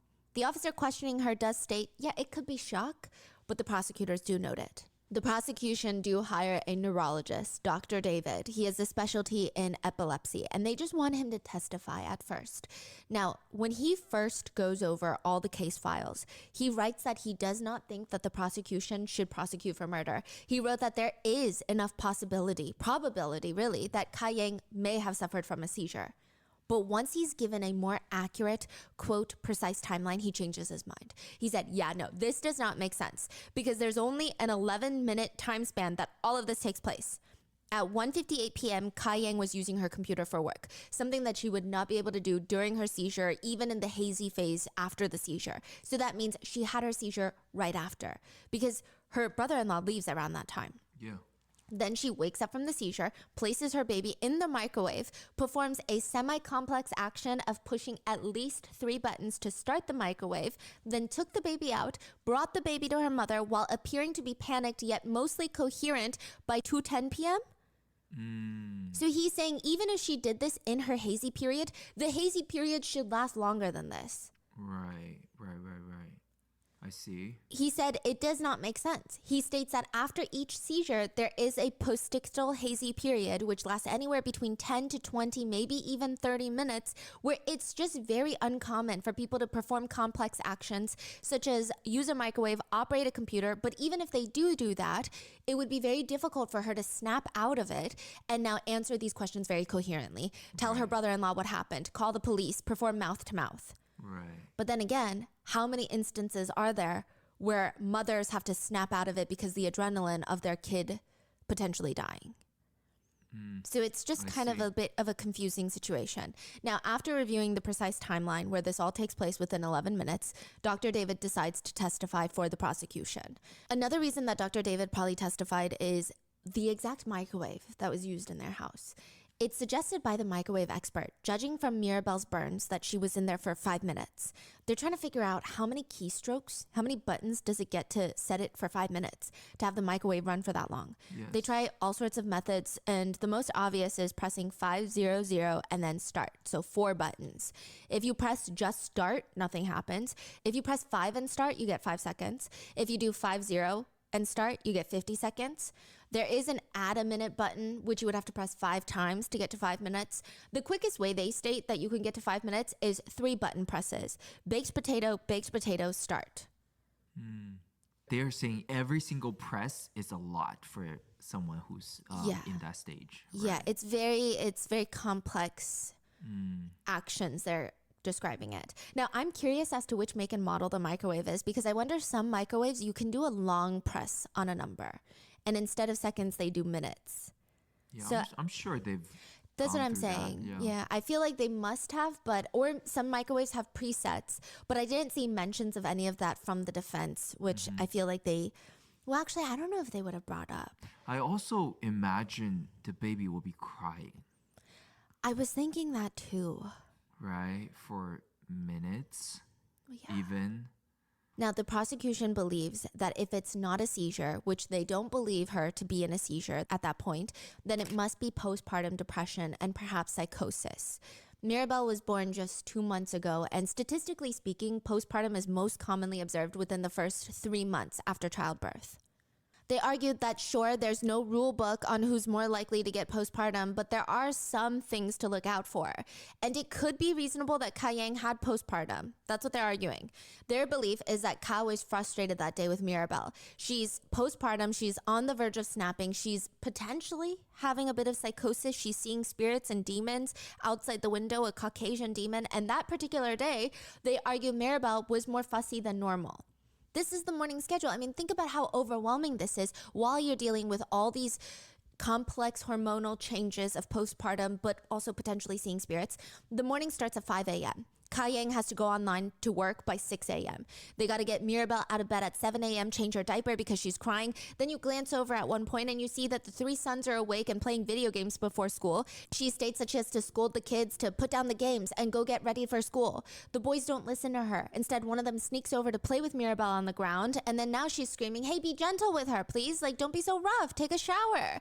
She's got to go back to work on her computer, and while she's glancing around, she's walking around, picking up after the boys. She walks into the bathroom and sees that one of her sons has spilled water out of the tub while getting ready, and he's still not listening. He's back to playing with Mirabelle and not getting ready for school. She grabs Mirabelle from her son, puts her in the bouncy chair, has to get started on breakfast. She's checking her computer periodically because she can't get a good session in with work. Since Mirabelle keeps crying, she wants to eat, which means she has to now get the bottle ready, then the pacifier. Va, the brother-in-law, is helping out here and there. Ka's mom is over in the back, but she's mainly outside. But still, the prosecutors argue it's totally normal for a mom with postpartum and potentially psychosis to feel overwhelmed and frustrated in this state, in this environment. And maybe that triggered something. She's overstressed, overstimulated, constantly running after her kids, and they believe in this moment she killed her child. She would not have been the first mother to have done that, nor will she be the last till we start taking postpartum seriously.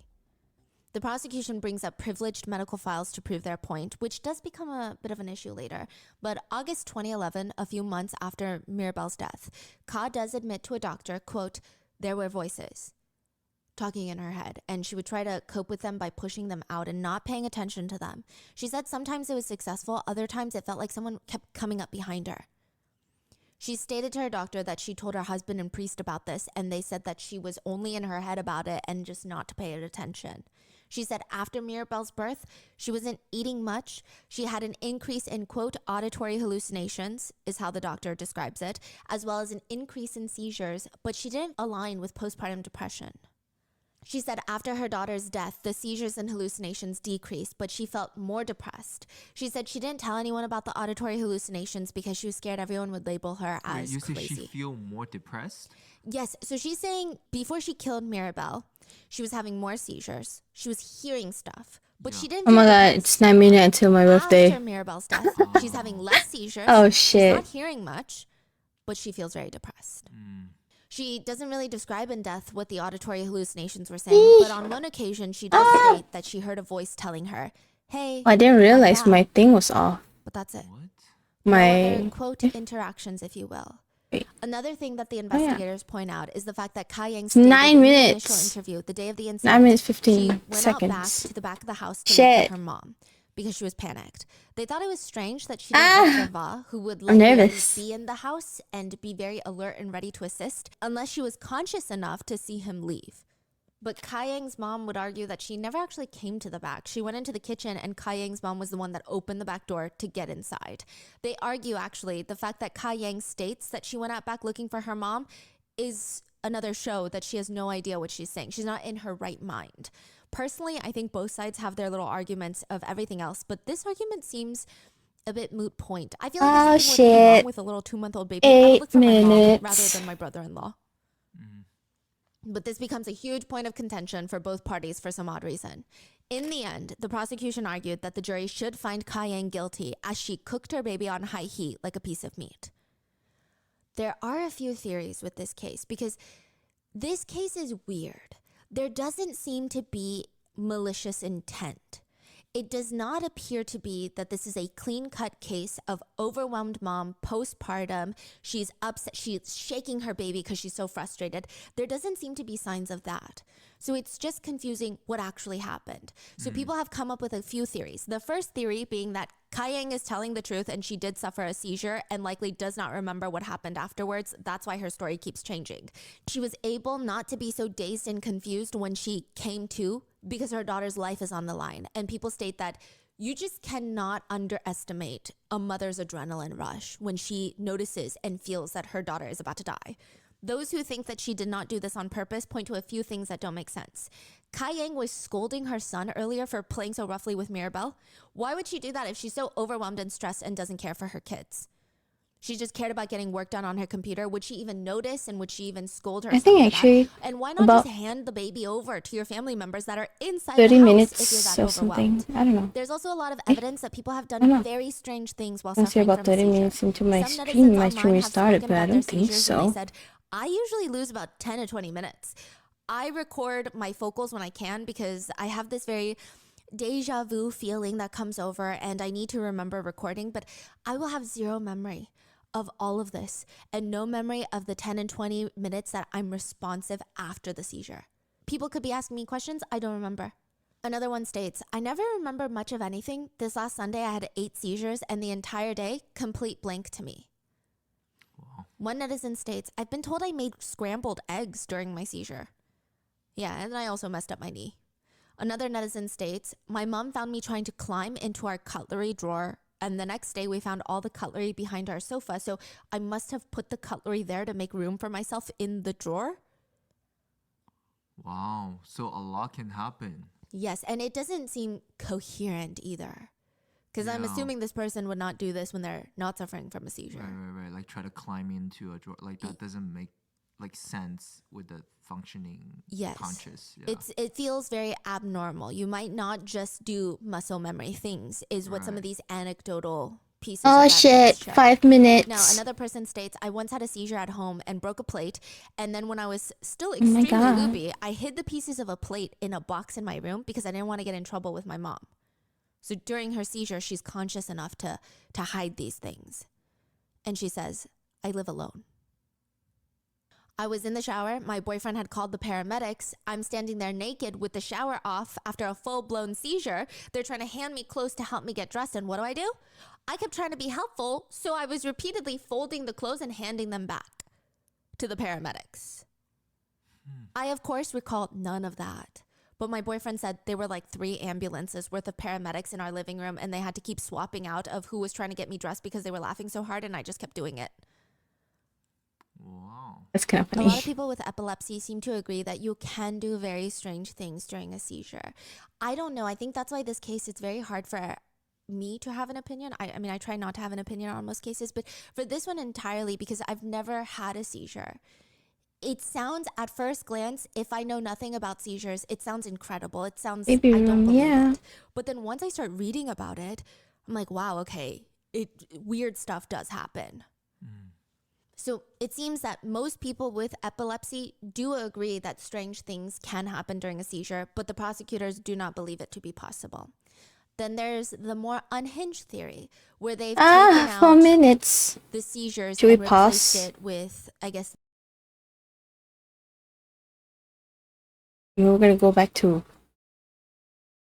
you know, we're gonna go back to playing anyway. But let me just save. I have 3 minutes left. Shit.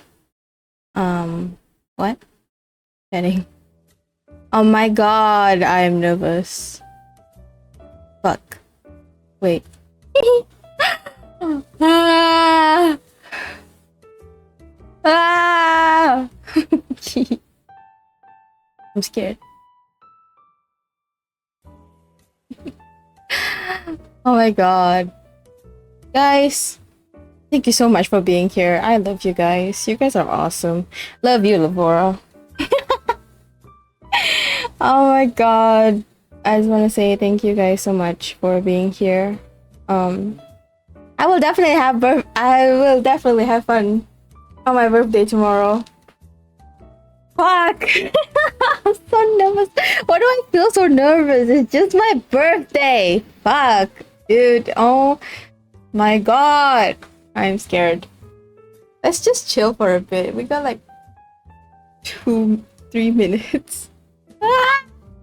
Actually, my timer is a bit off, but shit. I'm actually scared. Why am I scared? I feel like I'm gonna die on my birthday. Wait, why do I say it? Don't say that. Don't jinx it. Shut up. Oh my god. Oh my god. Hey guys. How's it going? My birthday is soon, so happy birthday. Thank you. Well, no, yeah, wait, 2 minutes. I'm scared. Don't do this to me. I'm scared. Why am I scared? I don't know, but I am. Guys.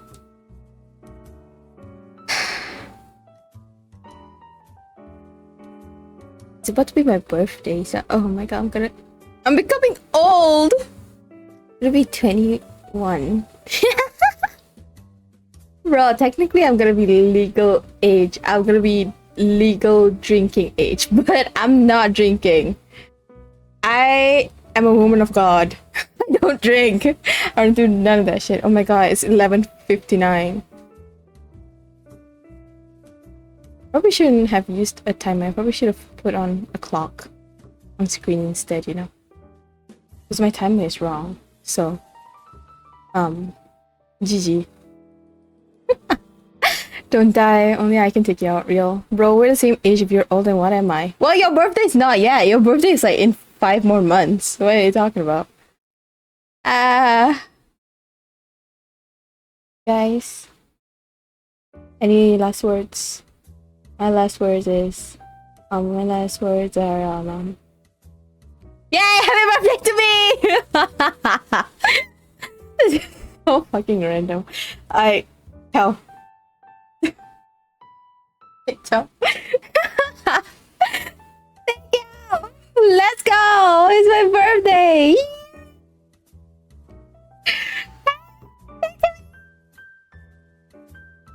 Look at the timer, it's still going. My timer is so off. I probably should have put on like a clock instead of a timer, actually. Yippee! Using my chibi model for my birthday so that I know at least Shivo's spirit is still here.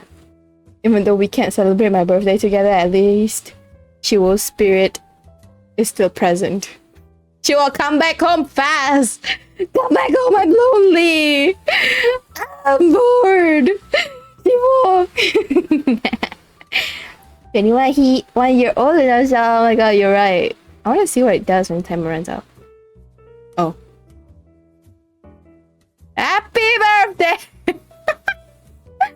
Happy birthday! Fucking random. Ciao. Anyway, so back to doing my Sims. Just kidding. Oh my god. Oh, it's my birthday! Guys, I gotta make your characters in The Sims so that tomorrow we can celebrate my birthday in the game, you know? This is why I'm finishing up my house, so that we can celebrate my birthday together inside the game. It'll be really fun. We'll see some drama, probably. Yeah, probably gonna see somebody fucking on the couch. I'm just kidding. I removed that mod, okay? So technically, there shouldn't be anybody fucking anywhere. At least not in my house. You know? Well, it's been nice knowing you. It was a good run. See you next year. Ciao. I'm just kidding. Back to gaming. お誕生日おめでとう。ありがとう。ありがとう。何？私の誕生日ですよ。今日はね、めちゃくちゃ、緊張してますよ。みたい。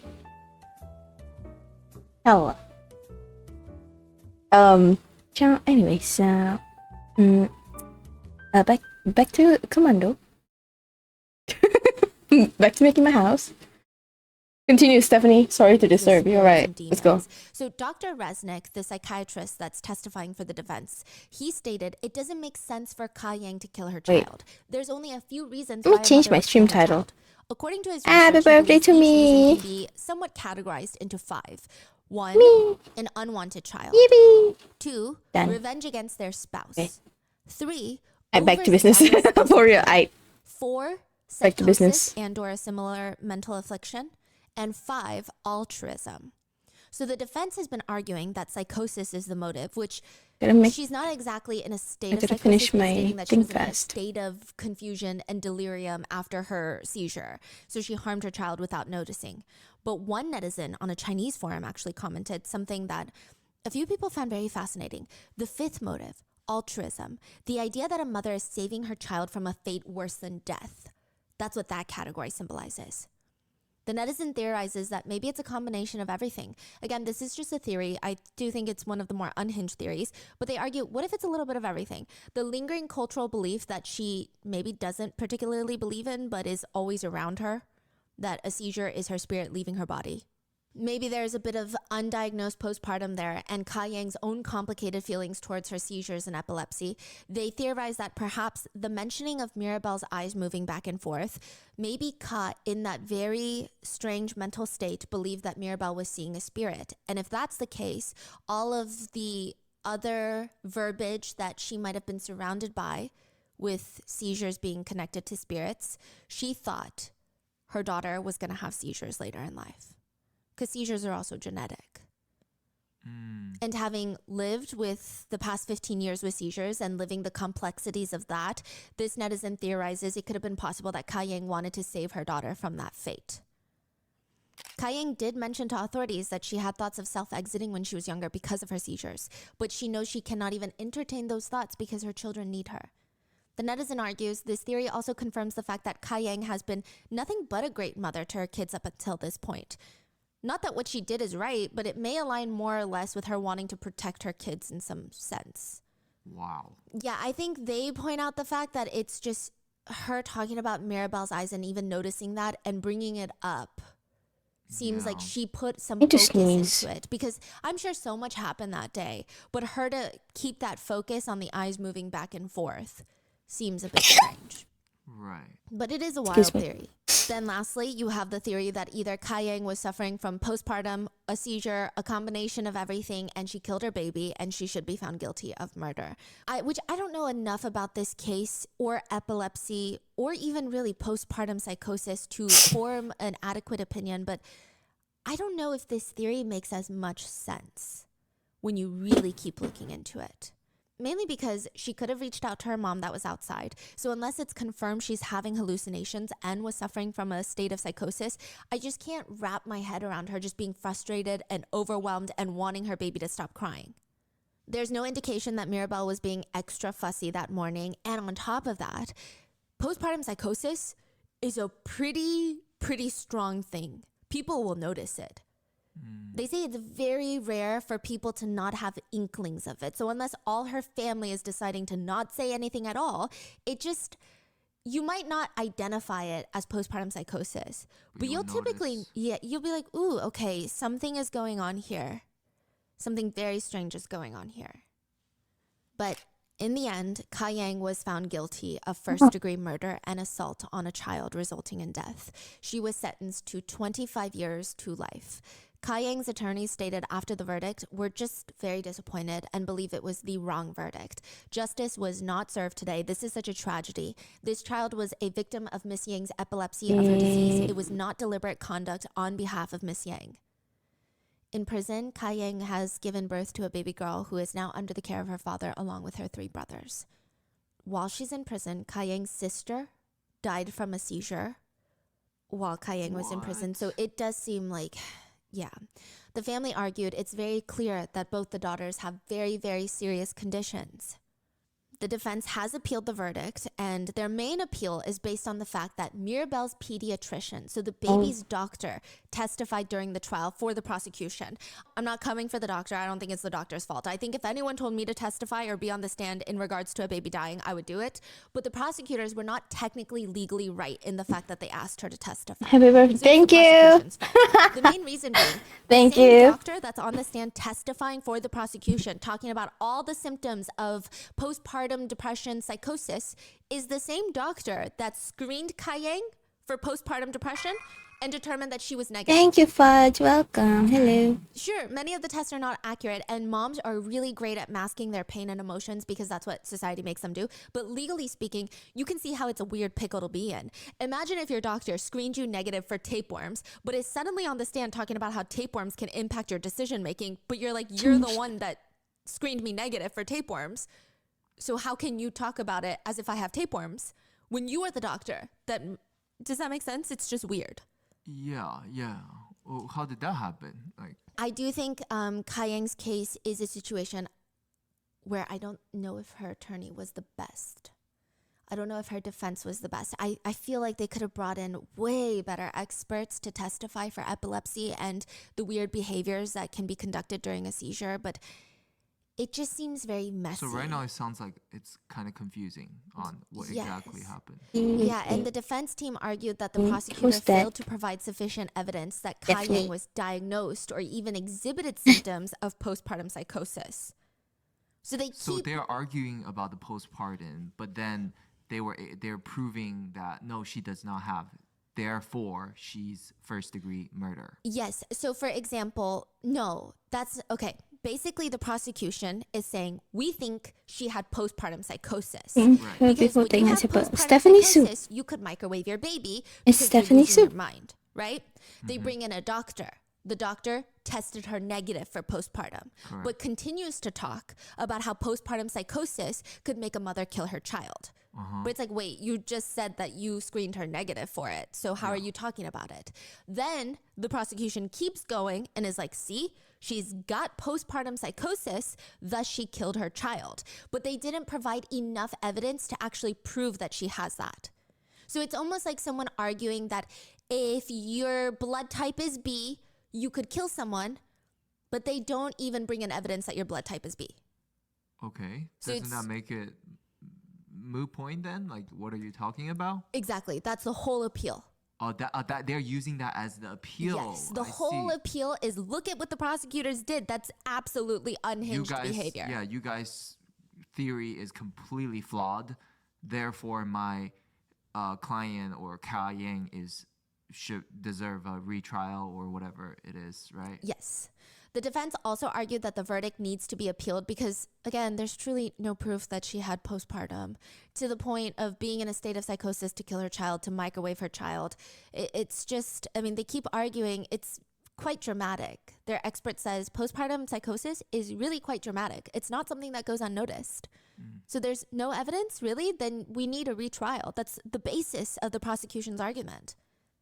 And the prosecution was just making some wild statements. And again, I say this as someone who is fully confused on what to believe at this point, but just objectively speaking, they're wild for some of these. The prosecution at one point tries to push the statistic that 41% of women with mental illness and depression had thoughts of harming their child. Huh? Where did you get that What? from? There is one Why study would you that showed those mention results, but I that? find it, I wouldn't consider it reliable. I mean, perhaps it is, but I imagine you would have to look at the study's sample size, methodology, and peer review status. But it sounds problematic. Yeah, it's just a crazy statement to An make. odd thing to say. It's just crazy, especially when you factor in the fact that Kai Yang has consistently denied being depressed. And the whole study is about depressed mothers have thoughts of harming their child. And she's like, I have never been depressed. And you screened me negative for postpartum depression. So like, how can you even use this statistic? Doesn't make sense. And I'm not saying that Kai Yang is okay. I think clearly something happened for her to microwave her baby, whether that be a seizure, whether that be psychosis, whether that be, I don't know, right? But there are just certain things that the court has to do in order to ensure a fair trial. And this just wasn't fair. Ultimately, the judgment has been reversed. That does not mean that Kai Yang is free. She's currently still in prison to see if the prosecutors will try her again, if she's going to have a retrial, or if they're just going to drop the charges. If you have epilepsy, I would really love to know your thoughts, because I keep going back and forth with this case. But the few things that I think I'm pretty certain of, I don't think the defense did the best job. I mean, even just looking online at some of these doctors and some of these people with diagnosed epilepsy talk about their seizures, I'm like, this makes so much more sense than what they were arguing in court. To me, this is so enlightening because, yes, now I'm confirming in my mind, I don't know if this is accurate, but I'm confirming people can do things. The defense made it seem like you can do automatic small movements like swallowing and chewing. But I'm looking online and people are folding clothes in the shower. Right. I think that's one thing. I do think that the prosecutors, I don't know if it's her background being Hmong. I don't know if it's her socioeconomic status, but I think that they just threw whatever would stick. I don't think that they really cared for a fair trial. To bring in the pediatrician like that, to really make the whole spirits and possession things as weird as they did, it's very confusing. Yeah. So right now they're just waiting. Yeah, they're just waiting to see what happens, to see what the prosecutors decide to do with her trial. Wow. What are your thoughts? I'd love to know. I'd love to know if you're Hmong and just more context of seizures and spirits, and maybe you have a better understanding of, oh, I think she was actually just using it as verbiage, or no, some people genuinely see and believe, and or if you have epilepsy, is this something that can happen? I mean, clearly something happened, though, in those 11 minutes. What are your thoughts? Let me know in the comments. Please be safe, and I'll see you in the next one. Okay.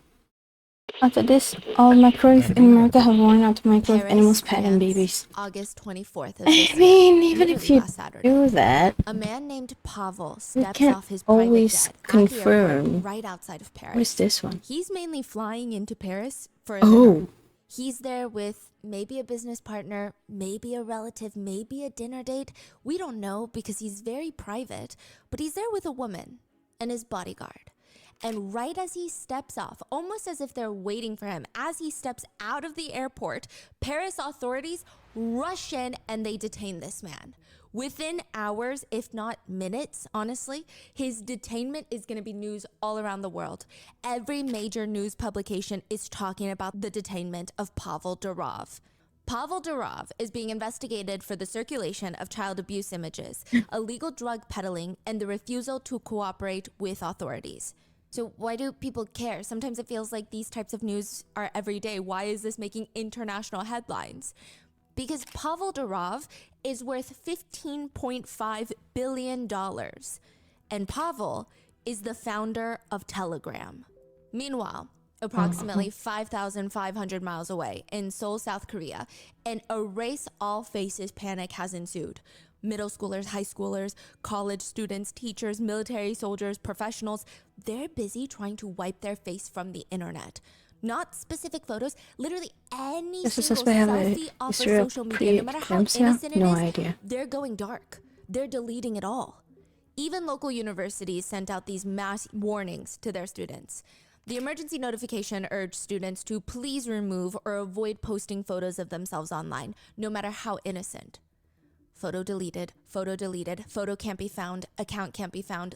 Everybody is just deleting their accounts. One high schooler said, Most of the girls in my whole class took all of their photos off of social media. In response, a male university student wanted to help calm down the chaos. He's like, you don't need to be that scared. He posted on the university forum for all the students because he noticed all of the people are just taking down all their photos. He said, read this first. Put a finger down and ask yourself. If you say yes, put a finger down. 1. Have I ever been asked out or confessed to? Joke confessions do not count. 2. Do a lot of men try to talk to me even though I haven't talked to them first? 3. Have I ever looked in the mirror and resented my parents? 4. What a weird Can thing other to people ask. recognize me without makeup on? 5. Do I weigh more than 145 pounds? 6. Oh, wow. Do I frequent feminist online forums? 7. When I walk on the street, do children avoid me? If you said yes to 3 or more of the above questions, be relieved. You don't need to delete your photos off the internet. Your rate of being a deepfake victim is very, very low. We men have standards too. We don't just deepfake any woman. Why do women on Instagram and social media sites throw a fit as if they're victims of every situation? If you've answered yes to more than 3 questions, quit making such a fuss and commotion. But whatever, go ahead, hurry and delete your Instagram pictures and mock us men. That's crazy. What the Is his name on there? fuck? No. Wow. Some girls said they were messaged by male classmates. Hey, you're safe. What do you mean? I told you you're safe. They only go after the pretty ones. Don't worry about it. Because the breaking news has been that while the Telegram founder has been arrested in Paris, South Korea is going through another Nthrum case where users are flocking to Telegram to share non-consensual, sexually explicit material of victims. We have 2 episodes on the first Nthrum cases in South Korea where women and girls were being blackmailed into providing, quote, content for sick men who are willing to pay to watch these girls Fucked get up thing to blackmailed and confess to. tortured. Context, But now, the nth the girls don't room. even know their victims If until this is it's too late. something Some of them are even as young as middle similar. schoolers, elementary schoolers. And it's very different this time because it's all deep faked.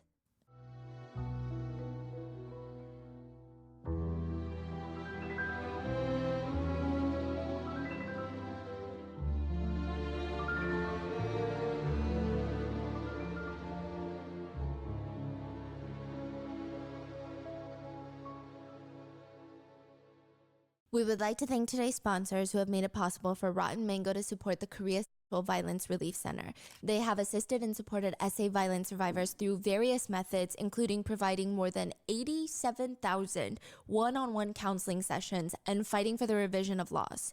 This episode's partnerships have also made it possible to support Rotten Mango's growing team, and we'd also like to thank you guys, our listeners, for your continued support as we work on our mission to be worthy advocates. As always, full show notes are available at rottenmangopodcast.com. A few disclaimers for today's case. It involves identity theft, non-consensual filming, rendering of explicit material CP, and the essay and exploitation of students. This case is currently ongoing, so we're going to try to keep you guys updated. If there's any massive updates, we're going to leave pinned comments, but the case itself will be current through the publication date of this episode. If you feel like today's case is a little bit too intense, please take a break, take a bath, and take a breather. We will see you in the next one. Yeah, like Now, she with that said, being said, if let's this get is into too it. much for you, you can click A off. set of Telegram Take care of rooms were yourself. exposed recently in South Korea. Each room is another name of a middle school, high school, or college in South Korea. The way to get into these Telegram chat rooms is you submit a set of photos of any girl or woman. It has to be someone that you know personally. So think classmates, siblings, friends. Then you have to provide personal details of that person in the picture. Name, date of birth, occupation, school, grade, age, Instagram handle, phone number, and if possible, a full-blown home address. In addition to that, you need to provide 10 pictures of them. So usually the pictures are a collection of that person's Instagram, Naver, Facebook, Kakao social media posts, as well as pictures you might have taken in person of them, because these are people they're supposed to know. To get entry into these Telegram chat rooms, you have to send in pictures of your acquaintances, friends, or family. Members of the group chat will then make deepfake videos using those pictures. That's why it requires 10, because the more pictures you provide, the better the videos. Netizens have made a list of all the schools that are being impacted, and there are dozens of middle schools and high schools and even some of the top Ivy League universities in South Korea listed on there. Middle schools. Yes, but the youngest ones that netizens have found to be victim are elementary schoolers. Oh my god. What? Yeah, there's even a picture that includes the names of 66 different victims, and next to their name, they list their school, and it's almost like an inventory count. Someone in the chat room even responds, if you send me the names and the pics of the bitches who are not listed above, I'll make more humiliating pics and videos of them. If I'm horny enough, I'll even go and find them in their schools and stalk them. If you don't go to any of the schools above, don't message me personally. If you can't message me personally, just press a heart. What does that mean if you don't go to those schools? Because you have to be acquaintances of other victims of that school. So they're saying if you're just a random person, don't be messaging me. Like, you got to go to schools. You got to be a student so that you can send in pictures of your acquaintances that are already not listed above. He's saying, I have 66 victims. I want more from these schools. But if you don't go to these schools, don't even bother. Oh, so he doesn't want other schools, No. only these schools. Yes. Huh, okay. Now, in one Telegram channel, there are more than 70 individual chat rooms you can go into.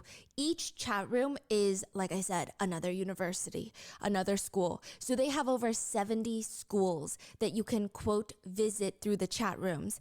That particular single Telegram channel, in total, it's slowly been uncovered that over 400 schools have been affected, which is about 7% of the entire nation's middle schools, high schools, and colleges put together. That's an insane percentage to be affected by this, and that's just what we know so far. I do want to note that these figures are gathered by netizens trying to follow this case and not by the South Korean authorities. It has not been confirmed yet by them. But if you remember the way that the authorities handled the original Nthrum case, I don't know if you want to go by the authorities on this one. I mean, if they found 7%, that only means there's more. Yeah. It could be a lot more. A lot more. It's called the Deep Fake Damage School Map. There seems to be a strong implication that each school was rather well organized into these chat rooms. So it's by school name, chat room, and then all the deep faked videos of the students of that said school are in that chat room. Meaning some people will specifically go to certain chat rooms to try and find very specific people. They're not just browsing through. They go to these schools. They're parents of kids at these schools. They're teachers of these schools. Who knows? They're going into these chat rooms specifically looking for these pictures and videos. If a male peer at university goes into that chat room to specifically look for one girl's photos that have been deepfaked, think about how dangerous he is in person. Once you get into those chat rooms and you now have possession of these videos, people say you can now decide if you want to blackmail someone. So you find videos of that said person, that specific person, and you can try to blackmail them because, like I said, every single person's school, name, location, age, everything is listed. They're not just like, hey, look at this girl from my school. They list their full names. For universities, they list their student ID number. What the fuck? They hunt them down and show them the videos, asking, is this you? Right now, Gaza is starving. Children are collapsing from hunger. Mothers are desperate. They're drinking dirty. Now, the potential here being to try and blackmail them into doing more things or just getting a sick thrill out of them being panicked and scared and fearful. This is clearly done so often that there's a name for it. It's called 진능력. It's not a super commonly used term from what I can find, but it's becoming more frequently used. To put it simply, the word means to create actual photos of acquaintances, usually by pulling pictures off a social media account and deep faking their faces into doing very degrading, humiliating sexual acts. It's to instigate other men to sexually harass that woman or spray biological fluid onto the woman's video and pictures. It's oddly specific. It's suspected that these human trash people get the first thrill, the first kick from seeing the pictures and videos that are deepfaked of their classmates and coworkers. Likely, these are people that have been rejected by them or have zero chance with them, or maybe they're people that they're too scared to even talk to. They will get off on knowing that they're doing this to them. Then the second rush hits, when they see other men degrading the victims in the chat rooms. Perhaps a third rush comes from either showing other people that know the victim, hey, look at our classmate. hey, look at our boss. And this thrill of feeling superior to the victim, like you have something on them, something that could ruin their whole life. You are the one that holds the power. Or maybe you even show it to the victim to scare her. And the fourth rush comes each and every time they see the victim. They may feel an immense sense of power just coursing through them. And who knows how long these feelings will last. That's why it has to be acquaintances. Strangers are no good. They need to know these people and feel that superiority, like they have the power to control their fate. On top of that, they probably get another kick out of it when the victim finds out what's happened and realizes that her classmates are doing this to her and her classmates have seen it. Clearly, the trauma and impact is going to be very deep. A lot of the victims report they have no idea who to even trust now. Their worldview is completely shattered after this, and every interaction that they've had, they're so paranoid. They even start feeling disgusted because they feel like they need to act nicer to all the guys in the school because they hope if they're nice to them, they're not going to victimize them. Wow. As for the perpetrators, it also seems like they have no shame in hiding what they're doing. The types of pictures are easily viewable. They just straight up use hashtags. Hashtag acquaintance, hashtag kids, hashtag high school, hashtag deepfakes, hashtag slave, hashtag free. On Telegram? Yes. On social media platforms. I think they're blurred on other social media platforms that don't allow explicit content, but there's usually ways to get onto the Telegram chat rooms for more. The way they talk about women and honestly literal children in the threads is, well, you decide the word. Someone comments, is there anyone who can help with humiliating redacted victim's full name? Anyone willing to humiliate acquaintances with me? Is there anyone who can share their video editing sources? It's difficult for me to collect so many body photos. Is there anyone who wants to exchange deepfake photos of acquaintances? I will provide the best ones. Perpetrators have started threads that read, I'm getting some information about acquaintances, slaves, bitches, and friends, and it's been a while since someone submitted a report. If you want more pictures, just leave a comment.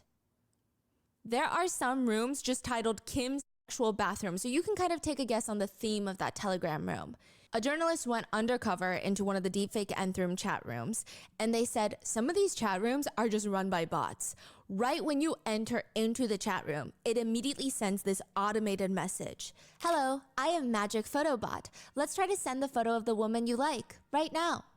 You get one free photo to deepfake, but by the second one, you need to pay $1 diamond. $1 diamond per photo is the structure here. The journalists create a fictional picture of a woman that they make through AI. Then, within 5 seconds of uploading that into the Magic bot, the chat room bot sends an illegal video with that person's deep-faked photo on there. They said you could even change and adjust some of the body parts. Let's say you want a fuller chest. You could micro-adjust little things like that. This particular chat room alone had 227,000 people on there. Then another message reads, for additional photos after the first free one, you can purchase diamonds in units of 10 diamonds. 10 diamonds is $5. To put it simply, for $5, you can get 10 pictures turned into deepfakes. For $5. You do have to purchase the diamonds through crypto, which means I truly don't know what the conversion rate would be in a chat room like this. It's not a normal situation of going onto a website and clicking check out now for your cart. So I don't even know how to do the conversion rate. A few things to consider. Usually in these types of environments, people are more prone to spend a bit of money to satisfy their perverted fantasies. And the entry into buying the product is $5. So it's even easier to buy in, if you will, which means if you have a conversion rate of 10 to 50%, that means this bot-run chat room is generating anywhere between $100,000 to maybe $500,000, maybe even more, depending. One expert from the Sexual Violence Counseling Center said, the fact that there's a profit structure in place means that there's already a lot of demand. This chat room is considered a production chat room. So you go and you submit a photo, you get deepfakes back, but you're not here to talk to other people, which doesn't make things better or worse. You're literally not allowed to have discussions in the chat room. It's just a magic photo bot. But it's important because that means 200,000 plus people are on here for the sole purpose of creating illegal deepfakes. Even if they all just create one free one, which is highly doubtful, what's the next phase? The next phase is the distribution phase. The damage is expected to be huge because there's so many chat rooms available for them to go to exchange these deepfakes, to post these deepfakes. Even if they just go to group chats made with their classmates, the damage is immense. So if there's 220,000 people, if they only each make one, that's 220,000 victims. Yes. And if they make more, they make 5, they make 10, you're talking about millions of victims. Yes, and there are questions of there could be foreigners in this chat, so we don't know if this is specific to South Korea, but I will say the whole chat room is in Korean. So I mean, the odds of foreigners being in this chat room, this is not me saying that this doesn't exist in other languages. I'm pretty certain it does. But for this specific one, for these 227,000 people to be exact, it seems like a good chunk are South Korean users. Someone had commented that there are approximately 260,000 taxis in South Korea. They wrote, that means the likelihood of encountering a criminal in Korea is almost as high as finding a cab on the streets. Pretty much everyone that you can think of is getting affected in Korea. Like I said, anywhere between elementary school to teachers and soldiers, even Olympians, the athletes are getting deepfaked. Nurses from hospitals are getting sexualized and deepfaked. There are reports that some men are even sending in pictures of their own mother, their mom, to get deepfaked. Oh my gosh. How did this, like, I mean, these rooms has been around for a while? Some of these deepfaking rooms have been around since the original Nth Room case. A lot of them were uncovered in the process of uncovering like God and Paksa's chat rooms, but people didn't take it as seriously because they were deepfaked. Whereas there were real, I don't want to say real because these are real people, but does that make sense? I think it was kind of put on the back burner. And then all of the commotion about the Nth Room chat rooms, this wasn't included. Wow. So now it's getting brought up again because it's just gotten even worse. That was in 2020 when people first started reporting a little bit here and there on it. So it's only gotten worse 4 years down the line. The technology's only gotten faster, quicker, cheaper. And so the amount of victims is going crazier. So why is it like blowing up right now? Top universities were found to have operating chat rooms that have been active for 3 years of some of the female college students getting deepfaked. Okay, so just one person exposed it, or? It was multiple high-profile colleges. So think Harvard and Yale. They had their own chat rooms. They had their own deepfakes being made. Victims came forward. They keep urging the police to do something. And I guess because their voices might hold more weight, considering how society works, then the police got involved and they realized that there's actually a lot of middle school reports that have been coming in of middle schoolers deepfaking their classmates. And it's become this big snowball. Like every single day, every single hour, there's more developments. I see. Sarah, who is a fake name, she studies at Inha University. So this is one of the 2 schools I was telling you about. It's one of the top 20 universities in the entire nation. They're known to have one of the best physics programs in the entire country, but that's not the problem right now. She gets a random DM on Instagram from this account that has no followers, following nobody. It's set on private. She clicks open the message. Photos of your face and personal information are being shared in a Telegram chat room. I'm going to send them to your friends, family. I'm going to drug you, abduct you, and essay you. The anonymous Instagram account even tells her which department she studies in. It seems to know everything about her while she knows nothing about them and nothing about this Telegram chat room, which means she's now dealing with figuring out what the hell is even happening. She's never really even been familiar with Telegram. And now she's anxious every day, even going to class to keep up with her schedule. She tries to go to the police. They tell her Telegram is hard to track. There's nothing we can do. She starts doing her own investigation. She finds out many of them, the chat room members, they would even create audio files of a bunch of her classmates, female classmates, girls that go to her college, saying sexually provocative phrases created by AI, saying things of how they all want to be slaves, they want to be enslaved by an owner, they're looking for owners, and they love their owners. When the case finally gets attention of the local police force, they realize that over 1,200 people inside the chat rooms were active. So 1,200 people are active in this Inha University Telegram chat room, sharing pictures, sharing deepfakes of current female students. So that means 1,200 people are connected to the school, right? Yes. Wow. They also took it to the next level by circulating private information for each victim, which major, which classes they're in, sometimes even class schedules, their phone numbers, even their student ID numbers. This Telegram chat room targeting this specific university and targeting the female students had been operating and had been active for the past 3 years. They also discovered chat rooms of nearby high schools and even middle schools. Some text messages in those chat rooms just read, literal victim's name. Obviously, I'm redacting it. High school, born in 2007, 17 years old. Does anyone know? Give me a personal DM if you know her. So now people are submitting. They see someone they like, whether it's on social media or maybe they've heard it's like a friend of a friend of a friend, and they want deepfakes of them, but they don't have access to their photos. Maybe their Instagram is private. Maybe they don't know them close enough to take pictures of them in real life. So they're asking this chat room, do you guys know her? Because I need pictures of her to create deepfakes. One 17-year-old high schooler received an anonymous message once, just like the college student. She said, I looked at my phone after school when I saw that I had this message from this unidentified account.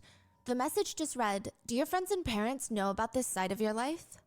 It had 3 photos, sexually explicit deepfakes of her, but she said it was so good you couldn't even tell. I mean, the only reason she knew they were fake is she never took those photos. She said, I was so shocked and terrified when I first saw the photos. Even though I knew they were fake, I knew they were generated images of me, they seemed so real. I wanted to believe it was a whole bad dream that I would eventually wake up from, but I didn't. She responds back, who are you? That's not me. Where did you get those? The anonymous account messages back, what if I send this photo to your parents? Tell them that this is what you're doing instead of studying. I think you need to be taught a little lesson. They then start trying to call her phone. She, of course, is not picking up, but they would write, why aren't you answering? I'm bored. Relieve me of my boredom. Entertain me. I just want to hear your voice. LOL. If they're calling, that also means they could track them, right? It was calling through Instagram DMs. Like, I think you can call, yes. Right. The students themselves would end up investigating, and they found out that most of the time, it's not creepy strangers on the internet that they were expecting. It's their friend. It's their boyfriend. It's some random guy in the same class as them or 2 grades below them, targeting all the female students at the school. Wait, they find out? They join the chat rooms. There's one case of a middle school boy that deepfaked 12 of his female classmates and 2 teachers. Then there's no consequences for middle schooler, right? There's not even consequences for adults, really. There are further reports that some elementary school girls had been targeted as well by middle schoolers. Even teachers are getting targeted with risks of losing their job because in Korea and in certain schools, first of all, who knows if the teacher even feels comfortable working there, knowing all the students likely watched or maybe even created these types of illegal videos. But even if she needs to stay in that position for her livelihood, some schools, regardless of the fact that she's a victim, they might think she's too much of a hassle to keep around. The kids can't focus on their studies because all they can do is snicker about her video, or the parents feel uncomfortable even though they know it's fake. She might lose her job regardless. So now she's got financial stress in addition to emotional trauma. The National Teachers Workers Union stated that since this news broke, they were able to confirm that at least 170 teachers were impacted by the deepfake videos. They even found a Telegram chat room that reads, Teachers Gathering Place, an opportunity to turn the teachers we love into toilet bowl faces. Toilet bowl faces are basically degrading, obscene content because you urinate and defecate into toilet bowls, which is obviously a very gross reference here. One teacher wrote on a forum, my life as a teacher collapsed. I don't know if I can even trust the children now. She's a middle school teacher in her 30s. She found out the kids were spreading deepfakes of her around the school, and not only that, they're spreading them through Telegram. She said, when I think of the perpetrator and the other students that were on their side, I felt disappointed and betrayed. As a teacher, I should be able to embrace all students, but I can't even do that anymore. She says it's really hard to face the children properly, even because we don't know who was all the perpetrators, who knew, who were the ones that saw and did nothing. She found out that even her wedding photos were used to deepfake videos of her. An online chat room with 900 participants was also uncovered, which people were exchanging deepfake videos of female soldiers. We don't have screenshots of this specific conversation in the chat room, but it's been reported that someone will post a deepfake video of a female soldier and they will just get bombarded with degrading comments. They rinse and repeat. They call the female victims munitions. Just a tool for the military. One text in the chat group reads, "I can't forgive women anymore. I'm gonna ruin everything. The reason they have such a sense of superiority is because they're wearing military uniforms. But all military uniforms will remain with a sense of humiliation for them from now on. Not a sense of superiority. Aren't you curious about the commanders, the platoon leaders that you've worked with? All of them? Aren't you curious?" Then in the same chat thread, the operator asks for military supplies, aka pictures of female soldiers. But he says, "Don't just give me pictures. I'm not gonna deepfake them if you just provide pictures. I need names, their ranks, personal phone numbers, Instagram handles, age, photos of them in military uniform, and then daily photos of them outside of uniform." When someone would send in those photos, it would be deepfaked and sent back into the group where they would all, quote, enjoy it together. The Military Violence Counseling Center has come out to state, "Recently I have confirmed a Telegram room that systematically insults female soldiers and spreads deepfakes of them. I can't help but be angry at the wickedness. Discrimination and hatred for women is so rampant in Korean society that we are discriminating and hating female soldiers in the military that serve and protect our country. The perpetrators have used photos of female soldiers wearing military uniforms to treat them solely as sexual beings." They also said, "If you keep this up, and if the government does nothing to respond to this, then they're going to lose their female soldiers, which is the last thing South Korea wants because they're already facing huge challenges in military manpower. Is that what you want?" Because these female soldiers, I mean, even joining the military, they're not having a blast. Yeah. They're already facing discrimination. Look at the way that they talk about even their platoon leaders. These are ranks above them. Yeah. So you think they're doing it because they love their job? No, they want to protect the country. And this is how the country protects them. But with this new nth room case, or how they call it, it's not solely about deepfakes. They also found very alarming Telegram chat rooms reminiscent of the former nth room case that prosecutors and police vowed to never let happen again. They discovered humiliation chat rooms. There's one chat room with almost 2,000 people in there with categories that read acquaintance room, so friend of a friend room, cousin room, older sister room, younger sister room, mom room. When you enter, it is exactly what you imagine. Either guys posting pictures of their family members to get entry into the room so that other members can deepfake their relatives, or they're literally getting off on essaying and harming their family members. There's evidence of guys touching their own sisters and mothers and posting the videos of them into the chat rooms. In one instance, a perpetrator posted a video of himself sneaking into his sister's room. She's asleep. He lifts up her skirt and starts touching her inappropriately. He uploads the video into the chat room with the caption, "My little sister's thighs are so fucking soft. What the fuck? I failed at making her take sleeping pills today, so I'm gonna try again tomorrow." Someone responds, "I will be waiting for it, holding my breath." In another chat room, someone asks another room member, "Are you going after your mom?" "No, I gave up." "Why?" "Because my mom's asshole would be fucking nasty." "Why her asshole? Do you think you're not gonna like it?" "I felt like I wanted to fuck her a few months ago, but I don't want to anymore because I got caught with my spy camera, LOL. "You were caught while spying on her, like filming her?" "Yeah, when I was filming her secretly while she was taking a shower." Another room member comes in to try and cheer up the others. "Well, if you guys ever want to jerk off together, I have a video using my older sister's underwear. Just personally message me." One victim writes about what happened to her, and it reads, "There was a time when my younger brother, who's just a year younger than me, made me feel so awful I wanted to die. We were both in middle school at the time. We were actually so close as siblings that people were jealous of us. The first time it happened, I was so shocked. I didn't even know what to do. I just pretended not to notice. I really regret that. One weekend afternoon, I was taking a nap and our parents were home.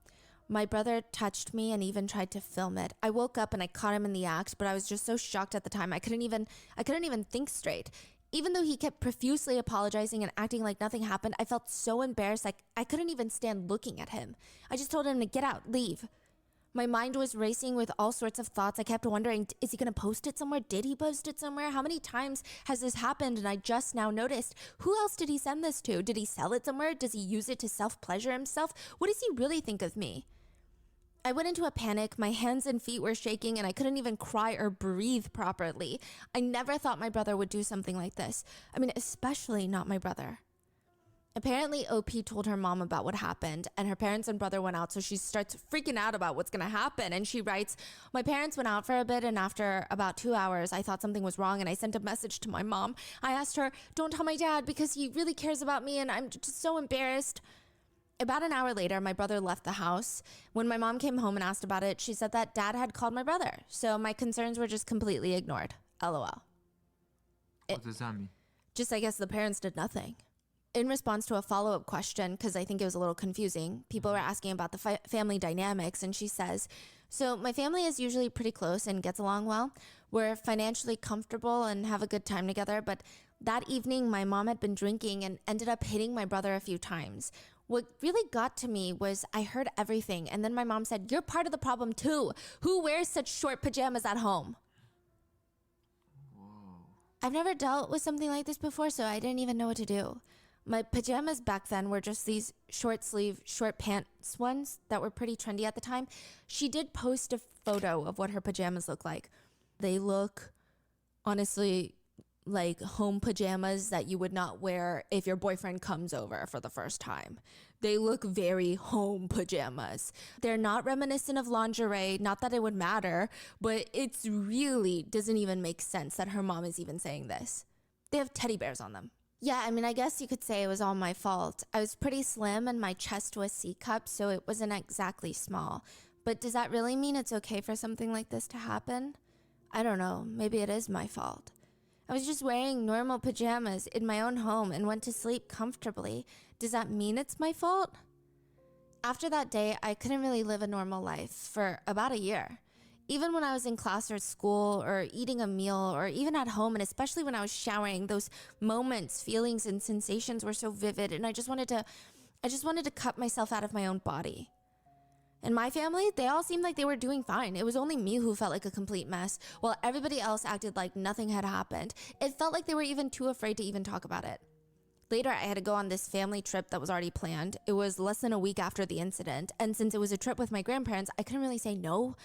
Throughout the trip, my parents just kept trying to get me and my brother to make up, and they looked like they were just having a great time laughing and enjoying themselves. In the end, I reached out to my brother first, and we became close again, and nothing has ever happened again. Everyone around us keep praising him, saying things like, he's such a great brother, you're so lucky to have him. I once brought up the whole situation in front of the family again, and my mom said, I didn't realize how far it went, I'm sorry. But because it was during an argument, it didn't feel like a genuine apology. And my dad was like, how long are you going to keep talking about this? Are you going to bring it up every time you're in a tough spot? This was the first time I mentioned it to my dad since the incident, but he acted like I talk about it every day. I'm still struggling with it, even after years. It's not something I can just forget. What is he trying to do? My dad had even called me and my brother fucking assholes, and then he couldn't control his own anger and took it out on us. I don't know. It's suspected that that video could have been used for the Telegram chat rooms. So there is a panic in South Korea right now where everyone is resorting to deleting everything they can off social media. Even archiving Instagram photos is not enough because when you archive them, you can still see them as the account holder. The public can't see them. Even if they're following you and you have a private Instagram page, they cannot see them. Literally only you can see them. But some victims have archived their post and then their Instagram accounts have gotten hacked just to steal those photos to be deepfaked. It's that bad. Some people are just stealing even the profile pictures off of Instagram, the small circular photos. They're taking those to be deepfaked. Even the photo booth locations in South Korea, it's kind of part of the custom that some people will take the pictures with their friends and then stick it onto the wall as memories and leave it inside of the building.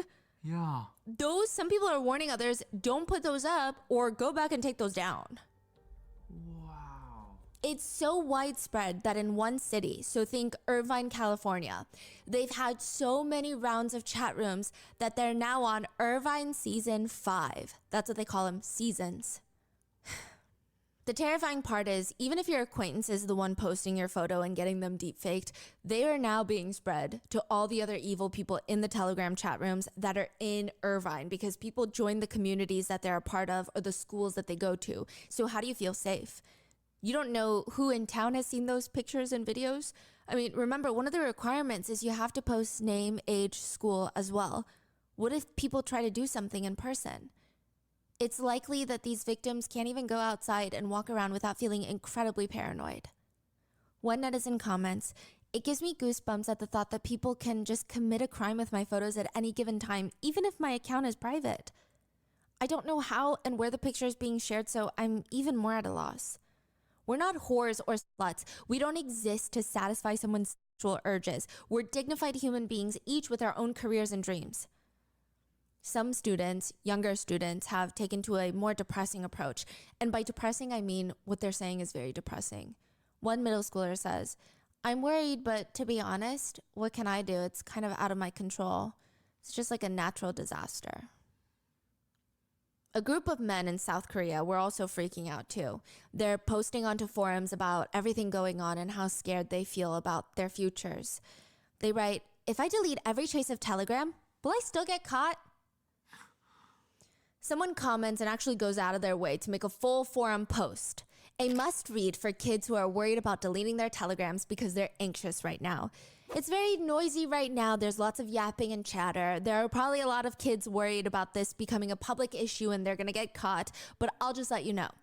Unless you left something in that room that could identify your identity, it doesn't matter if you delete Telegram. This will be caught anyway. Hopefully it all dies down soon, which it does look like it will. If you left not a single piece of identifying information in the chat room, you don't have to worry. Even if the police dig, they're not going to find you. Telegram will never cooperate with the police. They didn't catch the Nth Room people previously. Only the people who revealed their own personal information were caught in the chat rooms. They're talking about the original Nth Room case. This is wild.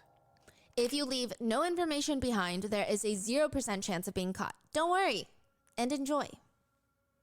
They also go on to post about how women are tipping off police officers to the Telegram chat rooms and they're misandrous, basically like misogynists, but the opposite.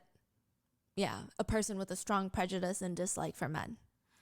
To which a netizen comments, "Protecting ourselves from malicious men who feel entitled to our bodies? Really? Common sense has left us." Some men have accused the story of being super fake or exaggerated as it's part of media's secret sinister goal to grow the hatred for men in the country. Honestly, many Korean men's reactions to the crimes are pretty alarming. One comments, "I am just realizing that Korean women have gotten to a situation where there's no solution for them. This nation really is pussy-ria. Pussy plus Korea.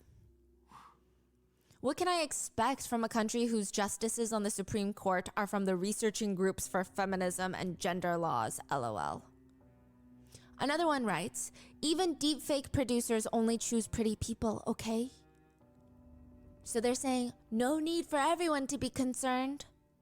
Another one writes, "Starting today, I'm going to be gathering women's photos and turning them into deep fakes. There are just too many shit female pig bitches. Whether it's their pathological tendency to exaggerate or their overinflated egos, they would honestly be rejected by deepfake makers. But I will make them because I need to be the abyss to fight the abyss." This is crazy. This is not real. Netizens have responded to these comments saying you're so ugly, you don't deserve to be sexually assaulted is no different from saying, quote, "You should be grateful that you deserve to be sexually assaulted." These men are literally out here trying to say SA and sexual harassment are pretty people, quote, privileges. One chat room between a few guys has been exposed, and they're all reacting to the news of the deepfakes.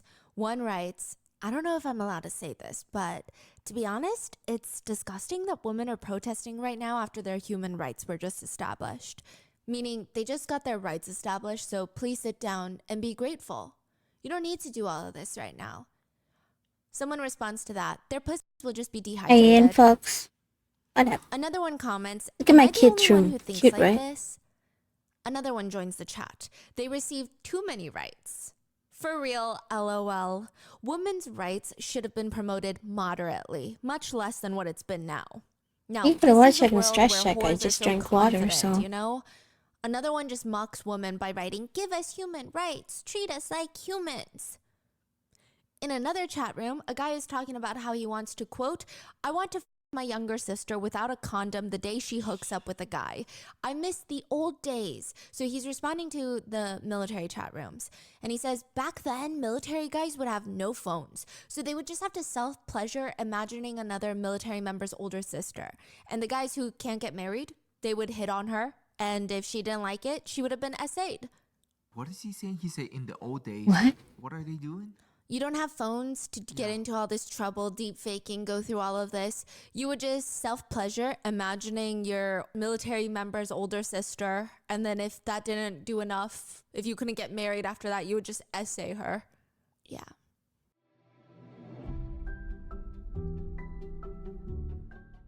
Here's the thing. I am not allowed to sign up for free trials in this house anymore. And this is the kids' room. It's not the kitchen. Too many times signing up for subscriptions, But thanks. trials, and forgetting to cancel it.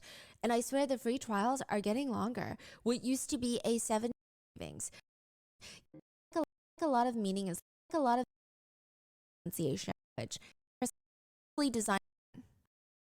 Branding is making controversial videos. Making controversial videos, or sometimes often being just against women in general, arguing that women, or rather Korean feminists, are taking this story, going to foreign media networks to spread the news like some sort of man-hating propaganda machine. This is why we don't like a lot of guys. Sparkle in their eyes. This is why I When like stories like this come up, fictional they men. talk about it, spread the news. They're a well-oiled machine. They have the platforms in place.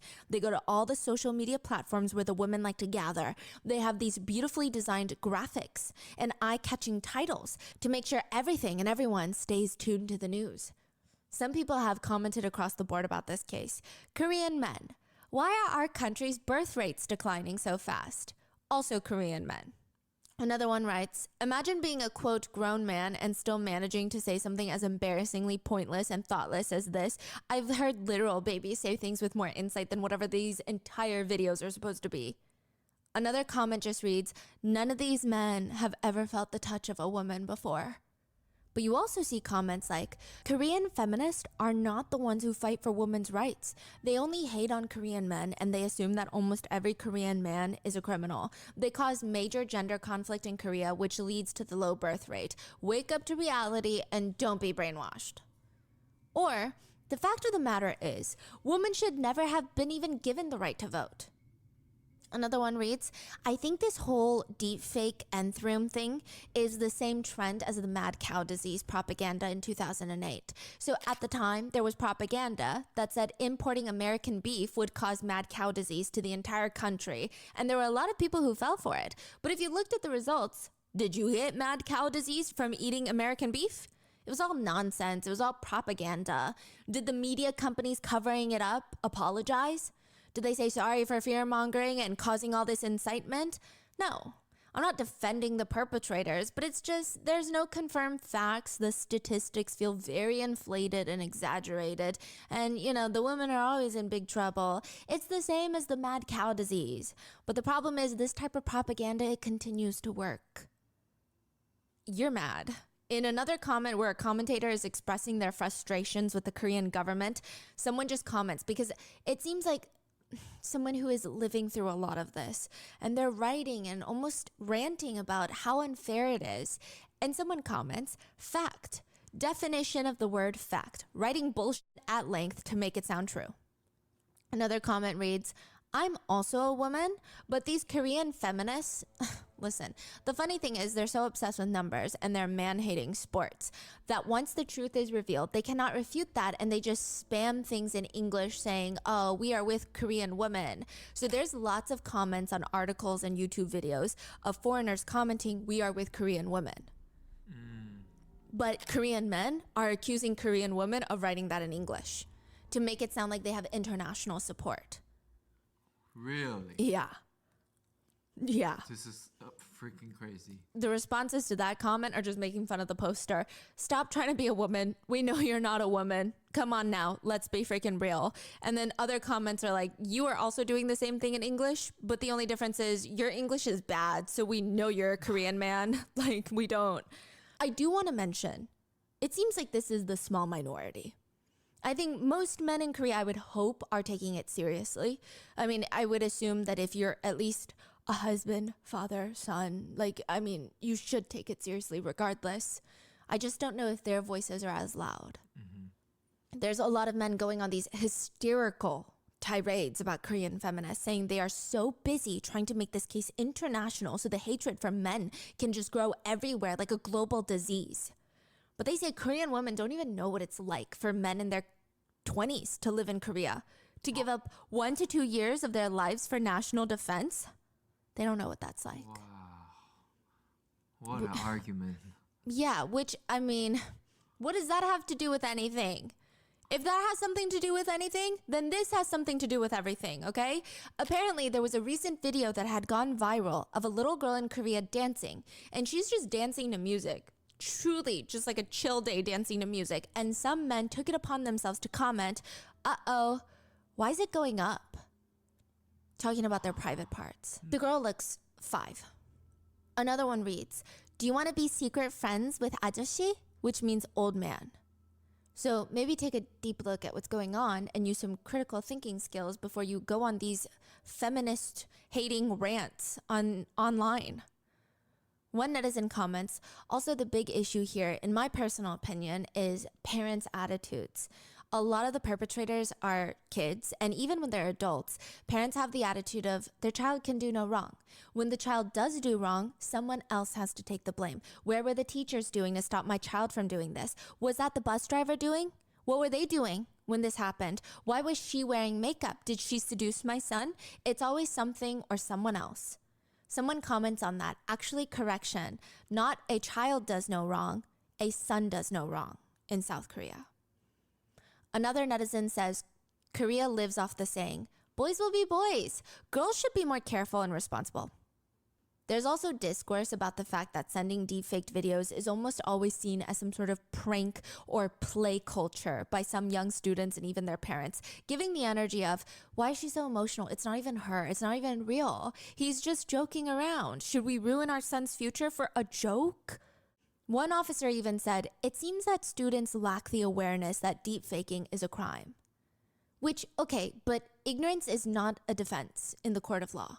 So where are we going with this? You can't just defend yourself with, it's a joke, I didn't know. So that, a lot of Korean women have stated, hate the voice we feel like we have no country. This agree. feels like social collapse. How far is the lowest an ordinary Korean man can It's go? like, how much is our government going to tolerate? no, it's Women just your are bad treated parenting. as objects by male classmates, seniors, coworkers, even very close acquaintances. If they're not Add to that, the fixing Korean feminists their who shared behavior, information for victims. they're She gonna was on stay X, assholes Twitter. for the rest of Her their account lives. was mass reported by a bunch of incels and suspended. Some women have even stated that they want to protest to raise more awareness, to show the government how angry they are, because they're angry, but they're scared.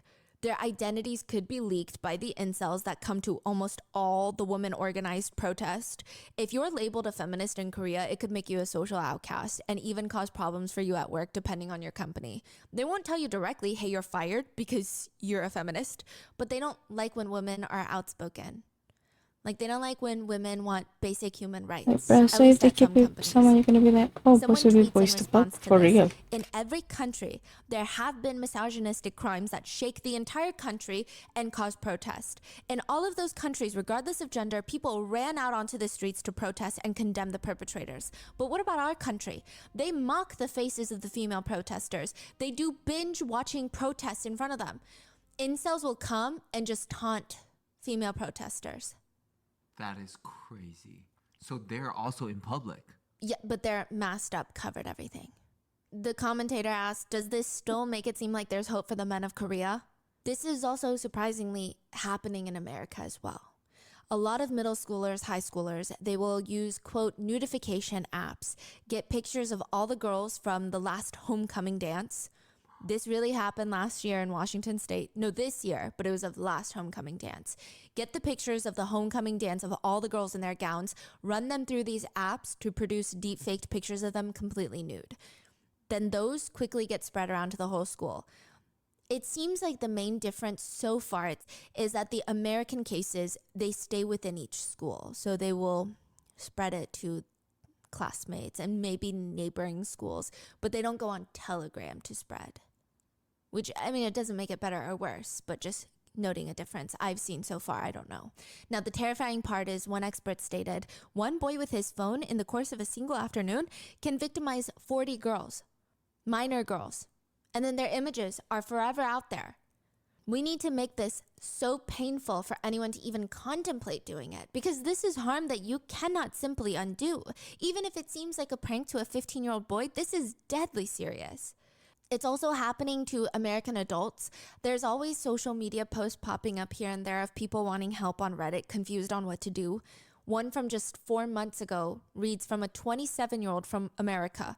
She writes, "My boyfriend and I had been in a nearly perfect relationship for 5 years. 5 years. I never doubted that he loved me or cared about me. Everyone considered him pretty kind and genuine, just all around a good guy.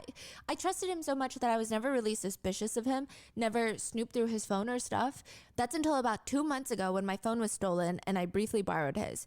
Whilst borrowing his phone, I essentially opened Pandora's box, secure folders, private browsers. In his photo library, I discovered pictures and videos of my friends, my family, my coworkers, roommates, as well as his best friend's girlfriend. I also found deepfaked pictures of his cousin who was 15 at the time.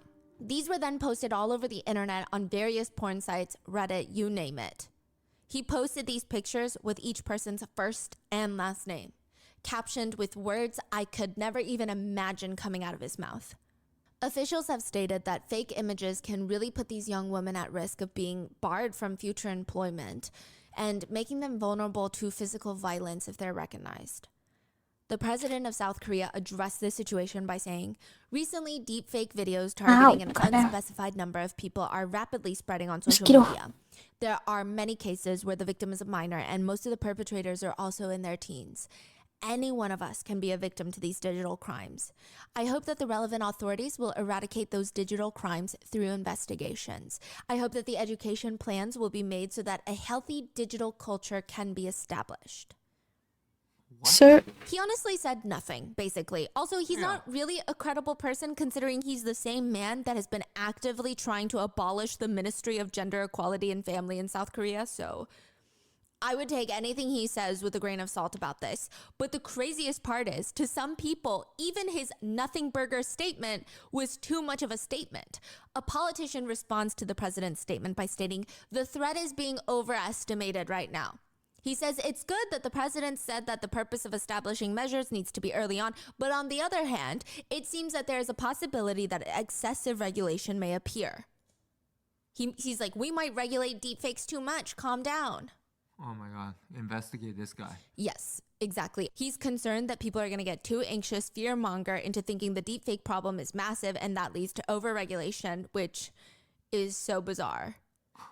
I hope he keeps the same energy if he ever gets that's a nice room. Thanks, it's the guest room. He says, I think it's important to grasp that this content, the anxiety about it, is not exaggerated more than it actually is, okay? Let's all be aware, you know. Most people want him to never open his mouth again. Many activists argued, if you don't do anything, the state, the government, is also an accomplice in this. The country, the politics, the media close their eyes. This land is a paradise for criminals.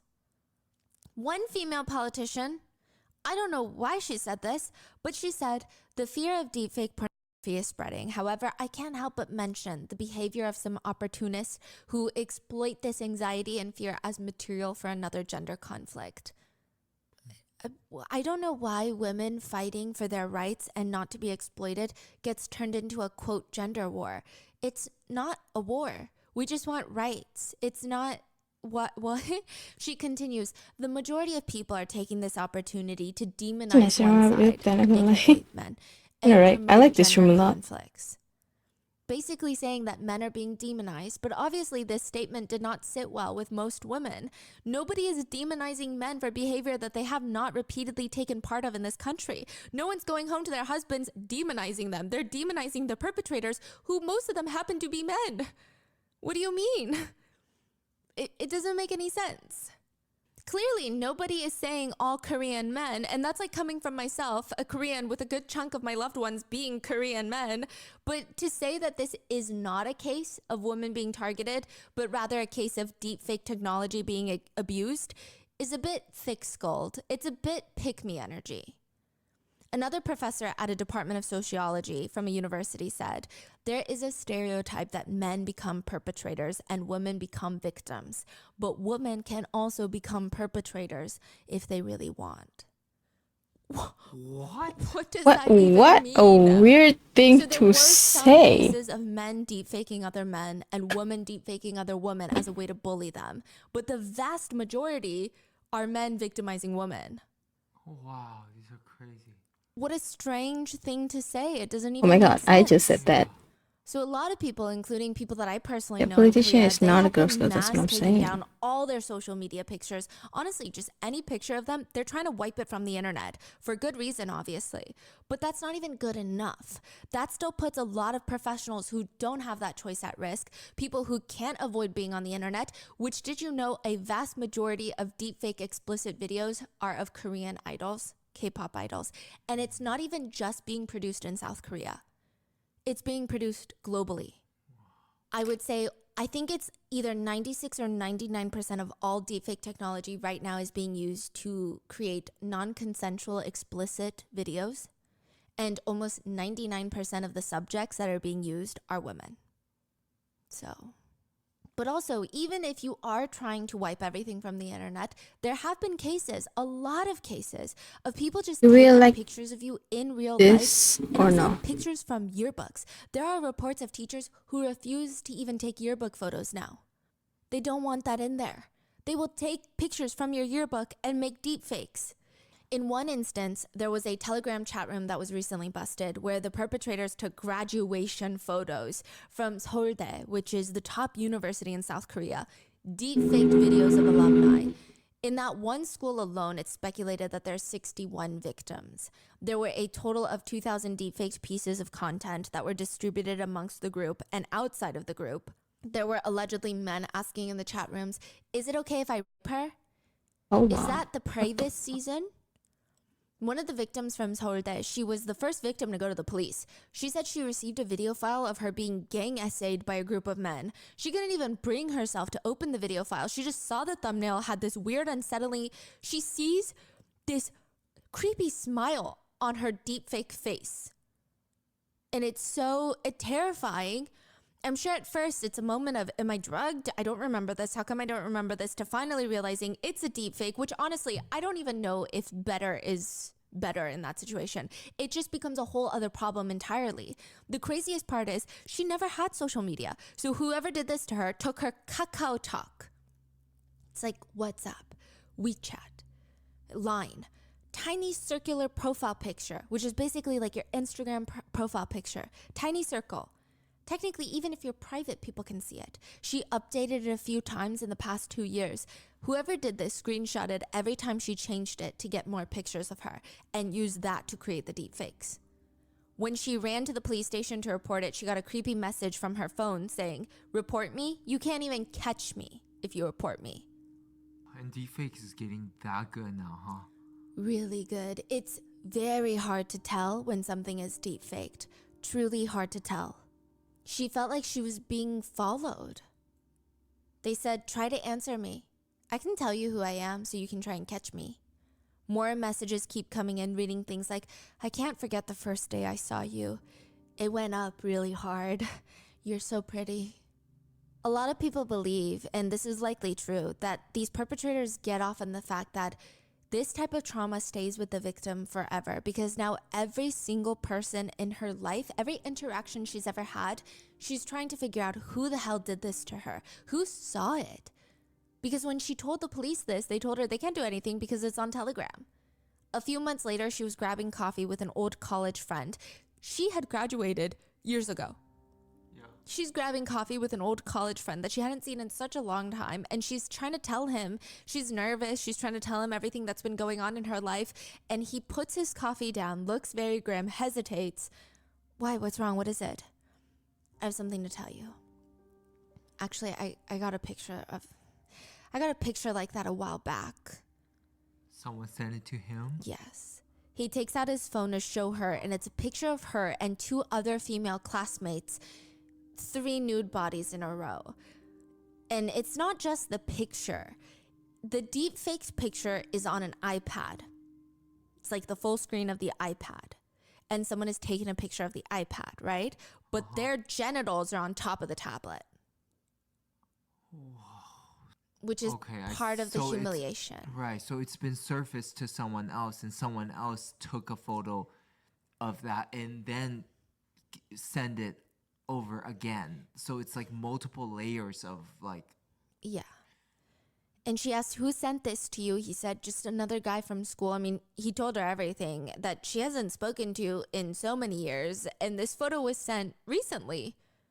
So this is years after she forgot about these people. The caption that he sent it to him was, let's enjoy together. It's good, huh? She actually became a lawyer. She went on to become a lawyer. So this was all during her law school days. She went to WOOOO Law School. And whoever submitted her photo into the group chat was also in the law school program. Meaning that person is likely a lawyer right now. Potentially could go on to be a prosecutor or a judge. Another perpetrator was revealed to have been working in the blockchain technology sector. So they're all very established people in positions of power. And this is what they're doing. There's one deep-faked photo of a WOOOO student laying down in a very suggestive pose, and engraved on her body are the words, women who are amazing not only on the desk, but also in bed. One of the WOOOO accomplices was caught. He was sentenced to 5 years in prison recently, like this month. The judge said that the content was that this specific creator, this perpetrator made, the content was so, quote, disgusting and humiliating, it's not something the public can even digest. So I'm assuming it was either very violent or very degrading. The first victim to find out from WOOOO, the lawyer, she wrote to the judge and she said, first of all, I would like to express my sincere gratitude for allowing me to share my story as a victim before the court. When dozens of pornographic images digitally altered to include my face and videos of men self-pleasuring themselves to them were dropped in my lap by an anonymous account, when I saw multiple perpetrators insulting and mocking me in a chat room where my photographs and personal information had been shared, and when not long after that, I came to realize that all of this had been perpetrated by people I studied with at university, my own university acquaintances had been calling me a bucket, a whore, a slave behind my back, the world I thought I knew had come crashing down around me. In consideration of the immense harm this incident has caused me and dozens of other victims, I earnestly petition you to give the defendants the most severe punishment available. When was this? This year, this month, August 2024.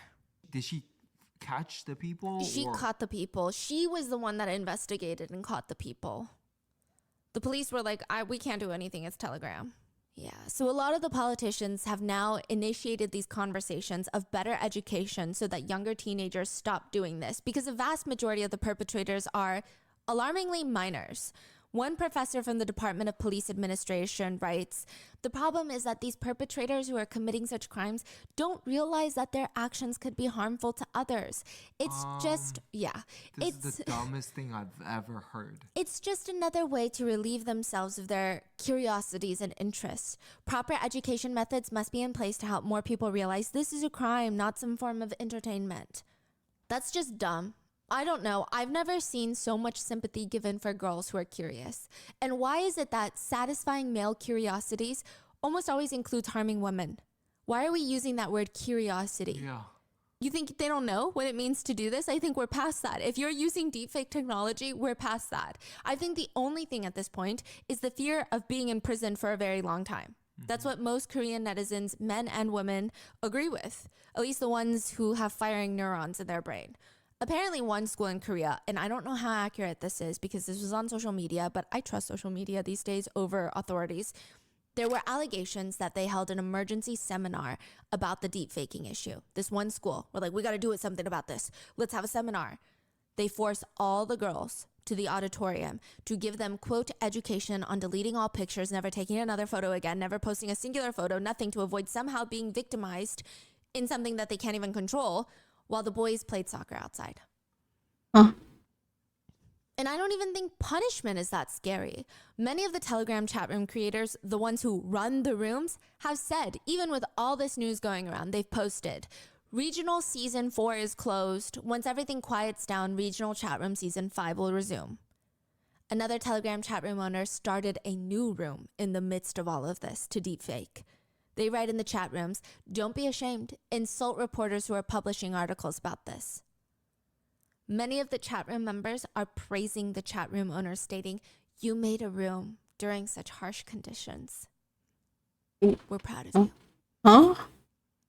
They're not scared at all, which makes sense because another netizen writes, a person who makes deepfakes for the purpose of distribution can be punished by imprisonment of up to 5 years or a fine of 50 million won, which is how much? $50,000. But in reality, most people are punished by probation and suspension, no fine. In fact, only 5 people were sentenced to prison for purely deepfake related crimes last year. The others that were sentenced to prison, they all had other offenses on top of the deepfake crimes, which, let's be real, none of these are strong deterrents. Even though technically the law is creating deepfakes with the intention to distribute is 5 years and about $50,000 fine. But I mean, if you're not getting it, it's not really the punishment. One netizen comments, one thing I will say though is that crimes similar in severity to this are usually given a slap on the wrist here in South Korea. So if perpetrators think they can still live a normal life afterwards, there's really no incentive not to do it. They all have the same excuse. I'm a first-time offender. I'm young. I'm sorry. The magic words. In court docs, they will literally say, the judge will literally write, in one case, a high schooler victimized 4 girl students in his school, spreading deepfaked videos of them, spreading them. The court only sentenced him to 1 year in prison. He's 19. And they wrote, relatively young, vows not to reoffend, has no criminal record. They state that's why they went easy on him. Are we really awarding people because it's the first time they're caught doing something? In another case, a high schooler not only made deepfakes of his classmates, but took them to her, shoved them in her face, and threatened her, if you don't do as I say, I will spread these everywhere. He received 6 months in prison because he said, and I quote, I'm admitting to my mistakes and reflecting. I have no criminal record. An overwhelming 75% of people involved in making, distributing, and watching deepfakes last year were teenagers. 20% were in their 20s, so truly a vast majority in their teens and 20s. Wow. A lot of police officers won't even help the victims. They'll just say, well, Telegram has servers that are not in South Korea. Telegram doesn't work with the police. What are we supposed to do? Or quote, I can't catch it. It's on Telegram. Which leads victims to try and infiltrate the chat rooms, just like we saw in the original Nth room. And it just adds to the trauma.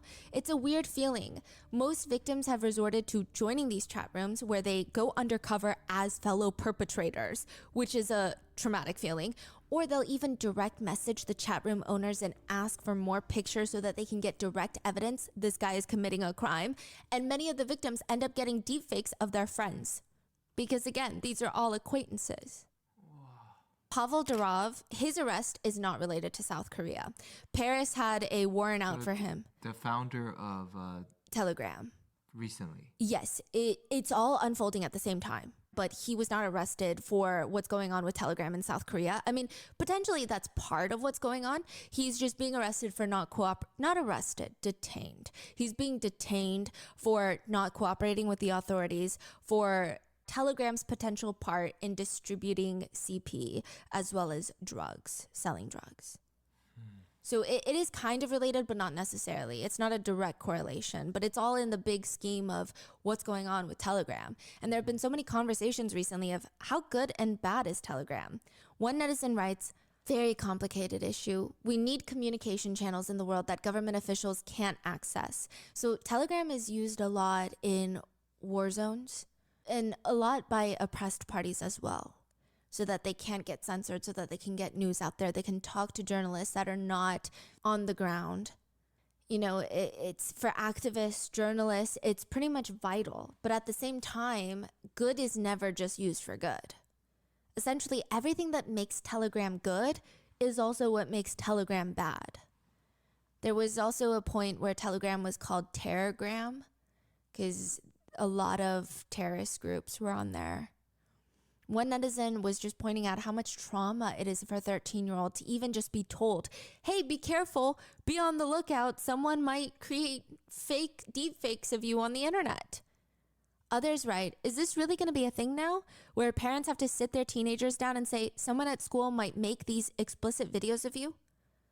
Others are concerned about how bad this is going to get. I mean, this is already really, really bad, but one commentator writes, imagine if someone hates you, puts your face on some bestiality or some very illegal videos involving children or something. This is an ongoing developing case. As of August 27th, police said in South Korea they will carry out extensive crackdowns on deepfake images. They say for the next 7 months, they will aggressively hunt down those who produce and spread those images, especially those of children, which I don't know if that's even going to do anything. Right now, a study found that 96% of all deepfake videos are X-rated and non-consensual. So, I mean...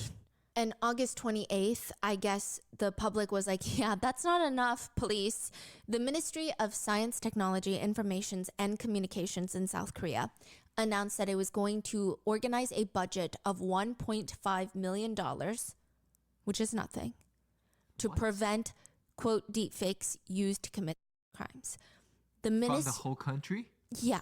So this specific Ministry of Science, Technology, Informations, and Communications has a expected annual budget in 2025 of $14 billion. The police not doing anything. Yeah, and they said, probably. guys, we're going to spend $1.5 million to prevent deepfakes. Yeah, that's someone with like 1.5 million that's spending 14,000. That's crazy. That's nothing. Yeah. I mean, I know 1.5 million sounds like a lot, but like 14 billion. But also, I feel like that's not going to do anything. No, it's so little, it can't do anything. Yeah, with the amount of people that's on there, and they're saying that, oh, we're going to do something, but their action is not doing anything. Nothing. A lot of these politicians, I won't say all of them because some of them are really upset and they're trying to get laws passed, but it's really hard when they're not cooperating. I will say a good chunk of them are just saying empty things. They're like, we're going to take this seriously, you guys. And it's like, okay, maybe you should have for the past however many years. It's a little too late to just be like, we'll take it seriously. What are your thoughts? Do you think Telegram should be banned? Is Telegram the problem? Do you think it's okay that Pavel Durov was arrested? Or is deepfake the problem? I mean, I tried to look into deepfake being used for good. I saw a few small things where they were helping some people in certain medical studies. Thank you for following, Lauren. What are your thoughts? Do you think it's just taking away jobs and or just creating victims? Should the founder have been detained? Is this a matter of free speech? If you were the president, how would you even stop spreading of deepfakes? Let me know in the comments. And please stay safe, and I will see you in the next one. Bye-bye.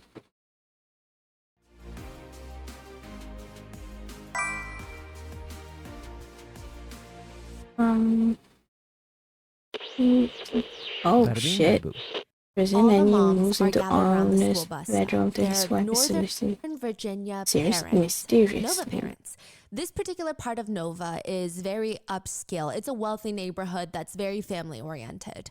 It's about 30 minutes from Washington, D.C., so a lot of the residents, they work for the government, they're politicians, or maybe they're even lobbyists. Some people say that if you don't find the right Nova moms or Nova dads, the energy there is going to be very stuck up. Newcomers are not welcome. Some of the moms at the school, they even ran this on social media. One mom wrote on a local forum of how she's struggling because her son is having a hard time making friends at the school, not because kids don't even like him, but because of the parents. Some of the parents will see their kid playing with her son, go over and drag their kid away. She said, first of all, it feels very racist. But second of all, people have been commenting, it's been happening to all races. A lot of people agreed. They said, yeah, it even happens if you're white, which obviously is a crazy thing to say, but they're saying it's just how Nova parents are. They don't like people that are not on their pre-approved list. Maybe this is true, maybe it's not. But at this school bus stop in Nova, there is probably one woman that every single person is likely trying to avoid. She comes every morning to drop off this adorable girl who is absolutely precious. It's her that's the problem. It's not the child. She just, likely people don't want to get too friendly with her. I'm sure they try to play nice. They wave, they smile, and then they run back to their house glancing over their shoulder. The whole thing is eerie. She is the girlfriend of the federal agent that lives down the street. She moved into his bedroom just months after the federal agent's wife, the mother of this precious girl, was brutally murdered in that house, in that bedroom. But it seems like everyone in that house is trying to act like none of that happened. And here she is just dropping off the murdered woman's child at the school bus stop months later. I mean, I'm sure the feeling is weird for the neighbors. It feels like she's trying to take her place. It makes you question, did she have something to do with the wife's murder? And what about the other guy that was found dead in their house? Oh, there's another guy? Damn.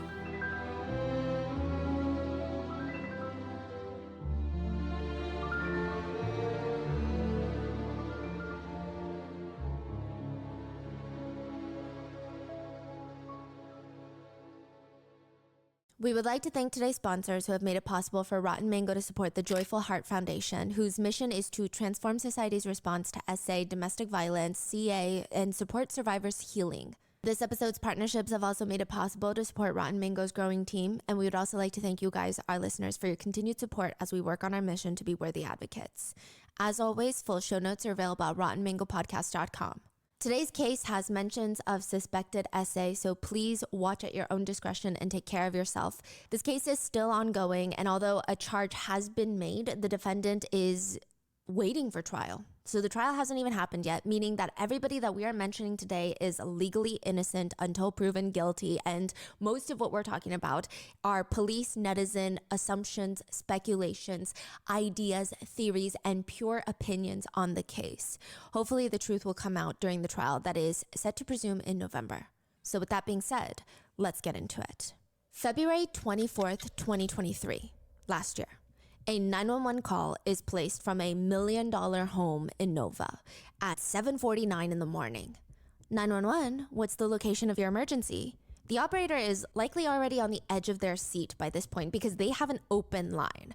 This is crucial. That means that somebody dialed 911, the call went through, but nobody's saying anything. The caller may be unable to verbally communicate for whatever reason. Maybe it's a medical emergency, maybe it's domestic violence, maybe they're being kidnapped somewhere. So they made that call, but they cannot communicate with you verbally. So they're quickly searching for that location. I mean, there is nothing the operator can hear on this phone call. The call ends. Then another call from the same number, and it's another open line. Then for 13 minutes, nothing. Then finally, another call comes in from the same number. So this is their third time calling on a random Friday morning. A woman's voice is heard, allegedly saying that a friend had been hurt or somebody's friend had been hurt. It was a little bit unclear who's the friend, who are we talking about, before a man's voice comes over the line. So it seems like she passes the phone to a male or something, and he explains, "Hi, I'm the homeowner, and an unknown male entered the home, so I shot him." Authorities are dispatched to this $1 million house in the safe suburbs of Nova, and they're confused. I mean, they're believing that this is an intruder suffering from a gunshot wound type of situation. But when they get into the house, things are just weird. Instead of one person being gravely injured, there's two people inside the primary bedroom of the house. Christine Banfield, the owner's wife, a mother, the wife of the 911 male caller, also a pediatric ICU nurse, is laying in the bed completely nude. Her upper body had multiple stab wounds near the neck area. She still has a weak pulse. They need to get her to the hospital now. Laying on the ground in the same room is this random man, shot at least twice, and he's dead. He's laying lifeless near Christine's body. Christine, the wife of the 911 caller, is the only one with the weak pulse. She's rushed to the hospital, but she is pronounced dead at the hospital. The whole thing is bizarre. And police, they really only have two people's stories to go off of. The husband that spoke with the 911 operator and the lady that was on the phone before him, the family's au pair. Juliana is the live-in au pair, and I think nanny is usually the more recognized term in America, but there are key differences. An au pair is typically there for a cultural exchange, meaning they're coming from abroad, they're coming to live with the host family who provides room and board while they exchange child caring services. Au pairs are also financially compensated, but there's a huge emphasis on au pairs having that cultural exchange with the family as well as feeling more like the family. Nannies are typically professional caregivers who are hired to provide childcare, and they may or may not have specialized training. Nannies are typically compensated a bit more on average and may live in or may commute to work depending on the agreements. So the au pair typically comes on a visa of being an au pair. So obviously there's clear differences, and me using the word nanny instead of au pair is not to diminish one side or one's role or the other, but I've just read so many articles during the research of this case, and the comments are always, what's an au pair? So just to make it a bit simpler, nanny. Juliana, the nanny, she says that morning she left the house around 7:30 a.m. She was on her way to take the 4-year-old, the Banfield daughter, to the National Zoo, and she's in the car with the little girl when she realizes that she forgot to get the lunches that they packed for the zoo.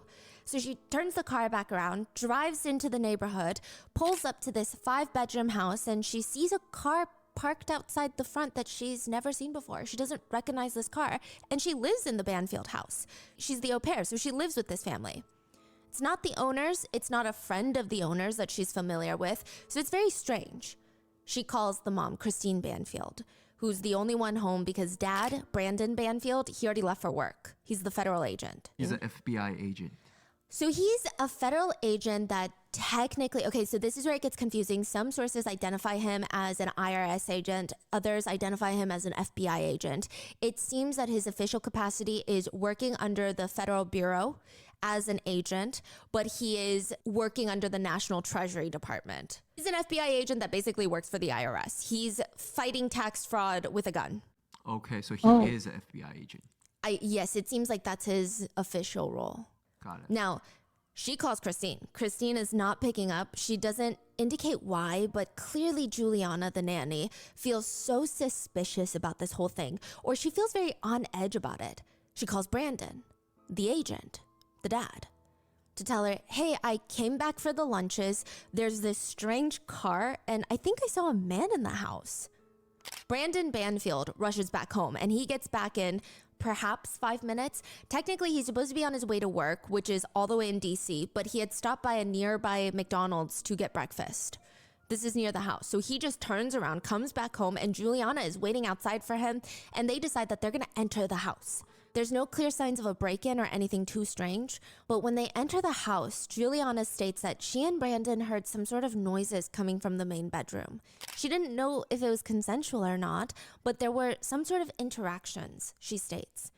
Brandon then goes into the primary bedroom that he shares with his wife, Christine. Juliana states she's taken the kid and they're gonna go hide in the basement. Now, she calls 911. That's the first open line of the morning. But she doesn't really know what to say because she doesn't know if anything is actually happening inside this house.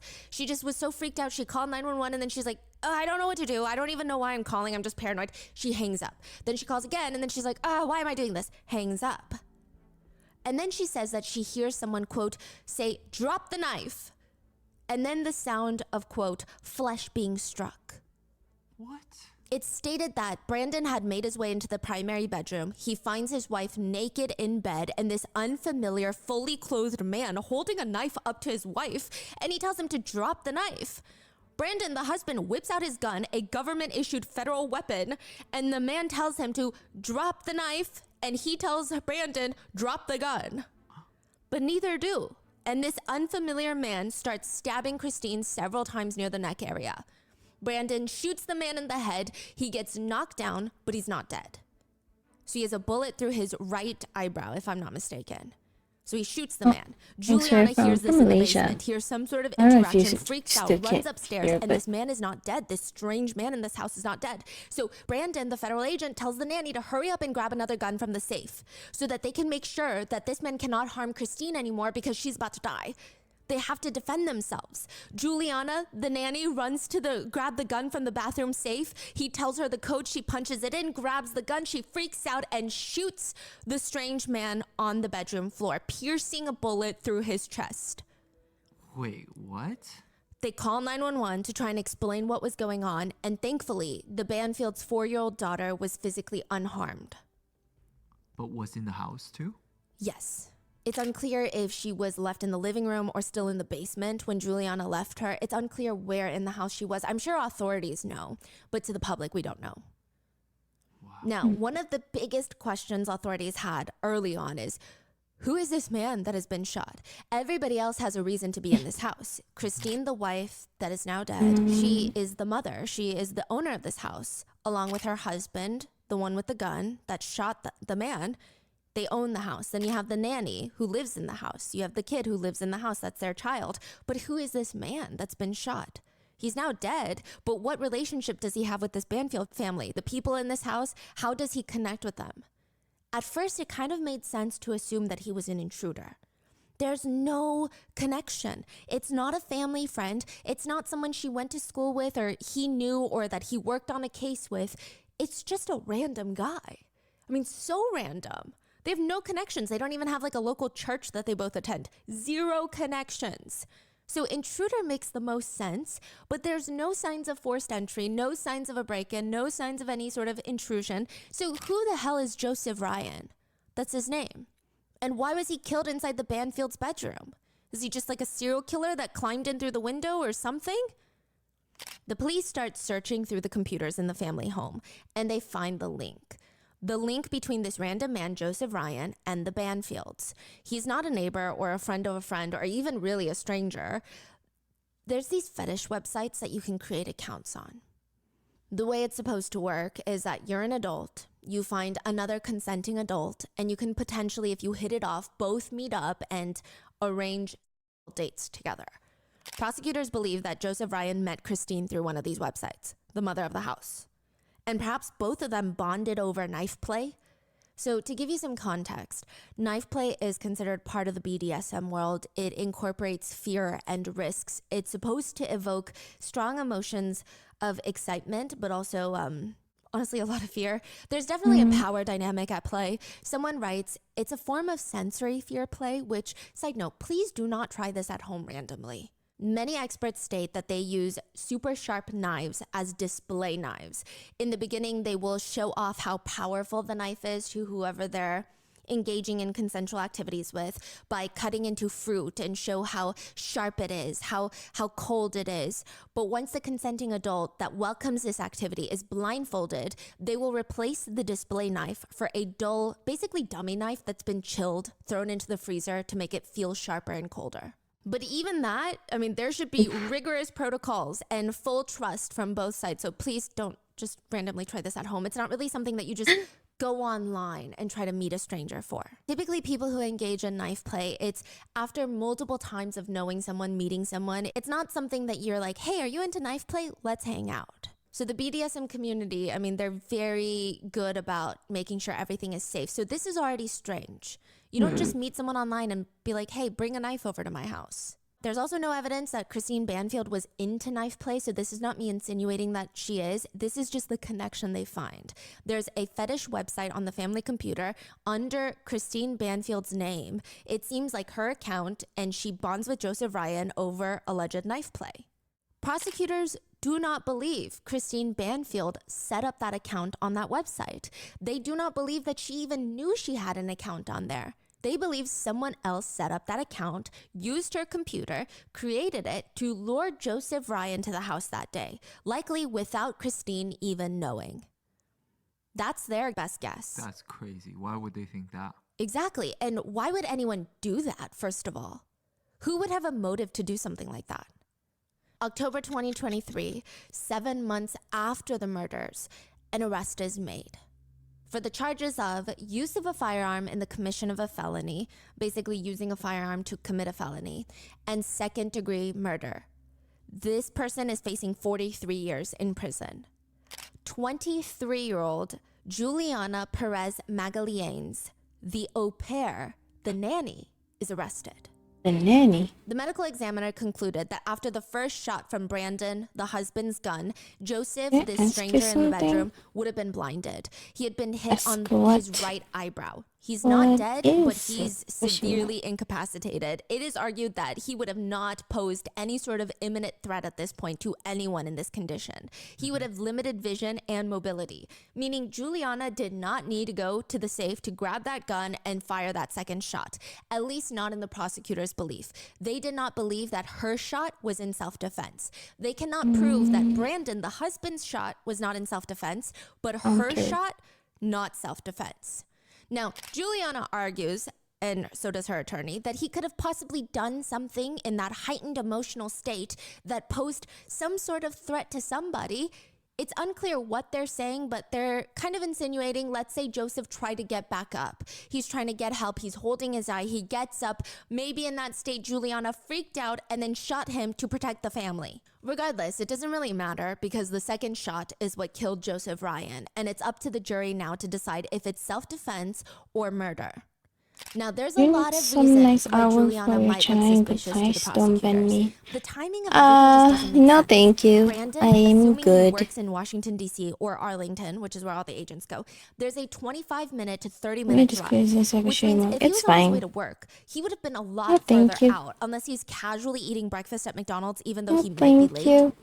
He wouldn't have been able to come home that quickly, is what they argue. To which he states he was just grabbing breakfast. This is part of his daily schedule. Good. I don't know this man's exact schedule, so I don't know if he was for sure going to be late or anything, but it just seemed odd to the prosecutors. From all that I can gather from the sources, he was supposed to be at work. Why is he casually eating breakfast? Regardless, it's while he's eating breakfast, he gets that call from Juliana stating that she went back to the house to grab the lunches and she saw a stranger, a man, inside the house. And she explained she tried to call Christine, but she didn't pick up, which is why now she's calling Brandon. And that is still a bit odd. To a lot of prosecutors and the police, it's a weekday morning. It's Friday morning. Would you not just assume that maybe it's a maintenance worker or a neighbor or a visitor? There's no signs of forced entry. So again, he's not actively breaking into the house. Why is Juliana so freaked out that she not only called Christine, but called Brandon? Some netizens speculate that Christine might have been having an affair and Juliana had been suspicious. She's like, my boss is having an affair. I'm catching her in the act. She sees this man pull up and she knew that she was right. So she calls the husband to tattle on Christine. So the theory feels a bit icky, but also it doesn't make sense why Juliana would call Christine first then, which is what she stated she did initially to the authorities. If she wanted Brandon to catch his wife in the act of cheating, why call and give her a heads up? Regardless, she allegedly waits for Brandon to get back to the house, which takes about 3 to 5 minutes. She then proceeds to take the baby, the 4-year-old that her whole job is to protect and make good decisions on behalf of, into the basement, which is very odd. If there was something in the house that was alarming enough for her to call both the mom and dad, specifically even making Brandon come back to the house, then would you not just wait in the car with the 4-year-old? Yeah. Instead, she brings the child into the basement to wait there. That is odd. The story is supposed to be that Juliana and Brandon are so scared for what's going on with Christine Banfield, the mom. This intruder is here. Brandon comes back home to investigate, and yet they bring the baby into the house. It's just weird. Someone comments, hiding from a potentially dangerous situation by going indoors to face the unknown is bizarre. My biggest question was, you're saying the husband went to the bedroom and saw the man holding a knife towards the wife. And then the guy, proceeds to stab the wife? Like, how many times did he stab? Okay, that is not public, but it says multiple stab wounds. Yeah. So now there's a question of, was Christine already stabbed when Brandon walked in? Brandon, refuses to say anything anymore. So we don't know. I'm sure we'll find out during the trial. It's a question of the way that Juliana said it happened made it sound like she wasn't stabbed. But then later, it only makes sense that she was already stabbed when he walked in. But even that doesn't really make sense. So we're just kind of unclear right now. Mm-hmm. Then Brandon shoots Joseph once in the head, tells Juliana to grab the gun. She shoots Joseph in the heart. But that's weird too, isn't it? If Brandon was on his way to work, his gun is probably fully loaded. Typically, law enforcement weapons are fully loaded when they're on duty, and some law enforcement officers are even required to carry an additional fully loaded magazine to be fully prepared so they can quickly put in another, I don't know how to describe it, a magazine full of bullets.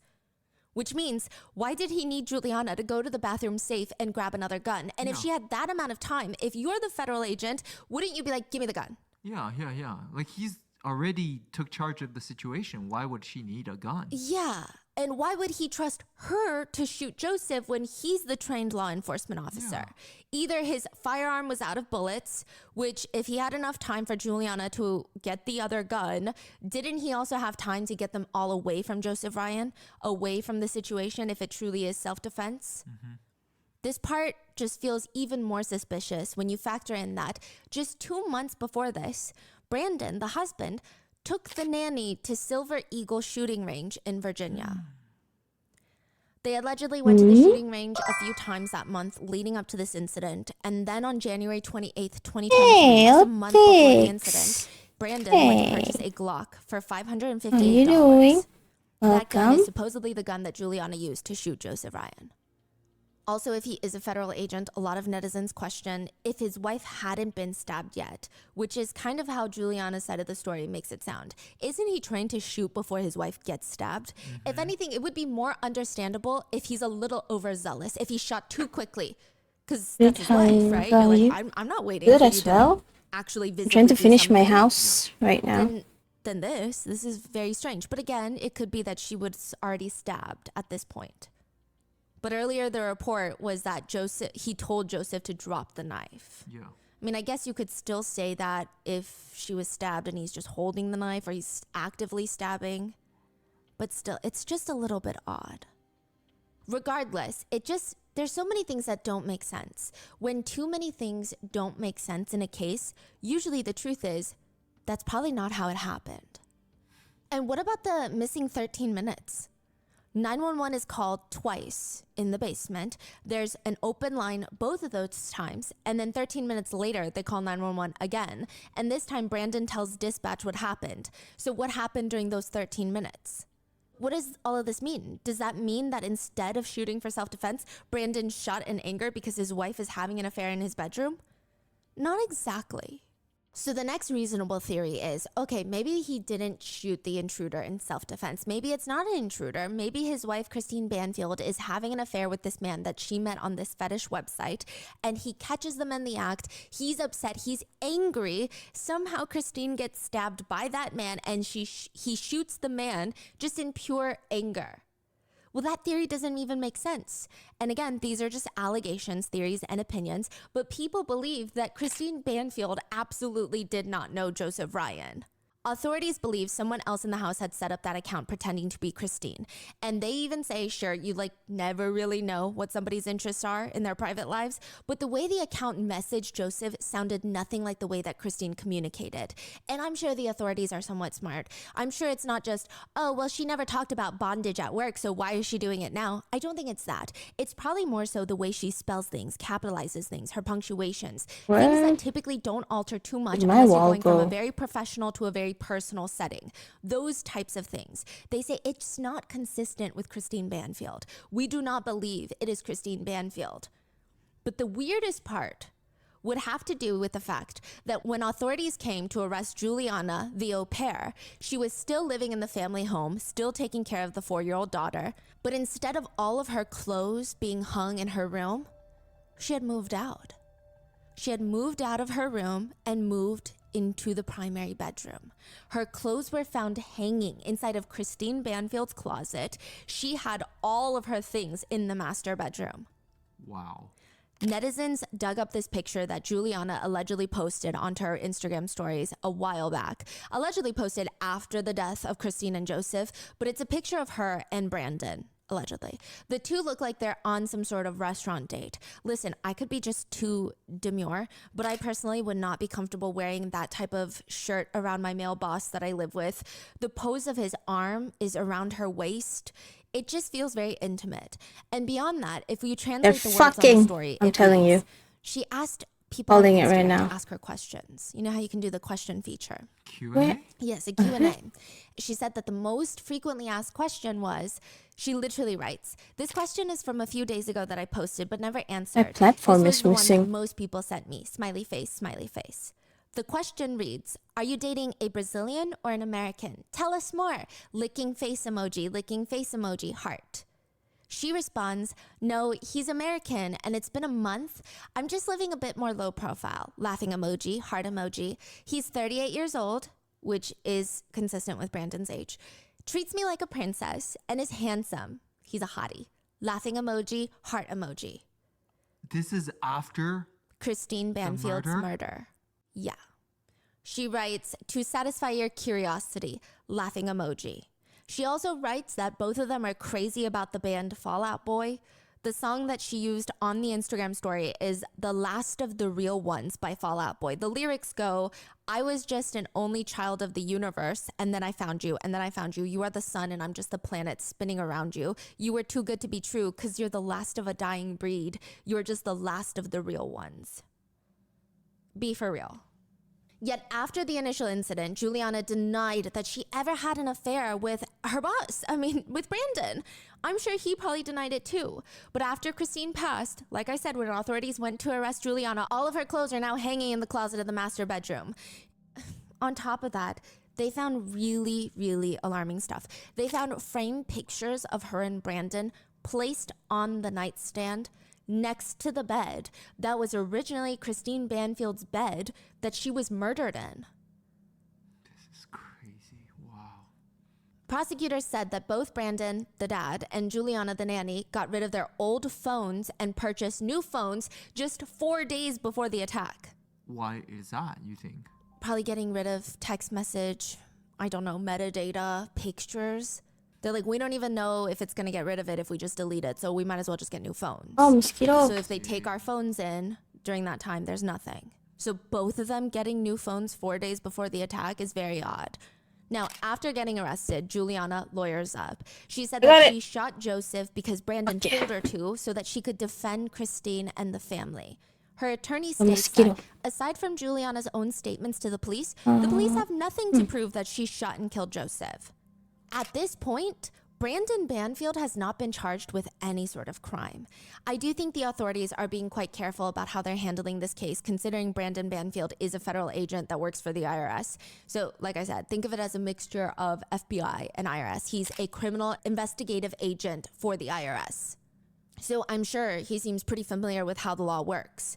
When asked about if he returned to the shooting range to purchase the gun, the same gun that Juliana would be using to shoot Joseph, Brandon pled the fifth. When asked about why the both of them got new phones 4 days before the murder, he pled the fifth. For most things that he was just out here being asked about, he's invoking the fifth. I plead the fifth, I plead the fifth, I plead the fifth. So as a federal agent, he knows that's the best thing to do. Even though from the outside, it makes him look incredibly suspicious. But he knows that's the smartest move, right? And it's working because she was arrested October 23. It is now July 2024. He has not been arrested. From rumors of Nova parents on Nova parent forums, they believe that he's under administrative leave. So he's still employed. Yes, because technically he hasn't been charged with anything. Again, not saying he's guilty, not saying he needs to be charged with anything. I'm just saying my personal opinion is that it's very suspicious. I've been watching a lot of Chinese dramas lately. I say it's to improve my list into it. I love. The judge stated that Brandon does seem to be a, quote, adverse witness, not cooperating. The only new thing that we gathered was that Brandon claims it's part of his routine to go to McDonald's every morning. Other than that, he's just pleading the fifth for all the questions that he's asked. Juliana's attorneys are talking a little bit more because they have to make up for all the talking that she did previously. And they refute the idea that she and Brandon created the fetish website profile for Christine. They argue it was all Christine. Christine was trying to have an affair. They argue that the profile was set up on Christine's computer, and she even purchased tickets for Juliana to take their daughter to the zoo that day, thinking Juliana and the baby will be gone. Her husband's going to be at work. They think Christine thought that she's just going to invite this man over to have an affair.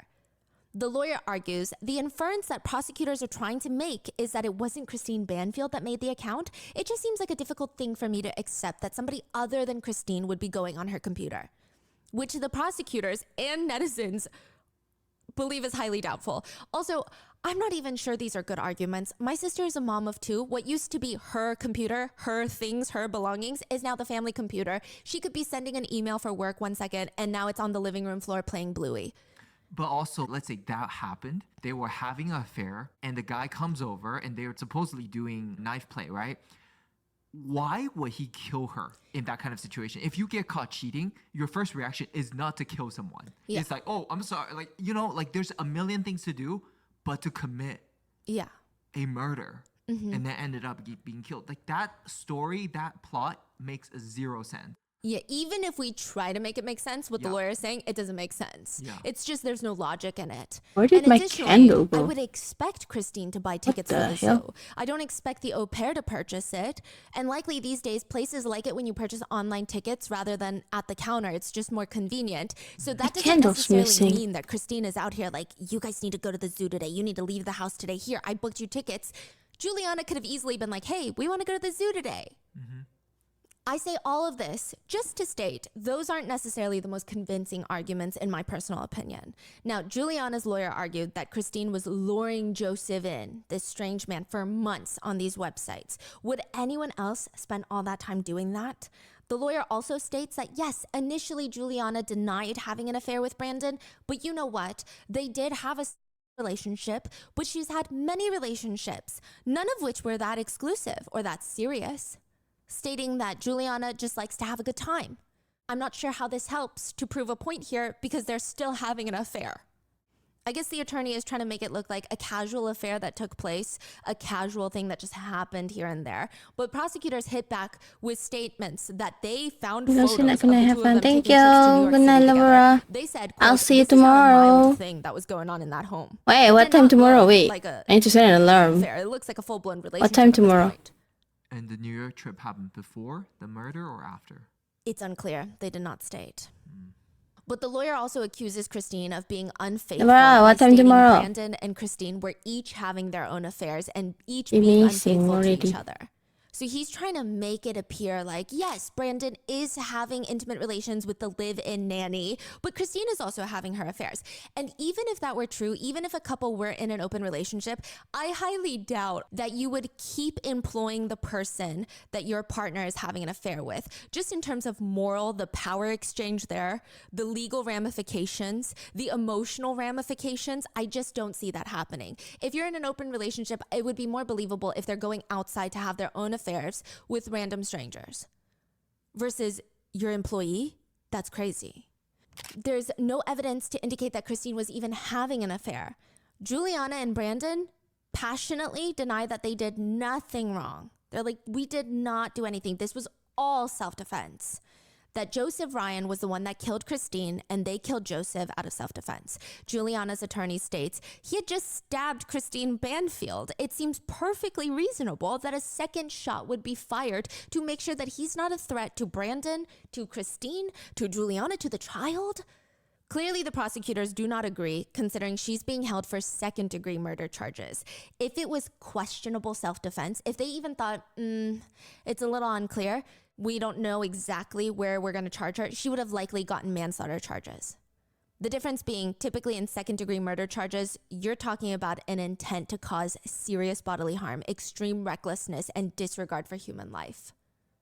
Juliana has since been denied bail, and an interesting part of this is a lot of netizens believe that the authorities are using Juliana to get to Brandon, that the authorities need a slam dunk case on him because the ballistics, when he fired the shot, nobody else was in that room. So it's hard to say if it's self-defense or not. He's lawyered up. He's pleading the fifth. They need someone to basically rat him out, which is why they're turning up the heat on Juliana, telling her, you got to tell us what happened. Tell us if Brandon played any sort of role in this. And she has not? Not yet.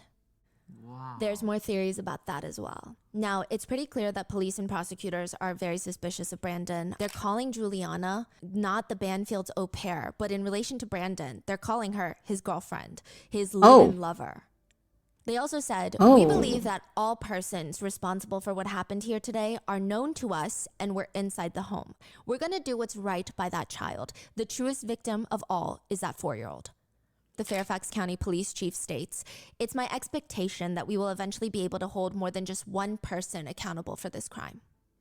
Another law enforcement officer says, just because we've made an arrest does not mean that this case is closed. During COVID in 2020, so this is 3 years before Christine's death, Christine was actually working as a frontline ICU nurse during COVID. She has this Instagram picture trying to find the silver lining, and she writes, this is my COVID couture, which is not her taking things lightly, of course. A lot of COVID ICU nurses, they had to get therapy afterwards. Nurses, especially in the ICU, I mean, they're dealing with some of the most critically ill patients. And they said prior to this, A lot of the nurses said they took so much pride in doing the absolute best for their jobs. They did so during COVID as well, obviously, but during COVID, it's a different feeling. They said it felt like everybody they touched just died. It's not even about how hard you worked or how much you sweat trying to save someone. They were all just dying. Another ICU nurse said, "It broke me as a human being. Despite being in therapy all the way through it, holy hell, it wrecked my whole life." Another one writes, "I was a COVID ICU nurse back when we shared refrigerated trucks with the neighboring hospitals. We had so many bodies to load. It was awful. I remember people dying alone in their rooms, having to choose which one gets the ventilator because we were short on vents, trying to facilitate Zoom calls so people could say goodbye to their parents. It was brutal." One person said about Christine being a nurse, "I don't think I've ever met someone so passionate about being a nurse or a fiercer patient advocate. She mentored new nurses and took on every new challenge, and man, she was something to watch in the way that she could just connect with families, and above that, my God, did she love her daughter." Christine served in the ICU during COVID, but still took time to try and protect other people's futures outside of work. So, for example, in 2020, the White House suspended the entry of a lot of visas that they felt were unnecessary into the US during COVID. Now, unnecessary is subjective. Christine wrote on Facebook, "The executive order banning visas to America is also impacting young adults coming to America in programs for cultural exchanges, such as au pairs. The role of an au pair cannot be fulfilled by an American as outlined by the Department of State's explanation of the program. So why is it included in this executive order? They are not taking any jobs from Americans. Our au pair has become a part of our family, and we share our love of America with her, and she shares her Brazilian culture with us. They are not nannies or babysitters. They have education requirements while in America and live with the host family for the length of their stay. Au pairs with a J-1 visa should not be included in this executive order." She linked a change.org petition, which, aside from all the political connotations or how someone feels about this issue personally, I think a lot of this passion to try and protect the au pair programs is before Juliana, the couple had another au pair from Brazil. She was like family to Christine. They were such good friends. She only left the family because she was getting married, which is why Juliana was then hired. The former au pair spoke so highly of Christine. It's unclear if she ever spoke about Brandon at all, but Christine called her the previous au pair. "She is my daughter's best friend, her sister, her third parent, her everything." Christine wrote on Instagram, "A lot of people don't understand the au pair program, but this is it right here. It's opening your home and your heart up to someone with big dreams of changing their life while they're in America, and in the process, they change your life more than you could measure." After Christine's murder, her previous au pair posted on Instagram an excerpt from a book. It reads, "The reality of loss. Here's what I most want you to know. This really is as bad as you think. No matter what anyone else says, it sucks. What happened cannot be made right. What is lost cannot be restored. There is no beauty here. Inside this central Almost fact, done. acknowledgement I'm so is close. everything. You're in pain and it can't be made better." 1 month after Christine's murder, her former au pair post, "1 month without your text, without your FaceTime, the same Friday, the same date, 1 month without you. I really hope you're having the best time of your life up there, Christine. The sky is so blue and beautiful today because I know you're right there. I'll see you again and you'll tell me everything when I get there. I'll love you forever, and I promise I will always be there for your daughter." Clearly, this was not a one-sided affection. Christine's daughter was the flower girl for the previous au pair's wedding. Christine was super emotional throughout it. She writes about the wedding, "Nobody prepares you for this part of the au pair program." Now, I couldn't find a ton of information about Christine Banfield or Joseph Ryan. I did find Christine Banfield's Instagram profile, which this Instagram profile feels like a reflection of everything she cared about. I think this was the first time in a case that going through someone's Instagram page made me emotional. She was someone who liked documenting her life, and one of the biggest things you see is before she's a mom, all of her posts are about fitness. She's so passionate about working out, and she did these mud runs with Brandon. She was very into self-development, but after having her daughter, she could not help but that Hey, her whole world Madness. just revolved around this little Welcome. girl. Thank you She for would the be so raid. proud of her. She's learning her Welcome. ABC. She Hey. would post these videos What's about her, up? constantly posting, and Hey. even honestly constantly posting about Brandon. How's They it were married in going? 2010, and in 2015 she posted her wedding pictures, and she wrote, "Tomorrow will be our 5-year anniversary." Oh my Hey, God, I Syasya. still remember the Hello. day like it was yesterday. Hello. "Till death do us part. I still love my dress. They even did a photo shoot at a beach playground, and Christine is in her full wedding gown. And I guess all the kids, they were playing on the little monkey bars. They were so about curious. this. I'm just doing my to take a picture making my with house right now. Random kids. These are not her kids. These aren't kids from the wedding. Brandon is also in the picture. Yeah, he's also in the picture. But in the picture, she hashtags, "Till death do us part, married life. I love my husband." She went to football. I might make you in the game actually, because I'm planning on making like my friends in this, and then have a celebrate it tomorrow on my birthday stream. Sandwiches, You know? clementines, bananas, I'm gonna throw like a birthday party in the game. Trail mix get packed along with one drink each. The guys in the row behind us make fun of us as we eat our healthy dinner, but the joke is on them. We saved about $25 each, and I probably saved 30 points from my husband saving himself from a bellyache from the stadium food. None to mention, we didn't have to miss any of the game by waiting on ridiculous lines for food and drinks. No problem. I mean, I get what people were saying about Christine as wanting her as your nurse. If I saw these pictures, I would want her as my child's nurse in the PICU. In one, she's smiling in scrubs, and she writes, "Unexpectedly working a double, hashtag nurse life, but it's okay because my hair is on point. Plus I'm getting OT and an extra day off for it. Score. Hashtag nurse humor, need more caffeine, someone bring me a Diet Coke." Even when they move into the house that she was killed in, she has this picture that's honestly a bit eerie now to look at. I'm so close to finishing my house. Like so close. I only have this room left. And then maybe add some lights around, I guess. I don't know. Agent Academy in Georgia, but we'll be joining us Thank you. to make lots of memories in this new home. Thank you. This was November 2019. A few years later, Christine would be killed in that house. Oh my god. There's another picture of Brandon and her daughter, and she writes, "My whole world in one picture." Christine did not die a painless death, and experts stated that when you're stabbed, there's a lot of movement. People are typically conscious still, and the first stab is, even if it's fatal, you're not knocked unconscious typically, so you're trying to move away, you're trying to protect yourself while you're bleeding. She likely wasn't conscious when she was taken to the hospital, but still technically alive, with a weak pulse indicating this was not a quick death. In 2015, Christine posted the definition for her name, and it reads, "Christine, a deity, the best person to be in your corner, unlimited power and potential, a muse, someone that can change your life, someone that takes your side even when you're wrong, soulmate, serendipity." Example of Christine used in a sentence, "If I only had Christine, I could do anything." As for Joseph Ryan, I think netizens are having a hard time understanding his role in all of this. Most people believe that Joseph Ryan probably met Christine on a fetish website, and he wanted to find like-minded adults that were into the same activities that he was in. The theory being, allegedly, he's under the impression that he's meeting a nice, consenting adult at her house where he's gonna have fun with her. But he arrives and clearly things are not going that way.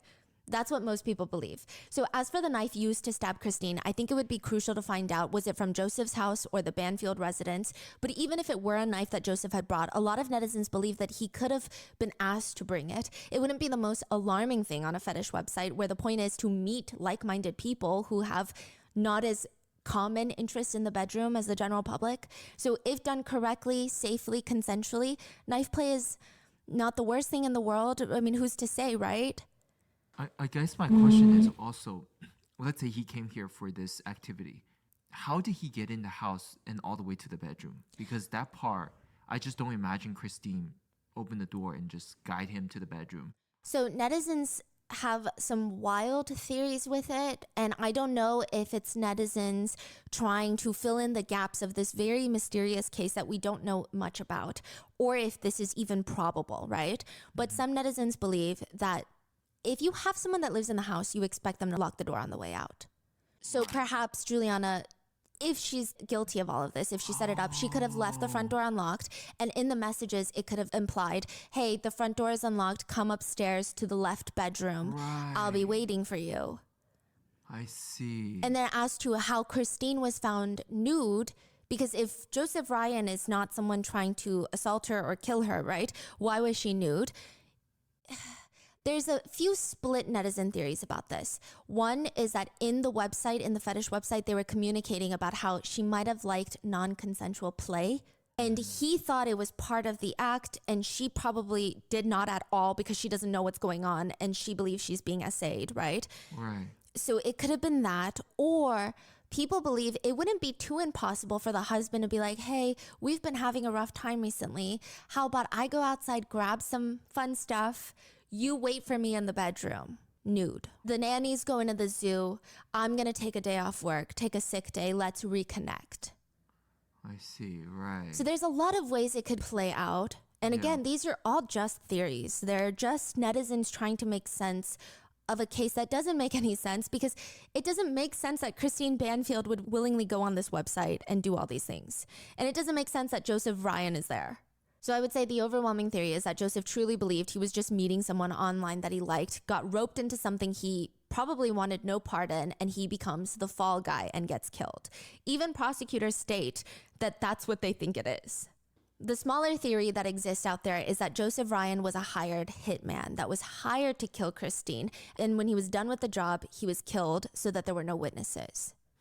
This is highly doubtable because hiring a hitman usually requires some sort of communications and transfers of funds even before the act, which is not only risky, but eventually discoverable. And I would imagine as an IRS agent, he would probably know how traceable that is. On top of that, the coincidence of setting up the fetish website is also a lot. And I feel like if he was a hired hitman, authorities would have probably found proof by now. I mean, maybe they have and they're just not telling us, but it just seems unlikely. It's probably a theory that exists since there have been many cases where unfaithful partners have hired hitmen to take out their spouses. But as far as law enforcement are concerned, they have consistently referred to Joseph Ryan as a victim. Joseph Ryan's mom states that her son was taken from her, that he was not a violent person. He's never been violent. He would never strike a woman, let alone stab a woman. She says, this is ridiculous. This is beyond ridiculous. I can't even tell you. Like, you don't just wake up all of a sudden and decide you're going to be a killer. I want people to remember Joe for the good-natured, loving man that he was, for the man who loved his family. He loved other people. He was socially aware. He was a kind person. She says it might be possible that her son went to meet up with someone he met online, to which she says, I mean, I think it's possible. Joe was an adult. He was allowed to do what he wanted. You don't get murdered for activity, and if it was between consensual adults. He was a good man. That's what I want him remembered as. The beautiful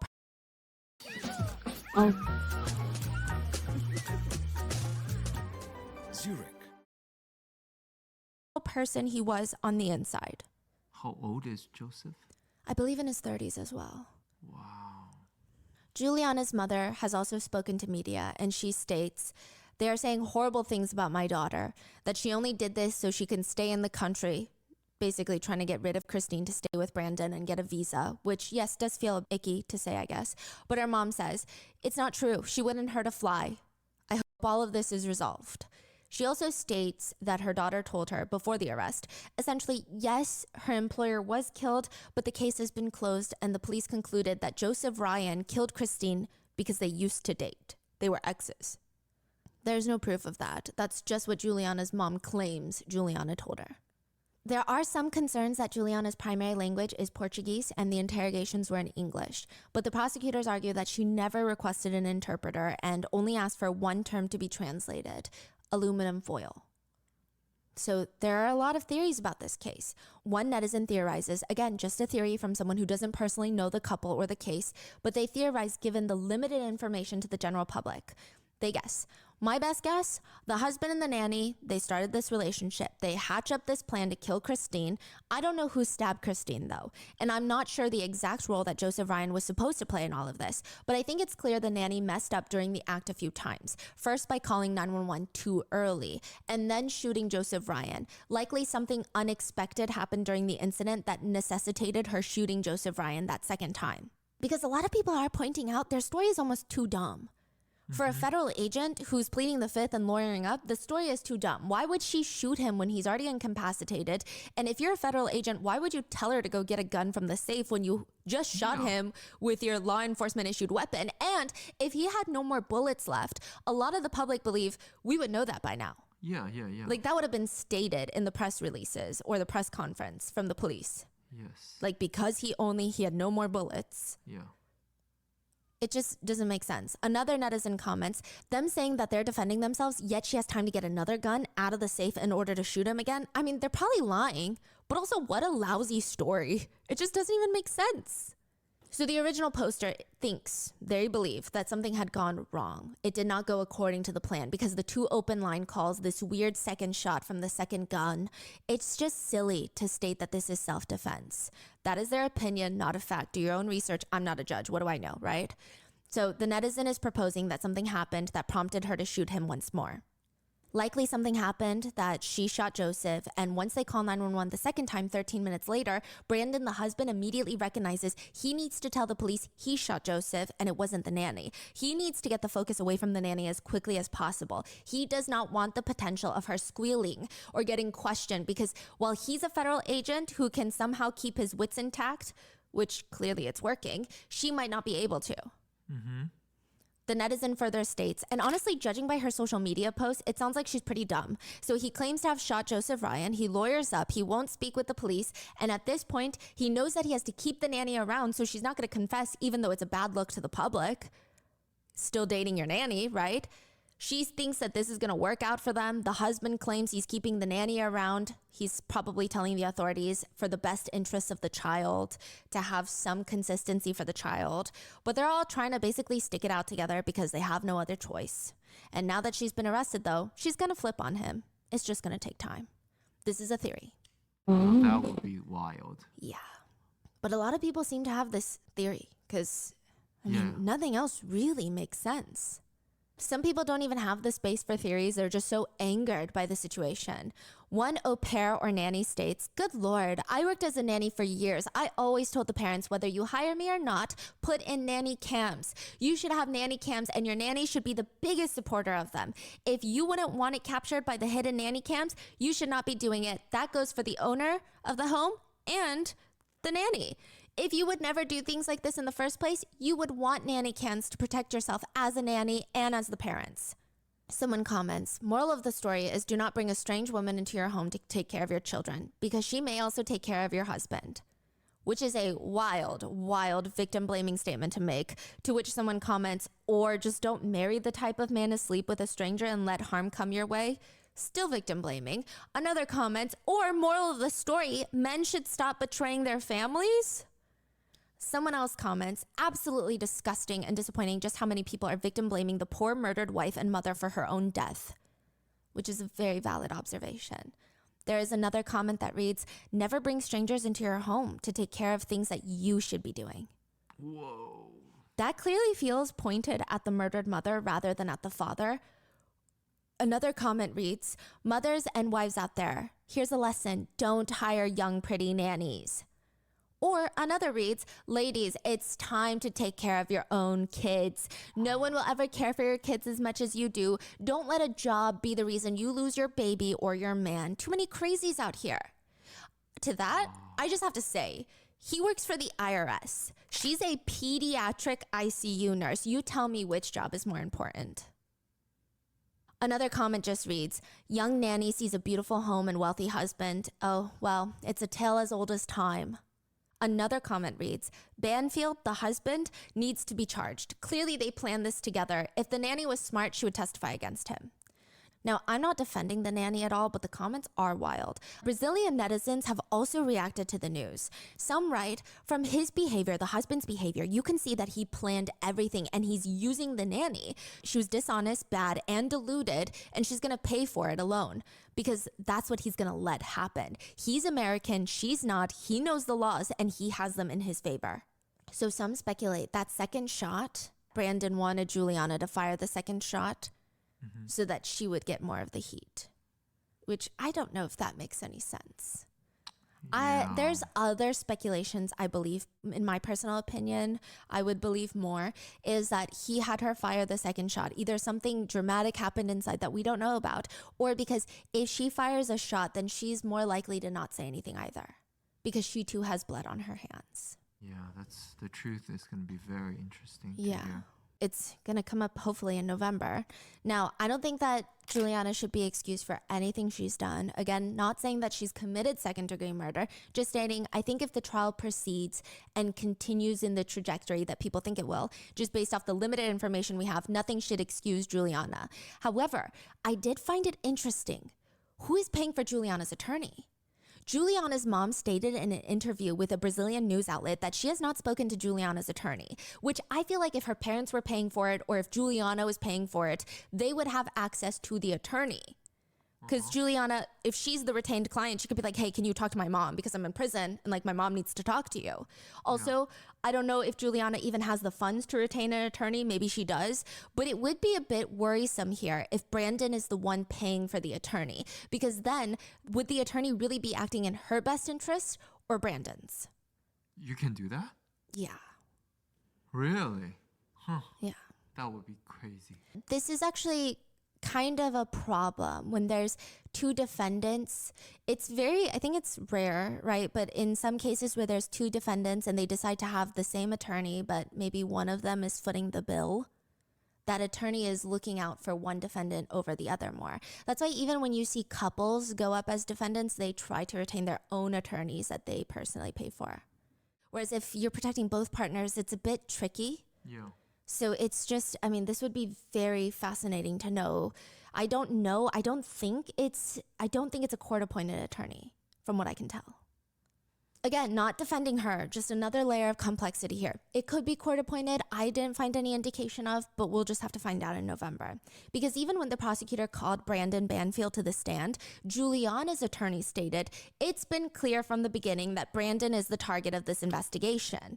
Which I don't know, because I feel like if I were Juliana's attorney, not that I would be qualified, but I feel like I'd be like, you know what, you're right. Bring Brandon. It's on Brandon. He's the husband. He's the owner of this house. He's the dad. Talk to him. My client just did whatever he told her to do because he's the law enforcement officer. Of course she listened to him. She just shot where he told her to do. That's it. Bring him on. Yeah. But instead he's like, it seems like Brandon is the target of this investigation. Wouldn't you want that as Juliana's attorney? Yeah. Another commentator agrees. I agree. He used her for the crime. She wanted to, but I'm sure he promised 1,001 things and he might have realized that she was a fool. These are from Brazilian netizens, and many of them don't agree. They write, deluded or not, she is a cruel criminal as much as he is. Even if she wasn't the main plotter, you have to recognize the lack of empathy and coldness when she takes over the master bedroom where the victim died and puts up photos of her with the dead woman's husband. It was the room where the woman died with her husband. Put yourself in Christine's shoes, a characterless husband like that and a girl just waiting to pounce. Ugh. I found the photos of the two of them in the room where his wife was killed extremely morbid. It seems like a way to mark territory with some sort of victory trophy, is another netizen comment. One Brazilian netizen agrees, writing, if she was innocent, even if she was having an affair up until the incident where they died, they're saying she can't continue that affair. If she is a good person, she would leave. She'd be like, you're suspicious. This whole thing is weird. And they say if she was innocent, she wouldn't be sleeping in the victim's room, in the victim's bed, and placing photographs of her with the victim's husband on the nightstand. But many Brazilians, along with American netizens, agree that they find it extremely strange that Brandon Banfield has not been charged yet. One comment reads from an alleged Nova local, stabbing is violent and visceral. She lived all the way to the hospital. She did not want to leave her little girl. I've seen posts by people who were in the ER that morning. Many were traumatized. The depraved indifference to human life is shocking. To think that people like this are among us in society is sobering. Is there like conversations about the husband from the locals? Yes, they say that he's on administrative leave. There's some rumors, I don't know if these are accurate, that immediately after he purchased a Tesla. So some of the locals are having these allegations, theories, speculations, opinions that he's going through this weird midlife crisis, purchased a Tesla. Some of them were even conversating about it. They'd be curious to know if Christine was against purchasing a Tesla because maybe she's fiscally more responsible or just thought, we don't need another car. Like, what's the point? But purchased a Tesla. He has this young 23-year-old girlfriend. How old is he? 38. She's 23. Mm-hmm. Wow. I mean, the whole thing is just really, yeah. Yeah, wow. feel like there's so much we don't know. And the locals actually speculate and theorize. Again, I don't know how I ended up on this like DC Moms forum, but that's where I went down the rabbit hole. They were speculating that there has to be life insurance. So they're trying to figure out what tier of government worker he is.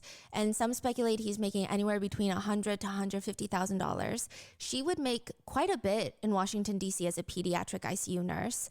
Close to $100,000, if not more than $100,000. So now half their income is gone. So they're like, maybe there is a life insurance policy involved as well. But again, these are just literally gossip, like neighborhood gossip. We don't know anything until November. Someone just comments, there's like 20 twists in this story, and after every twist, somehow the husband and the au pair look even guiltier each time, especially since they went to the shooting range 2 months before the murders. Juliana's mom is interviewed, and she says that she has a message for her daughter. She said she must tell the truth. She must tell them what happened that day. Not just say that she's the only one, but say that Brandon was with her as well. She would have only shot Joseph as a way to defend herself and defend the family. Juliana is currently being held with no bond. The judge stated that she is too great of a flight risk. Her trial was initially set for July, so last month, but it has now been pushed to November of this year. Whether or not charges against Brandon Banfield will be filed is unknown, but there's still just so many unanswered questions. Like, the weird part is, sure, there is this 13-minute delay from the initial call to 911, so when they call back.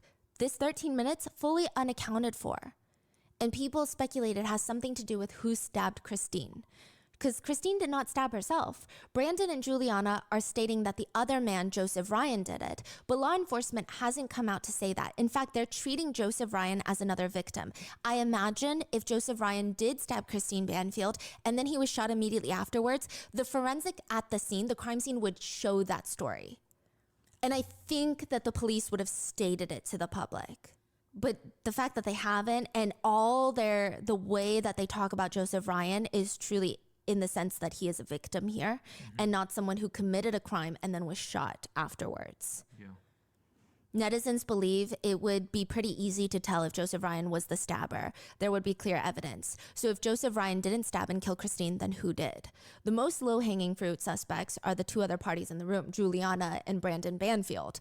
But how could they have cleaned up and gotten rid of all the evidence that they're involved in the stabbing before law enforcement arrive at the scene? Right. Some netizens theorize that perhaps all of this happened a bit sooner. So here's another theory. Opinion, not a fact. They could have, hypothetically, in a parallel universe, the two could have stabbed Christine Banfield, then shot Joseph Ryan way before the 911 call. And maybe the open lines were because they hadn't cleaned up something, giving them enough time to clean up again. Or they could have stabbed Christine prior to Joseph Ryan even getting into the house. So remember how people are speculating that he met her on the website and likely it was like, hey, the front door is open, come in to the left bedroom. Mm-hmm. Perhaps she was already stabbed. He walks in and they're laying in wait for him. And he's shocked. He's like, this is not what I came here for. He's about to U-turn, but he gets shot.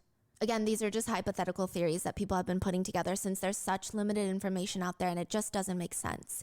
Now, side note about Joseph Ryan being shot twice, there are theories that it's weird, but maybe it's not. For example, let's say in a parallel universe, the husband stabbed the wife. Then out of necessity, he shot Joseph Ryan who walks in through the door. Perhaps Juliana was supposed to shoot him. Mm-hmm. So the arrangement would have been, I kill Christine, you kill Joseph Ryan. So we each kill one. But maybe Juliana hesitated. Maybe she didn't shoot him for whatever reason. And so Brandon Banfield shot him. And now he only has blood on his hands, is the theory. So he forces Juliana to shoot him as well. And also because another shot must be fired, perhaps he's looking at Joseph Ryan. Again, this is another theory. Perhaps he's looking at Joseph Ryan and he sees that maybe he'll survive. He's not dead. And if we call 911 now, he's rushed to the hospital. What if he survives? They can't wait too long to call the police, so they need to do something. So a lot of netizens right now are just curious as to who stabbed Christine and wondering if law enforcement has figured that out and they're just being tight-lipped about it. Also, if there's any evidence of life insurance. Another question that netizens have is, where was the poor little girl during all of this? Was she left in the basement? Reports state that she's physically unharmed from the incident, but I'm sure there's going to be lots of mental and emotional trauma, if not now, then later. People wonder, I mean, why? If Brandon Banfield, the father, is somehow proven to be involved in all of this, it just makes him so much more sick and vile that you're willing to expose your child to lifelong trauma because of how evil and callous you are. Speaking of people in the house, the couple also had huskies. I know I saw one, perhaps even two huskies that look like they live in the house. So let's just say they just have one husky. I'm curious to know, was the husky in the house at the time of the incident? Again, I don't think the husky being home or not is some sort of evidence or smoking gun, but if Joseph Ryan had to come into the house, did they put the huskies into a crate? That would be more premeditation. Were the huskies at the groomers? I mean, it's just, from what I know, huskies are pretty protective, if I'm correct. It would just be interesting to know. Hopefully we get answers to all of these questions in November when the trial starts, and we can only hope that every single person involved in their deaths will face justice. But what are your thoughts on this case? I feel like there's so many questions, and if he is a federal agent, he must plan all of this. And it's very easy to find a clue that, hey, you guys are sleeping together, and it makes both of you look very suspicious. And he still proceed with the plan. So that means he probably had a pretty good cover-up plan for at least for him or her not to be in trouble. So you think something went wrong and that's how everything fell apart. So during the act, like the netizen was theorizing, your opinion is that something went wrong because otherwise he would have a solid, tight-knit plan where Juliana would also not have been arrested, because he probably thought things through as a federal agent. Yeah, there's no, like, you know what I mean? Like, he must know everything already. And this self-defense theory just doesn't make sense either. Like, go get the gun. She gets the gun from the safe to then shoot him out of self-defense. Yeah. But even at this point, I worry that if they still have a really good plan, let's say she's keeping very tight lips, maybe he truly will get away. Maybe, you know, like, I don't know. That's what a lot of people are worried about. I mean, a lot of people think that she deserves to be in prison as well if this is truly what happened. But it seems like she might take more of the fall for it if the attorney does not represent her well and if she doesn't start talking. Right. What are your thoughts? Wow. Do you think if Brandon was involved that Juliana will turn on him? If the theories are correct, do you think that one party is more at fault here or they're equally evil if the theories are correct? What are your thoughts? Let me know in the comments, and I will see you in the next one. Please be safe. Bada bing, bada boo. There's something called a Buddha house in Ethiopia. It's where people go to seek protection and healing. The main objective at these Buddha houses is to ward off the evil spirits or the disease-causing evil eye. They focus primarily on traditional medicine, and on a daily basis, these Buddha houses, they open their front doors and there's all sorts of people coming in. People with illnesses that doctors cannot even pinpoint or perhaps even cure. People with strange new hallucinations forming. Or sometimes people involved in very mysterious accidents, like 7-year-old Heaven. Her little body appears very crumpled when she's carried in through the Buddha house's front door. They're asking what happened. I mean, they need to know so that they can even try to heal her. And the general story seems all over the place. I mean, she's brought in by her neighbors who try to explain, well, we don't really know what happened, but here's what we think happened. At the entrance of their house, all of their houses, they have this bar. It's like about the height of an adult. It's a wooden bar. And apparently the kids in the neighborhood, they would swing on that bar all the time. Just swing back and forth like they're doing pull-ups. She must have been swinging when she fell and hit her head. And she's not responding now. Look, there's cuts all over her body. I mean, that looks like she would fall and maybe scrape herself on a branch, right? Pieces of wood, rocks. It's not completely unbelievable. And it's true, there's lots of rocks around that door. She must have hit her head on one of those. Her little 3-year-old sister had found her laying on the ground outside their front door. She didn't even understand what was going on. So she went to grab a family member, a 15-year-old girl, so just kids. And she tells her, look, Heaven's outside playing. She's sleeping. The 15-year-old is confused by this. She runs outside, sees Heaven on the ground, puts her hand on Heaven, and by this point, Heaven is cold. She's screaming. This 15-year-old is screaming for all the neighbors, all the adults to come help. And now they've rushed little Heaven to the Buddha house to be healed. Heaven is 7 years and 7 months old, but she looks closer to 5 because of how tiny she is. And the healers could just take one look at Heaven and they knew there is no healing to be done. This little girl is already dead. But the questions now are, if she had fallen so hard that it killed her, wouldn't she have fractured a bone? Wouldn't she have broken a bone? Or if she hit her head on a rock as she came down, wouldn't she have bled a lot more? The only blood that they found on her body was on the back of her dress is this tiny tear-sized blood droplet. When Heaven's mom finally sees her 7-year-old daughter's body, she finds something very odd. The little girl's mouth, there's something inside of her mouth. It's like sand. It's actually more like cement. It's sand mixed with water to make this very thick mixture. And there's even pebbles inside. And it looks like she just has a mouthful of cement. What do you mean? So she's falling and she just eats a chunk of cement? It doesn't even make sense. On top of that, she has a full handprint around her neck. I mean, you could see 5 finger markings where someone had dug into her little daughter's neck. You cannot say that's from a rock. How could the neighbors try to even tell her that this is a result of her falling off a bar? How could they argue that her mouth had to be filled with this sand so that she could be healed? They said that is healing sand. It feels like everyone is in on this one big conspiracy of what happened to Heaven. Nobody will tell Heaven's mom what actually happened because this is not the truth, clearly. And Heaven's mom is on a journey to figure out what the hell happened to her daughter.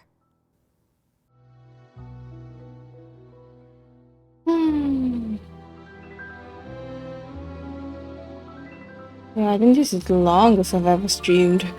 14 hours? Goddamn. I think I'm pretty much done. With the main house, that is. I mean...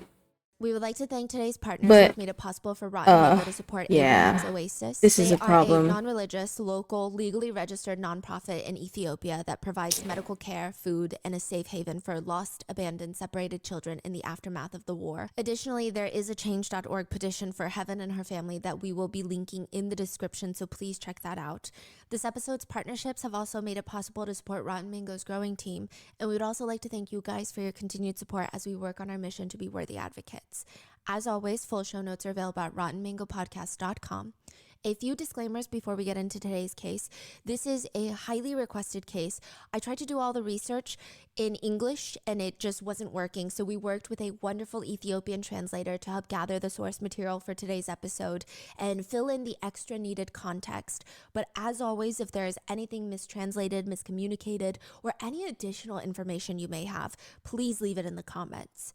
A few disclaimers. There are mentions of CA, CSA, and descriptions of a brutal death of someone under the age of 10. Please always prioritize your mental health and well-being. Stay safe. And if you can't handle today's episode, take a walk. We'll see you in the next one. With that being said, let's get into it. As a custodian for the bank, there's a few rules that you have to follow. Most banks operate on a buddy system. Nobody is opening or closing the bank by themselves. Unlike other businesses where they tell the employees, hey, go park at the very back of the parking lot so that the customers can park near the front, bank employees are typically told to park very close to whichever exit they leave from, likely the back exit, in a well-lit area of the parking lot. More often than not, if they're closing down the bank, they leave through a man trap. It's where, typically at the back of the bank, they have a back door. You exit out that door, then lock the door behind you.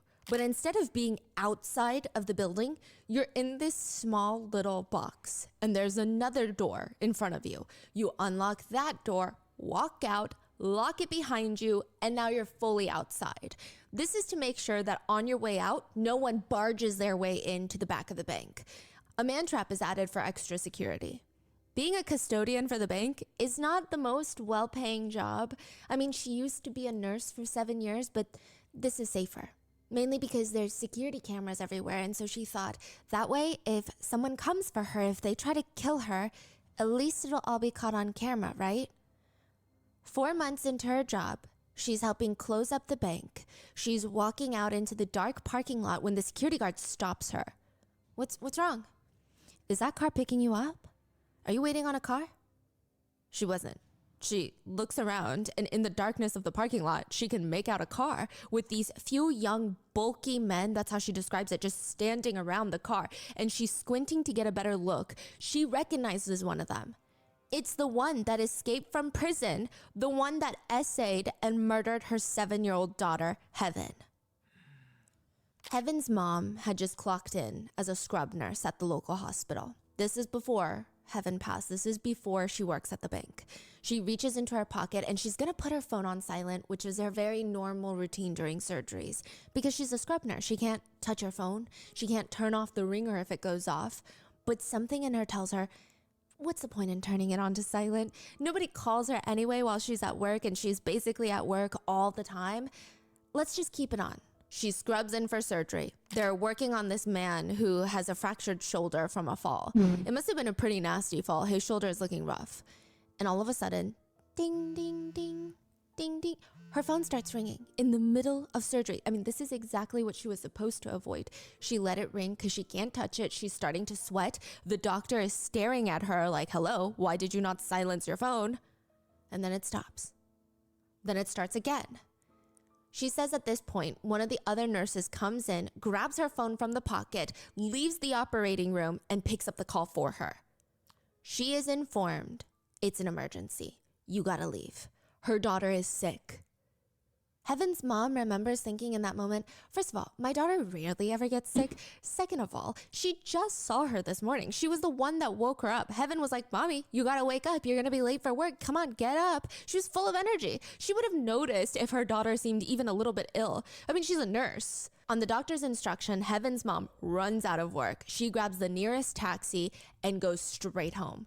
And when she gets there, her daughter's not there. She's been taken to a Buddha house, a traditional healer, and nobody is telling her which Buddha house. All the adults inside the neighborhood, gone. The only person left in the neighborhood, if you will, is her landlord, Getnet. To give you some context from our Ethiopian researcher, a lot of people rent out a house in a fully fenced space. So inside of this fully gated yard is normally one big house where the landlord lives with typically their extended family. So it's not just like a nuclear family unit, maybe grandparents, maybe sisters, siblings of the landowners. And then nearby this big house, there's a few smaller 1 to 2 bedroom houses that are built onto the property that people can rent. It's kind of like detached guest houses that you can rent out of. Oftentimes, there's one bathroom that's a separate building that all the residents of all the individual houses use. It's kind of like a small 3-4 family community behind each fence. That's what I'm referring to when I say the neighbors, the neighborhood. But they're all typically relatives of Getnet. They're all kind of connected. Yes. Now, she's trying to ask Getnet, because he's the only one left behind, the landlord, what the hell is going on? Where are your sisters? Where is your wife? Where is my daughter? Where is Heaven? Within a few hours, slowly, little bits and pieces start unraveling, and Heaven's mom will find herself in another hospital room witnessing her 7-year-old daughter's autopsy. Heaven's mom was told that her little girl had fallen from a wooden bar that she was swinging off of because kids like to do what kids do, you know, things that could potentially hurt them. There was no adult around directly supervising. She got hurt and she passed away. It's a freak accident, if you will. But as Heaven's mom, a nurse, is sitting in through this autopsy, she knows that they're all lying to her. Every single one of them, every single one of her neighbors, every single one of the adults, every single one of the people she trusted with her kids, she doesn't believe a single word out of their mouths. If she fell from a wooden bar swing, would she have fractured bones? Yes. Would she have a broken bone? Probably. Would she have fractures to her skull if it killed her from the fall?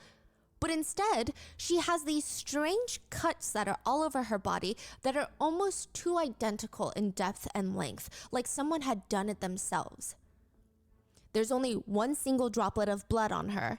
And just a brief content warning here, please be aware that Heaven's autopsy results are incredibly disturbing. It is very clear from the get-go that Heaven did not pass from a fall. She has extensive injuries. Her cause of death appears to be strangulation. There are finger markings around her neck, embedded in her neck. You can almost see someone's handprint. The muscles around her private areas were all torn. You cannot explain that from a fall. There is extensive physical trauma to her private parts. Had she not been strangled to death, she likely would have died from her injuries to her private parts. In an interview with her mother, she describes the true condition of her daughter's body. She states that the tearing on her daughter's private parts were so bad to the extent that, quote, only her spinal cord is visible and her uterus cannot be seen.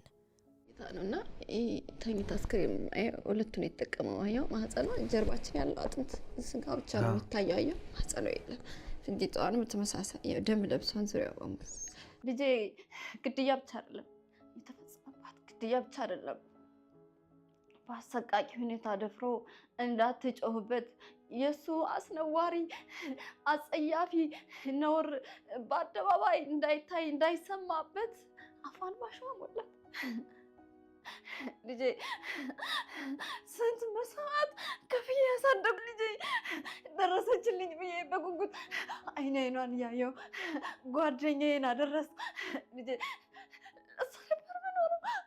ዛሬ ነኝ በሽተኛ ሆኛለሁ ለዛውም ስንት ግፍ ስንት ማስፈራሪያ እየደረሰብኝ If you are someone like me without kids or you're not around children frequently, heaven is described as being a very small 7-year-old, about the size of a kindergartner.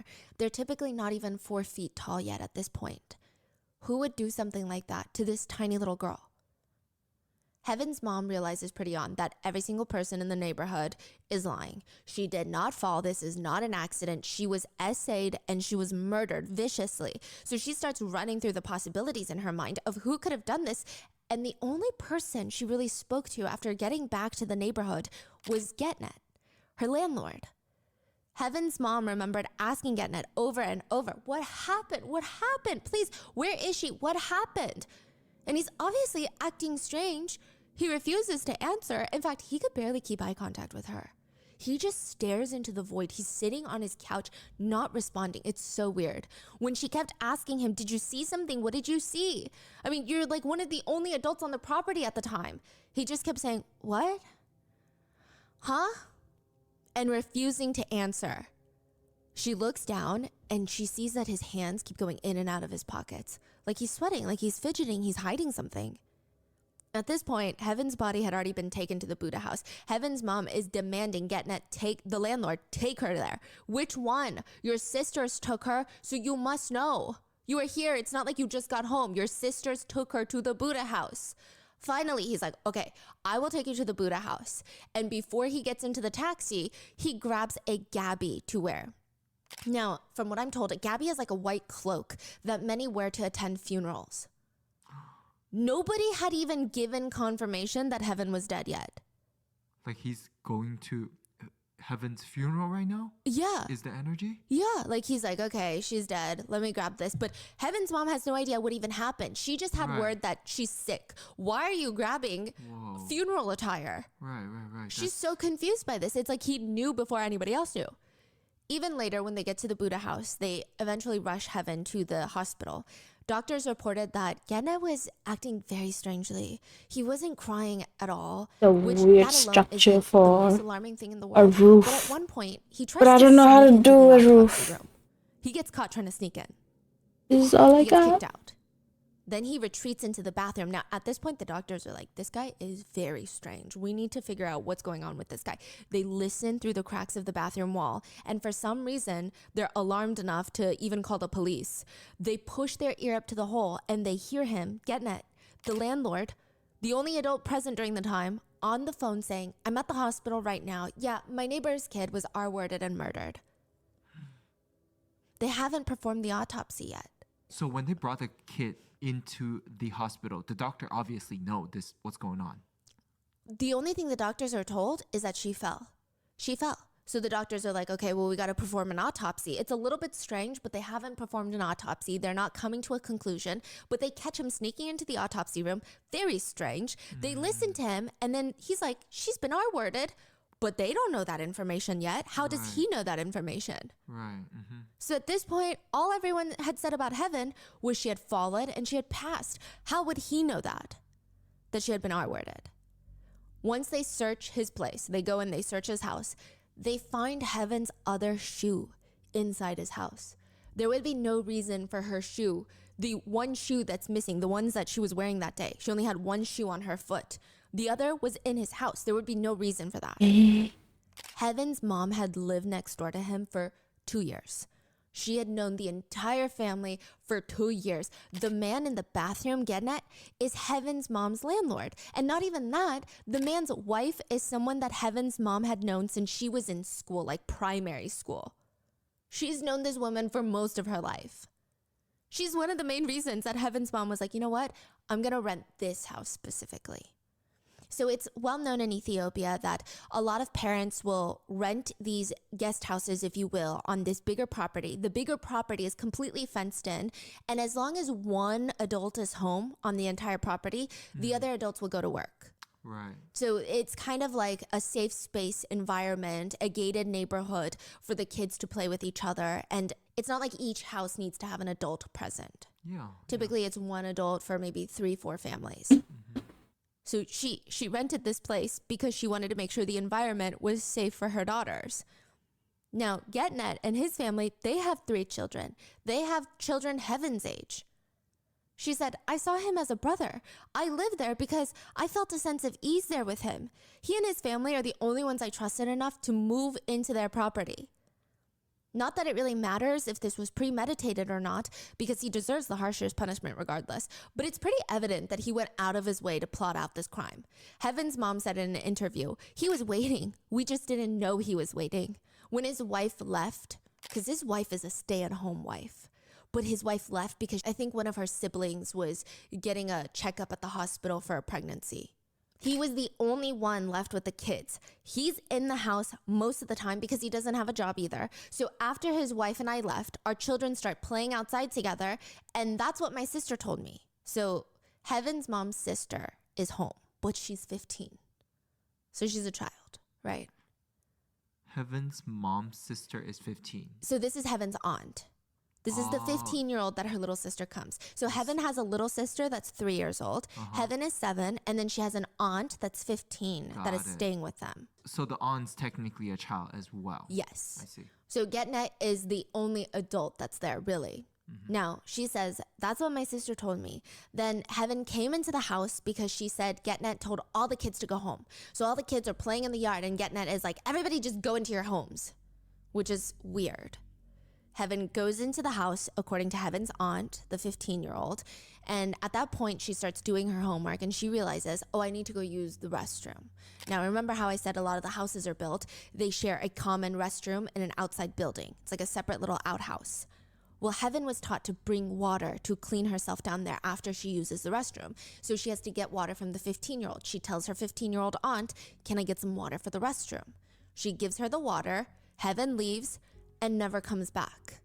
Gednet has been presumably waiting for her, saying things like, hey, Heaven, come here. Can you help me with something? Now, this is not a strange man. This is their landlord, the man that she's seen for the past 2 years. I mean, the father of her friends.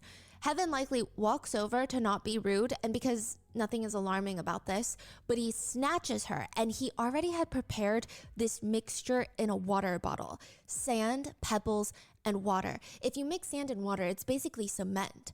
Even sand alone is difficult to get out of your mouth, but if you were to put sand, water, and pebbles, he forces her to drink this concoction. He forces it down her throat and stuffs her mouth full of it so that even if she screams, nobody can hear her. He brutally assaults her in what her mom describes as, quote, the front and back, to the point where he tears all of the muscles and there are extensive internal injuries. And the reason that I wasn't trying to be as specific is the internal injuries seem to be so bad that her mom states when you were to just peer inside from the autopsy, you cannot see her uterus. You can only see her spinal cord. Like, that's how extensive the internal injuries were. Afterwards, he takes her body, contorts her, shoves her into a bucket to wash away the evidence. There are reports that he likely mixed bleach into the bucket to clean up after his crime, to get rid of any forensic evidence on Heaven's body. In the process of trying to get rid of evidence, he goes and grabs a washcloth. So a lot of people, especially even in Korea, they will wash cloths and then hang them outside to dry. He grabs a washcloth that Heaven's mom had left outside to dry. And he wipes down Heaven's body with it.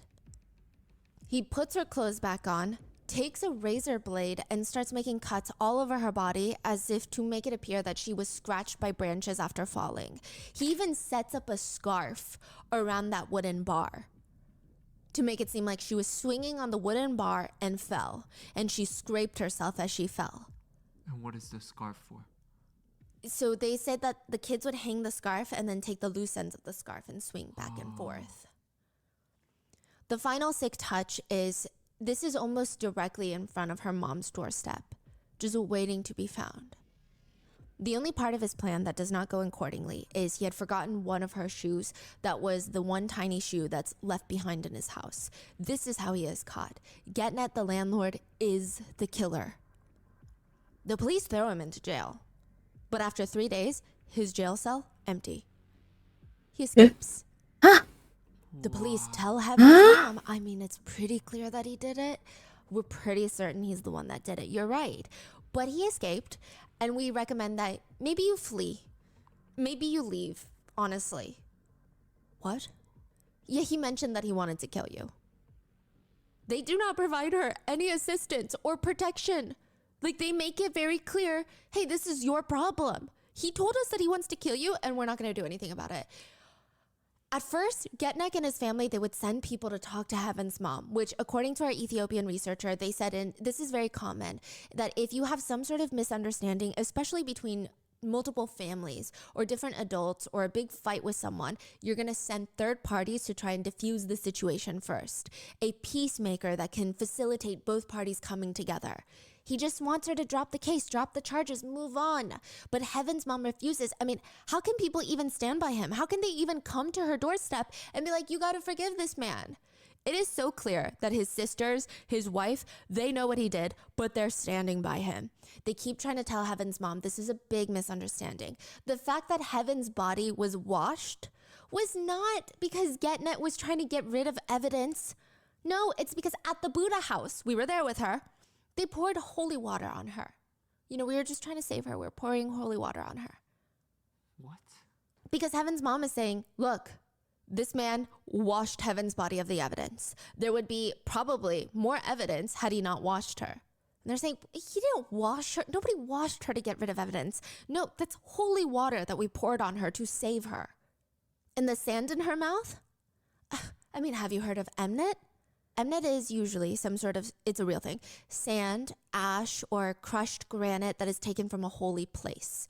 And it's placed or smeared onto one's body. Usually you only smear it on the parts that are in pain. So if you sprain your wrist, a traditional Ethiopian healer might apply this to your wrist where you feel the pain, and it's almost like a dark brown clay-like appearance. Then you pray, and then you will typically feel healed.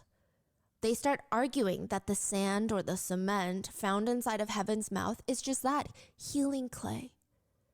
But nobody ever consumes healing clay. If someone were to fall off a wooden bar or a tree, the last place you would imagine all their pain is in their mouth. You might smear it on their head or their face or their skull. Why inside the mouth? Like, how do you explain that? So these are the killer's family members. Yes. And they're arguing for the killer. Yes. They're arguing all sorts of crazy things for him. I mean, it's like the most ridiculous stuff. Getnek's relative explained that she's like, I'm the one that did that. His sister is like, I did that. I put it inside Heaven's mouth because, quote, I know it's sand, but every morning I mix it with water for my children to drink. Because they're like, why would you put it in her mouth? And she said, because I make my children drink it. And they ask, well, does it melt when you mix it with water? She responds, you put your faith in God. That's how you live. That's why I have Mnet in my house always. I did the same thing for her that I do for my children. That is all. She's not even answering the question. Mm-hmm. I mean, none of this makes sense. Everyone who uses Mnet is like, what are you saying? This doesn't even make sense. Like, if I saw a kid that was laying there, I would not shove Mnet into her mouth. The twisted part of all of this is that Heaven's mom believes that they took Heaven to the Buddha house for the purpose of getting rid of more evidence and trying to come up with explanations for the evidence that they couldn't get rid of. So I'm sure that they scooped out as much of the sand and cement in her mouth as possible, but there's remaining. You can't get it all out. And of course they're going to find it in the autopsy. So they're taking her to this traditional Buddha house to be like, of course we did these traditional actions to try and save her.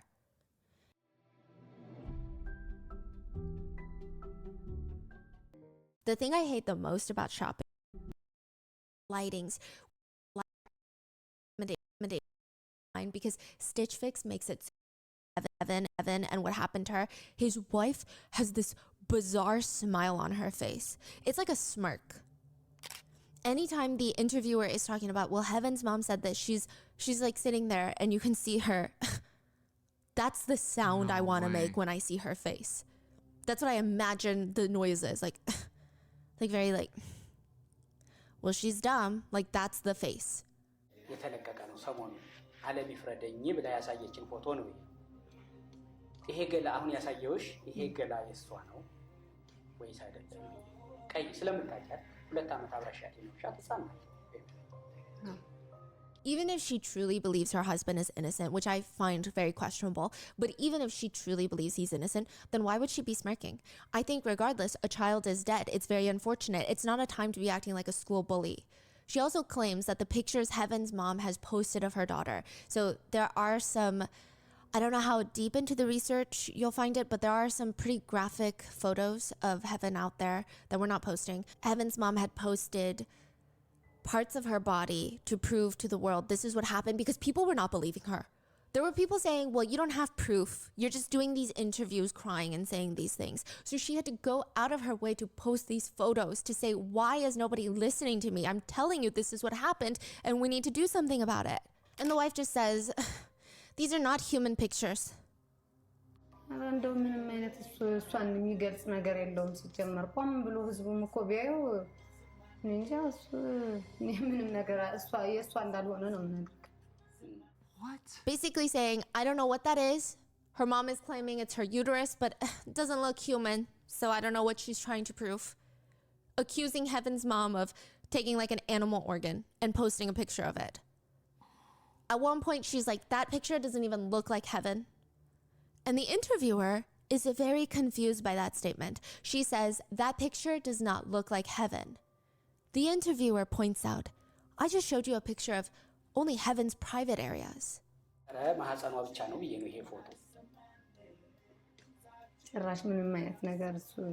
How do you know that's not Heaven?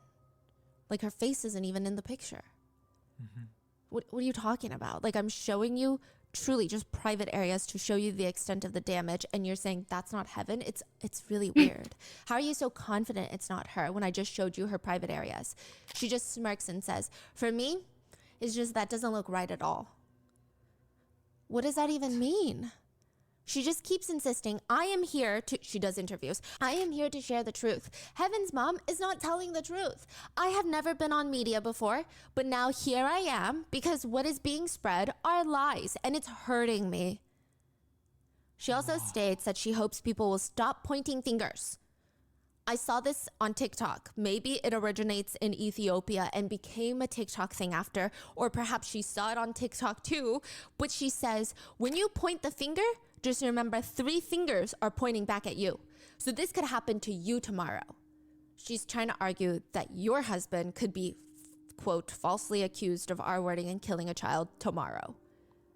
Wow. Yeah. Which, like, no. Wow. Even when the interviewer tells her a 7-year-old is not like an egg, she cannot swing from a bar that's about adult height and just die. They take her. They take Getnet's wife and the family to the house again. And Getnet's wife is trying to explain, oh, this is the bar that she fell off of. But when the interviewer starts asking technical questions of like, okay, so she's hanging from this height, she starts getting very flustered. The wife tries to explain she likely hit her head on this rock right here. And she points at a rock. But that doesn't make sense either. There's no signs of a concussion or a skull fracture or even head bleeding. So what are you talking about? On top of that, if they're trying to say that the kids were known to swing their scarves off this bar, that means the height at which she would have fallen from is about hip length of an adult, actually. Because if they use their scarves, that makes it even lower. Yeah. You're telling me a 7-year-old falls from hip height and just dies almost instantly? I mean, never say never. I'm sure maybe there have been freak accidents where it has happened, but this just seems, I mean, the odds of that happening seem slim to none, especially if you consider in all of her other injuries. It just doesn't make sense. How do you explain the sand in her mouth, the suffocating, the clear fingerprints around her neck, the SA? Her response is, well, only God knows the reason for that. Which then starts changing into, well, only God knows how she fell. Because he starts asking, you're saying this? She fell from here and what? And she goes, only God knows how she fell. It could have just been her time. I don't know what hit her or where, but that's how the kid, Heaven's little sister, found her and told the police. As for Getneck's very weird behavior after Heaven's body is found, she justifies it by saying, well, my husband, you know, men grieve differently. Fathers grieve in different ways than mothers do. She states that it's very frustrating that the public perception of what happened is different from the truth. She said that every time she sees Heaven's mom starts screaming and yelling that they're Heaven's killers. And she says, we never say anything back to her because we understand that she is a mother who lost her child. We try to be understanding of her pain.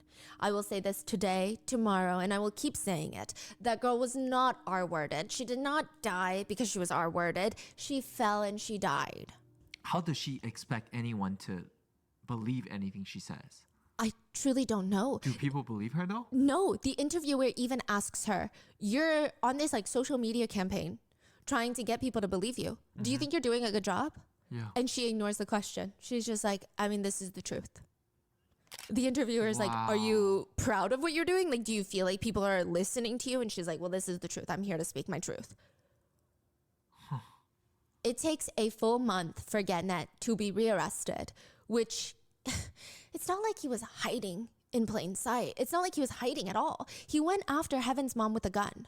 Chances are, if the police found Heaven's mom, you would have found him lurking nearby. So why does it take a month to arrest this man? It seems like they just don't care. Another element of disgust here is that the sisters also live on the property, right? Heaven's mom said some of them were home that day. They were actually home. There's no way that they didn't hear anything that he did. She said the walls are so thin that oftentimes you can hear people making coffee and having coffee time in the mornings. Wow. They live really close to him and their place has really thin walls. So now, how can they tell the police she's lying? Heaven's mom has no idea what she's talking about. All the police decide they want to drop this case. They just don't care for it. One of the police officers also happens to have ties to Getnet. Heaven's mom states that all the evidence has been covered up by Getnet's family and that the only cop, that one cop, they refuse to even look for the bucket. Because they're like, I know that he washed Heaven's body in a bucket to get rid of the evidence. What are you doing? There's a bottle filled with sand somewhere. What's up? They refuse to look for it. Getnet's children would tell Heaven's mom, actually, our dad asked us to clean up blood using bleach that day, and we did. But police won't listen to the kids. They won't listen to Heaven's mom. They just keep telling her, stop blabbing such nonsense. Everybody knows that she died because she fell. There was only one female cop that believed Heaven's mom. She's the only one that did not want to close this case. She was getting pressure from all the sides to drop it. The next time Heaven's mom visits the police station, the female officer is suddenly giving her the cold shoulder. And she's like, what's wrong? Did I do something? I only ever tried to help you.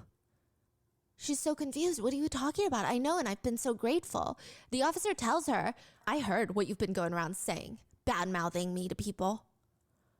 And she just storms off. People are trying to turn these two women against each other, and it's apparently working. So now Heaven's mom is completely on her own. Every time she tries to bring the hospital records to the investigating teams to show them, see, this isn't on an accident. The hospital said that she was essayed. I wonder if Sims can walk lose the report, in between one or by tell her one. it wasn't enough. They need more. Also, they said it's the hospital that you worked at, so there could be a lot of bias. They could be lying. You could have told them, the doctors, what to write on the autopsy. I mean, what does she gain from it? That's the crazy thing. So there are people who doubt her story. They think that there's no proof. She's just going on these interviews and claiming this is what happened. But it doesn't make sense. What does she gain from this? Because there are so many more people that want to kill her. There are people online that are writing they should have R-worded the mom too. So all of this is happening, and she's getting stalked by GetNet's family members. She had to quit her job. She worked as a nurse for 7 years, and now her whole career is gone, and she just can't risk her life for it. She has no resources. Nobody's on her side. She eventually got a job at the bank as a custodian because all the cameras, the security officials there, maybe that would be safer. 4 months into the job, a bunch of people come, GetNet's family members and other young men try to kidnap her. And what happened after? Like, she just had to quit and nobody cared. She quit the bank as well? Yeah. So she's constantly just bouncing around looking for jobs while trying to get justice for her daughter. So every time they find her, she gets a new job. Because it's not even just, hey, drop the charges. Right now, there's people telling her that she deserves to be R-worded, that this is her fault. Why? Yeah, they think it's her fault because she left her kid at home. And they also think it's her fault because she decided to have a kid in these times. What? Yeah, it gets crazier. I will read you some of the netizen comments. Now, finally, after a month, he's rearrested. He's tried for his crimes. August 1st, 2023, GetNet is sentenced to 25 years in prison. 25 years. What's wild is even that after he's proven guilty and sentenced to 25 years, people are blaming the mom. They're saying it's been a year already. People need to let this go. Some people are commenting, it's the mother's fault for bringing a child into this world during unsafe times. The mother should also be essayed. The child deserved it. Who told her to give birth to a daughter first?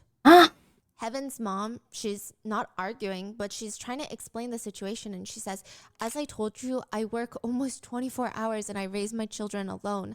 I have no family to support me. I am from the rural province and I got to where I am on my own. She also supports her younger sister's education, the 15-year-old. It's not like she's gone from the home so she can avoid responsibilities and avoid the kids. She basically lives her whole life working to support her family, and yet people are trying to blame her for what he did. The victim blaming is insane. አብሶ እንደዚህ ስቃዩ ይመጣብኛል ይጮህብኛል እና ሰው በቃ አንቺ እንደዚህ አትረሺውም ከባድ ነው ደርሶብህ ያየ ሰው ነው ይህን ስሜት ሊነግርህ የሚችልና እንደሌላው አይደለም የልጅ ሐዘን በጣም ከባድ ነው አንድ ቀን ታማታቀም ልጅ ድንገት ነው ያጣዋት ያውም በእግዚአብሔር አይደለም ባሰቃቂ ሁኔታ ምንም በደል የሌለባት ምንም ኃጢአት የሌለባት ያጣዋትና She says, I made a lot of sacrifices to raise my daughter. At least if they killed me because of my sins, it would be better. But what could a child ever have done to deserve this? They haven't even started life yet. There is no law in sight. Who do I scream to? This is not enough. There needs to be more harsh sentences. If there were, you wouldn't hear about such crimes happening. But aside from that, even though she did what she could, she still feels a lot of guilt. She said that part of why she quit as a nurse was, yes, because she was being stalked by GetNet and his family, but also she still has another daughter that's 3.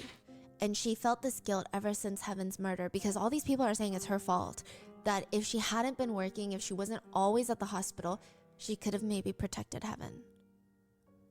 Most people with hearts, souls, brains are supporting Heaven's mom. Some netizen comments read, there are times that make me hate being a human being. Instead of asking us to hide our daughters, keep your sons in check. I am a mother too. I have a daughter. Now I have to live in fear. This monster needs to be castrated. Another reads, you know what? I think the man should be free. I think they should free the killer, free the man and give him to us. You see what we'll do to him. Some netizens are more straightforward, writing, just kill him, kill him, kill him, kill him. These people haven't stopped. Heaven's mother needs protection. The law needs to protect her. Many of them want further punishment for not just GetNet, but also his wife and sisters. Arrest his wife too. She's an accomplice. I don't think that she realizes what's coming out of her own mouth. What kind of person is his wife? Doesn't she have children of her own? Another reads, it's very obvious she rehearsed everything she needs to say. You ask one question and she doesn't know how to respond. What surprises me is that she also has children. She doesn't even show remorse for Heaven. She, the wife, needs to be sentenced to 25 years and her husband needs to be sentenced to death. To give you further context, here are some wild things his wife has said. Why are people accusing my husband? It's not like he was caught in the act. They have no proof. My husband is not the type to R-word or do that sort of thing. If he were an R-worder, he would have raped the 15-year-old nanny that we have living in the house.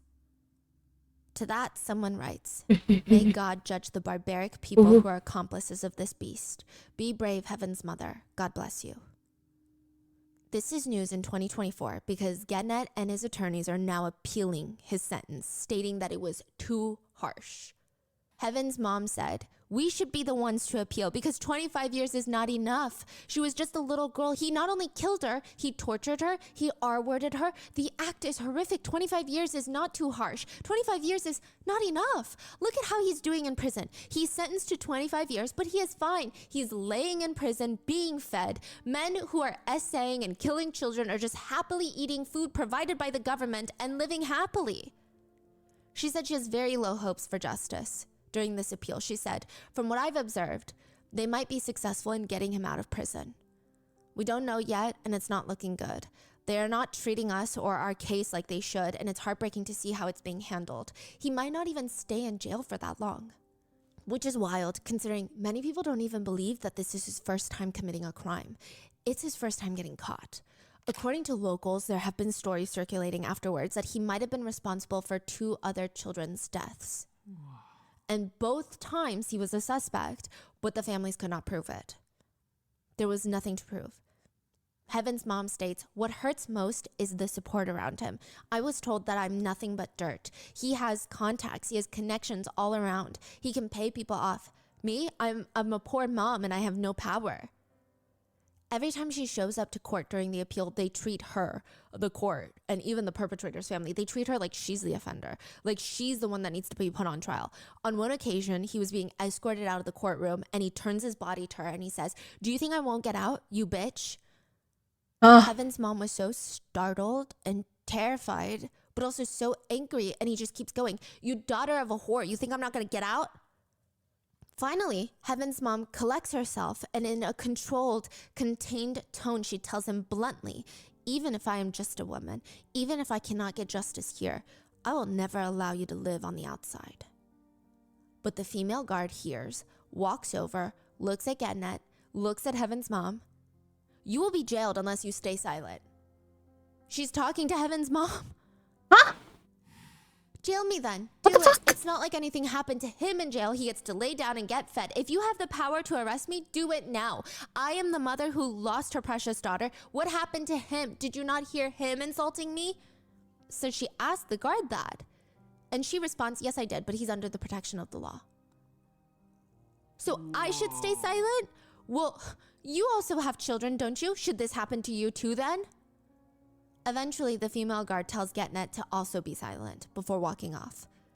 Heaven's mom said, why is there no death sentence in our country? Is it because our children are not our country's children? Can they not see mother's tears? What if their children were killed in such a gruesome way? What would they do then? This is a small girl that was R-worded and murdered by a man. The judgment should set the example for these crimes. Otherwise, where will we go? Where will the mothers and children go? It's not like we have another country. It's not like we can flee somewhere else. Who do we cry to? Who listens to us? If our children can't be safe in our homes, where else can we go? Should we stop working and spend all our time with our children? Then how can we feed our children? Only God is on our side now. Many advocacy groups have spoken out to state that they believe that the sentencing is way too light. The Ethiopian Women's Lawyer Association states, the murder itself should have been enough to sentence him to life imprisonment or to death. It's especially sickening and outrageous when such a horrendous crime is committed against children. It is unclear if that change is going to come soon, considering there was this organized candlelight vigil held for Heaven in the capital of Ethiopia. It was a peaceful gathering just for community members to come out and remember Heaven, honor Heaven, but also demand justice in a peaceful way. And Heaven is just one of the many cases that the advocates are pushing back against. Notably, an 11-year-old girl was essayed by her father. He received only 16 years in prison. A man strangled and essayed a 14-year-old girl. She passed away. He got 19 years. A 17-year-old essayed a 5-year-old girl. He got 6 months in prison. 6 months? A 41-year-old man who essayed multiple little girls around the age of 8 was only given 10 years. So I would say, given all these cases, the community just holding a candlelight vigil is rather impressive considering everything going on. But of course, police officers forced their way into the crowd, forced them to break it up. It's been stated that police forced camera crew to delete their footage before letting them go. A prominent human rights attorney states, Heaven's death cannot be in vain. We must use this tragedy as a catalyst for change. The Ethiopian government must strengthen its child protection laws, ensure that justice is served in all cases of child abuse, and provide better support for victims and their families. One of Heaven's mom's biggest memories of Heaven is every time she would come home from work, Heaven would drop everything and run up to her and slam into her into this big hug. She would run so fast that Heaven's mom would almost topple over. And now Heaven's mom says, my daughter is dead. I am dead inside. I am just a dead woman walking. ቤት ለመሄድ በጣም መጓጓ ለሷ ብዬ ነበር። በር ላይ ነው የምጠብቀኝ። የሚገርም እማዬ ብላ ልታቅፈኝ። አሁን ክረምት ላይ ስመጣ ዝም ብዬ በሩ ከፈት አድርጌው እገባለሁ እና ትወድቃለች። ምን ሆነሽ ስላ እማዬ ብዬ ለማቀፍ ለምትለው ከዚህ በላይ ደስታ ብላል። እኔ ቁመሬ ሳኔ ገባ በቁሜ ነው ተቀበርኩት። ልጄ አርፋለች። Heaven would have turned 8 years old September 25th of this year. Heaven's mom said the worst part of all of this is, as a previous nurse, she knows that Heaven is not the only one. There are so many Heavens. So please check out the change.org petition linked in the description and stay safe. Let me know your thoughts, and I will see you in the next one. Bada bing, bada boo. Dominique doesn't know it yet, but his wife is about to divorce him. They have been married for 50 years. They have 3 children together. They have 6, almost 7 grandchildren together. They're in their 60s, but Giselle, his wife, is about to divorce him. It's never I've heard about this tell one. your partner that you've been arrested. For what? There's these 2 girls at the supermarket. Well, the officer says there's 3 girls. There might have been a phone placed underneath their skirts as they bent down to grab items from the bottom shelf. The phone might have also been on camera mode and perhaps recording. He has been arrested for filming illegal secret upskirt videos of strangers at the supermarket. This 60-year-old man, he's crying, trying to explain to his wife that it must be the old age. It must be the madness. I mean, maybe it's dementia. There's no way that this is really him. He's never done anything like this for the past 50 years, so why would he start now? He's trying to explain this whole thing. It's just silly. Giselle is almost kind of relieved. Maybe it's all some sort of big misunderstanding. Perhaps he was recording something with his phone. He dropped it, and then a woman happened to walk over it, and in this moment of temporary madness, he just picked up his phone, saved the video. Giselle even follows her husband to the police station to sort things out. On the way, he does not seem anxious or stressed. This is all one big misunderstanding. I mean, surely. Why is she going to police station? Like, she found out about the video? Yes, so she needs to go to the police station because they just need to do some paperwork now. The police calling him? Yes, it's not a big deal. It's just a big misunderstanding. She's going as moral support. I mean, they're all going to figure this out. She waits in the waiting room. He gets taken into an interrogation room. After an hour, Giselle is asked to come into a room, and the officers have a few questions for her. For me? Madam, what are the adjectives that characterize your husband's personality? Well, my husband is caring. This is exactly what she says. A very, very caring person, always ready to help. He's very much appreciated by those around him. We met when we were both 18 years old and shortly got married after that. And you would say that after all these years, you and your husband are still quite close? Well, yes, of course we experienced our lows, but we've always managed to overcome them. Do you have any friends in the area? Are you inviting them over often? Yes, of course, we have friends. We invite them over for lunch, sometimes dinner. We lead just very normal lives. The line of questioning is definitely getting a little bit odd, but it just keeps getting weirder. Madam Giselle, do you take naps often? How often do you take these naps? How often do you wake up in the mornings and you feel a little groggy? Do you always wake up feeling fresh every morning? How often are you and your husband intimate? Are you guys swingers? At this point, Giselle responds, "Oh my gosh, no, I wouldn't stand the hands of another person on me. I need emotion when I connect with someone. I am a married woman. I'm not a swinger." The officer looks at her kind of compassionately. He pulls out this thick folder of files. The images I'm about to show you will not be pleasing to look at. She's so confused. What images are you talking about? From the supermarket? She takes out her glasses, puts them on. In the very first photo she's shown, she sees a picture of herself. She's laying on her stomach on the bed, completely nude, unconscious. There is a stranger standing nude behind her. She does not know this man. Then another photo, another strange man that she does not know, and she does not remember these photos. Another man, a new strange man, each a different stranger, but she doesn't remember any of this. How could she not remember any of this? That's her bedside table. That's her lamp. Those are her bed sheets. That's her bed. That's her bedroom. What are these? After arresting Giselle's husband, Dominique, for filming upskirt videos in a supermarket, they searched his devices, and in a folder on a USB, the folder is called Abuses. They find nearly 20,000 digital files. Let me Inside that restart folder, Sims they found actually. new subfolders, at least 80 of them, each with names and sexual acts. The name of each man that came to essay his wife, Giselle, had their own folder. From 2011 till 2020, for almost 10 years, Giselle did not know that her own husband of 50 years was drugging her so that she could be essayed by strange men from the internet.